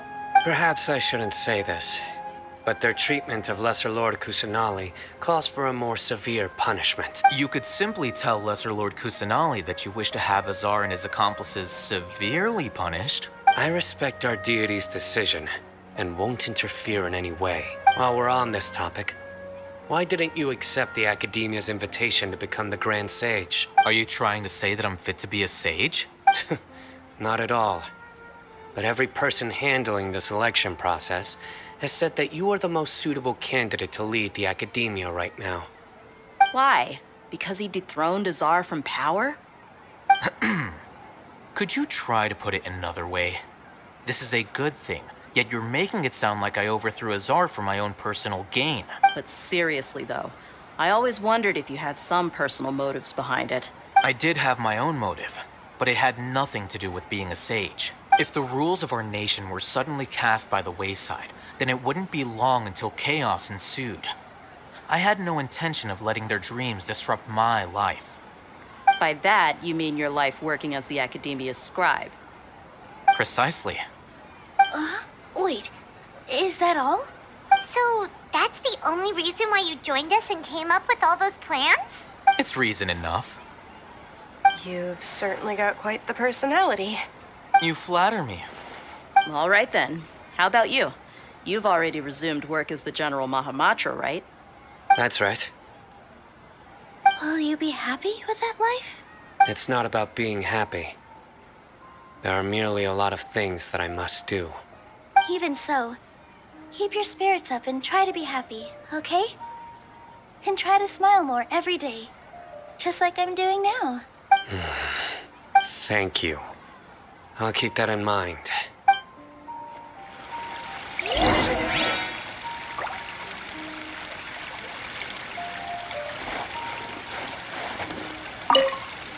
My lady, the grilled meat over there is delicious. Have you tried it? Yes, I also tried some fruit just now. Oh, they're very sweet. What an amazing place to relax. No wonder everybody likes to rest at the Grand Bazaar. You said it. Oh, look who else is here. Hello. Oh, I'm so happy Nilu invited everybody. Oh, now I have the chance to meet all the heroes. Hey, less of that polite chit-chat and more eating and drinking. The feast is about having fun, not stuffy formalities.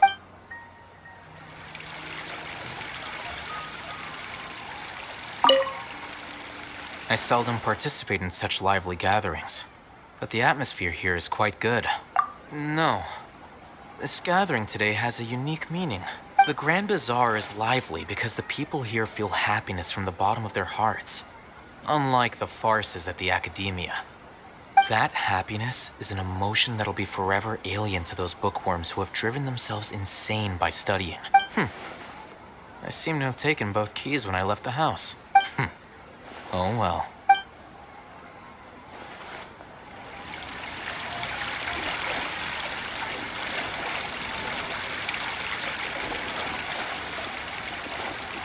Ah, there you are, Travel. Well, how is it?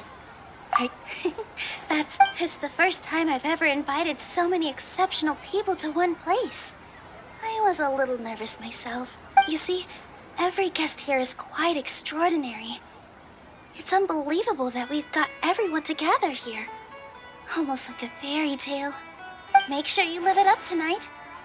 I'll be happy as long as you're enjoying yourselves. I'm honored to have her think of me this way.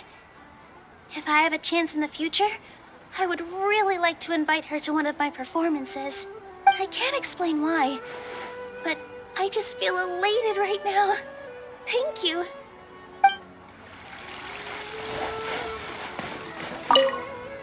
The atmosphere here is good, and everything is delicious. Yeah. I don't often come to such places, but it feels quite good. I have a lot to handle these days. Otherwise, I could show you around. There's always next time. We're friends after all. This feast is pretty good. I like it.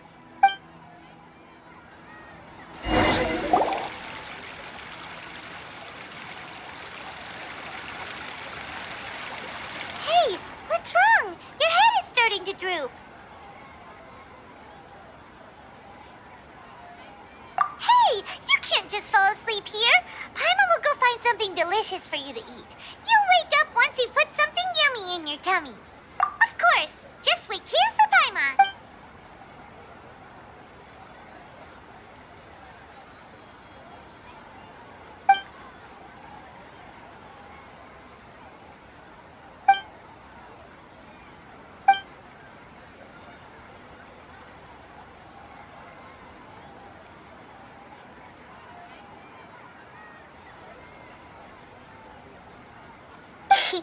It's me.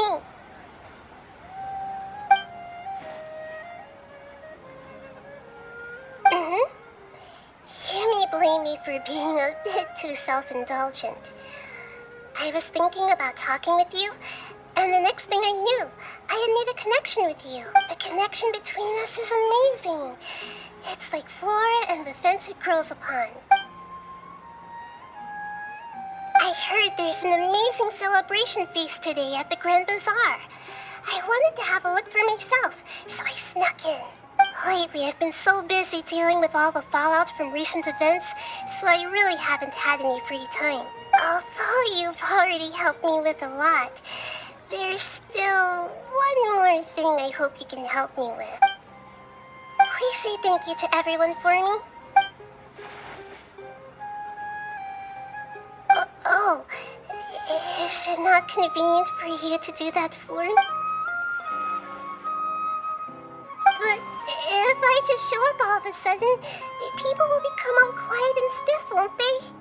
What if I end up scaring them and ruining this wonderful feast? That'd be the last thing I want.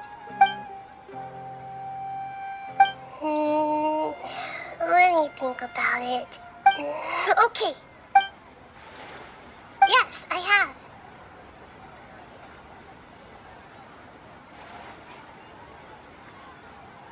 You said I should go thank everyone as myself, right? So, I've decided to borrow your body for the time being. Please don't blame me. The flora also climbs up to the fence to get closer to the sky.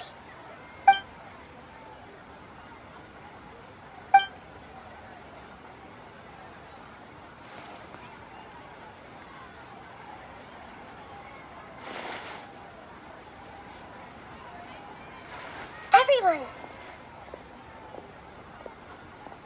Are you awake now? Paimon was just about to bring you the food. It's me. Huh? That voice. Nahida? Hold up. What's going on? I didn't expect to have a conversation with the consciousness of Lesser Lord Kusanali in the Grand Bazaar. Interesting.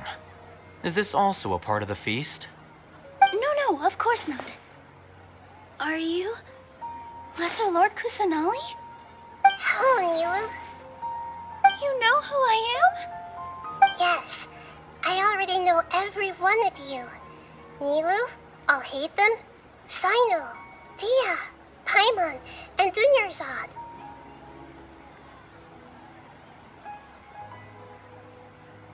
Lesser Lord Kusanali? I took the liberty of occupying the traveler's body so that I could thank all of you in person.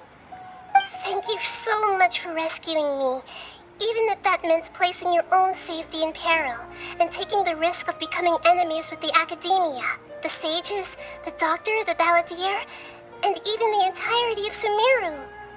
Without you, without any of you, I would have been in a much more difficult situation.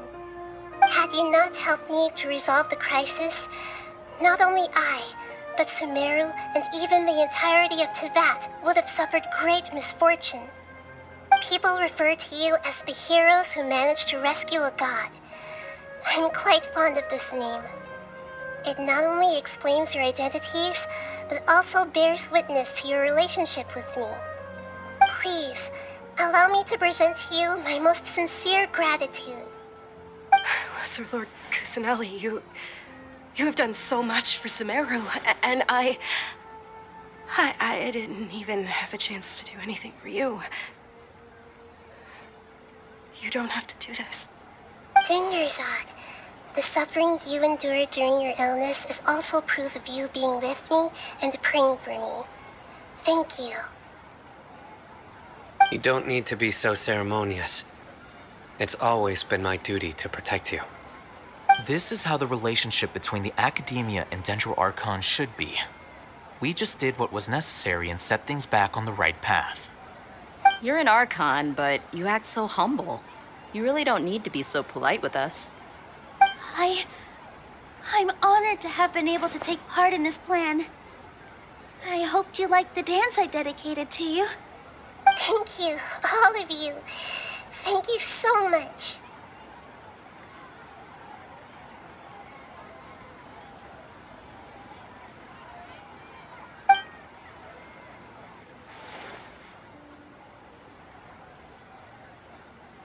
Yeah.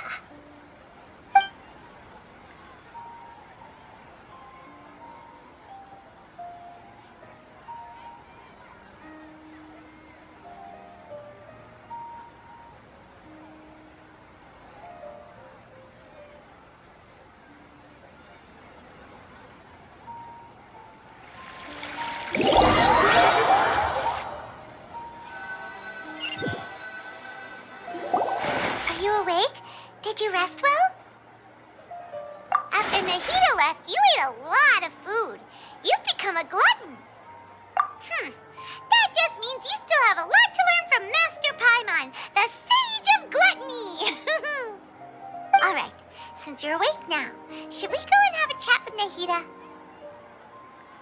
She should be in the academia right about now. If you have any questions, now's your chance to ask.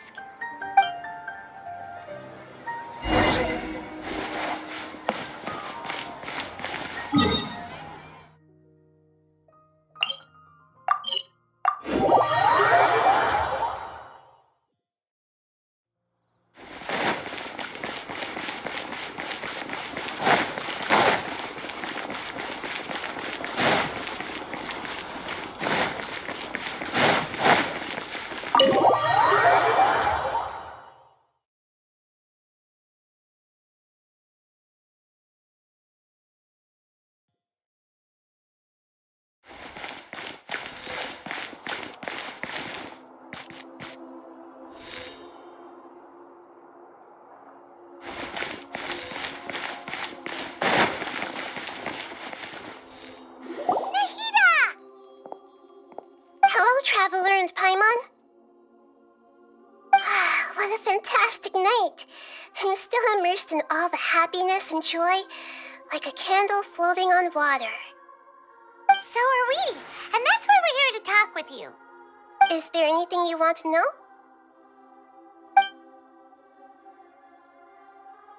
After recent events, the Akasha can no longer function as it used to. I've given it some thought, and have decided to shut it down permanently. But this is definitely not a bad thing. Even from the beginning, I've been planning to shut it down. The Akasha's centralized administration of knowledge has always restrained people's curiosity and curtailed the number of paths available to them. I don't think this is good for Sumeru. Although people may initially feel a little uncomfortable with the loss of the Akasha, they will soon understand that this life is more suitable for them. And as for the future of Sumeru, I'm preparing to regain control of the academia. The former sages have received their punishment, but the new sages have yet to be selected. I will oversee the process personally. I hope that the new 6 great sages will be more focused on academics. Sumeru needs such leaders more than ever. The other big issue is the people of King Deshret. All the residents of the desert, in fact. They have been mistreated for far too long. I've already taken some measures to address this. It will take some time to rebuild everything, but no matter if it's culture, friendship, or trust, we will rebuild it.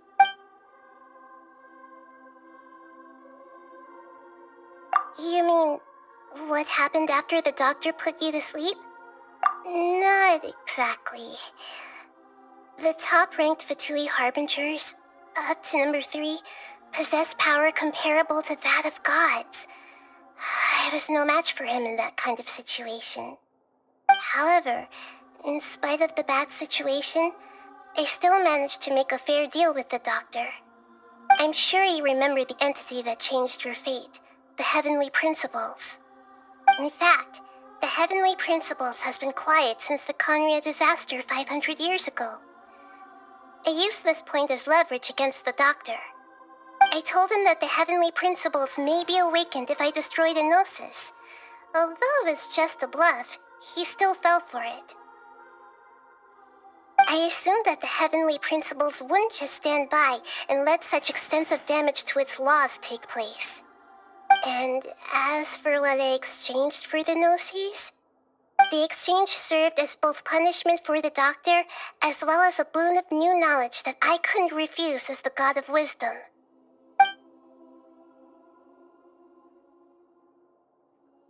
He's still in a coma, I've hidden him like how one would hide a feather. I know you have many misgivings about him, but as someone who had become a god, he has retained a number of very useful features. Don't worry, I'll keep an eye on him and make sure he doesn't do any evil. In addition, there are still some mysteries left in him. Some things may be very clear from my perspective, but he is still yet to understand them himself. His future will be determined by fate.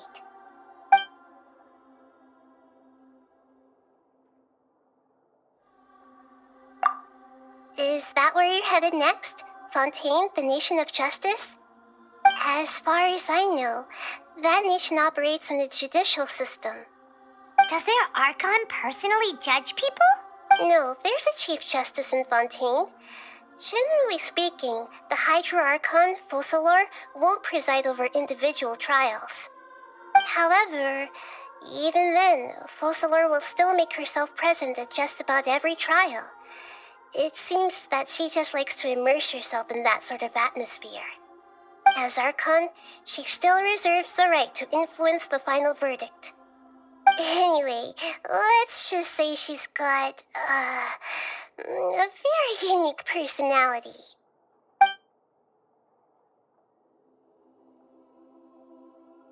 Are you sure? Isn't there something else you haven't asked about yet? Huh?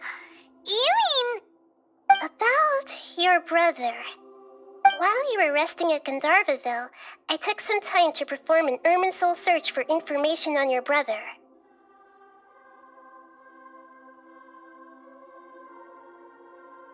Yeah, isn't Irminsul a repository for all the information and memories of Tevat?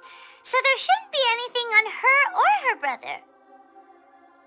This is true in your case. Irminsul indeed does not have any information on you. However, there must be something different about your brother, because as it turns out, the world has recorded information on him after all. What? There's only one possible explanation.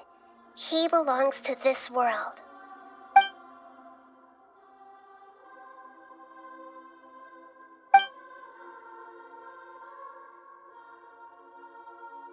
But nothing about this makes any sense. Wasn't this your first trip to Tevat? According to the records I was able to access, your sibling suddenly appeared in Conria. After the Conria disaster, he began his journey through the 7 nations of Tevat. But just as his journey was about to reach its conclusion, the Irminsul records on him suddenly become fuzzy. What do you mean, fuzzy? Did something happen to him? All I know for sure is that somebody, for reasons only they can know, is deliberately obfuscating his fate. And whoever it is, if they can do that, who knows what else they're capable of. But even that wouldn't explain how he somehow comes from this world. Something else I noticed was that according to these records, the Fatui have not classified your sibling as one of the Descenders. What's a Descender? Paimon's never heard of it. Look, I'm sure you must be curious about the information I received from the Fatui in return for my gnosis, right? A very important part of the intel was about this world's Descenders. External beings, ones that don't belong to this world. Traveler, you are Tevat's 4th Descender. Huh? So the Fatui count 3 other Descenders before the Traveler, and her brother isn't even one of them? That's right. My current hypothesis is that the first Descender was likely what we now call the Heavenly Principles. As for the other Descenders, I still need to verify their existence. It could take me some time. Paimon's head's about to burst from all this crazy new information.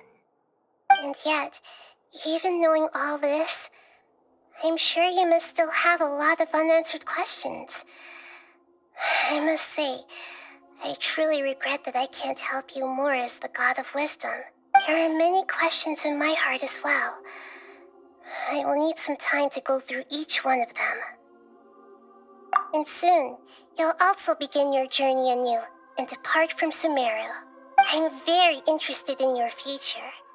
It's a journey that can't be observed or recorded by this world. If fate is the ultimate knowledge, then your future will be the ultimate fate.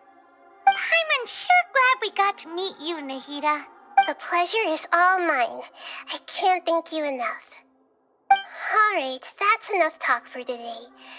If you ever miss me, just close your eyes, and maybe I'll appear in your dreams.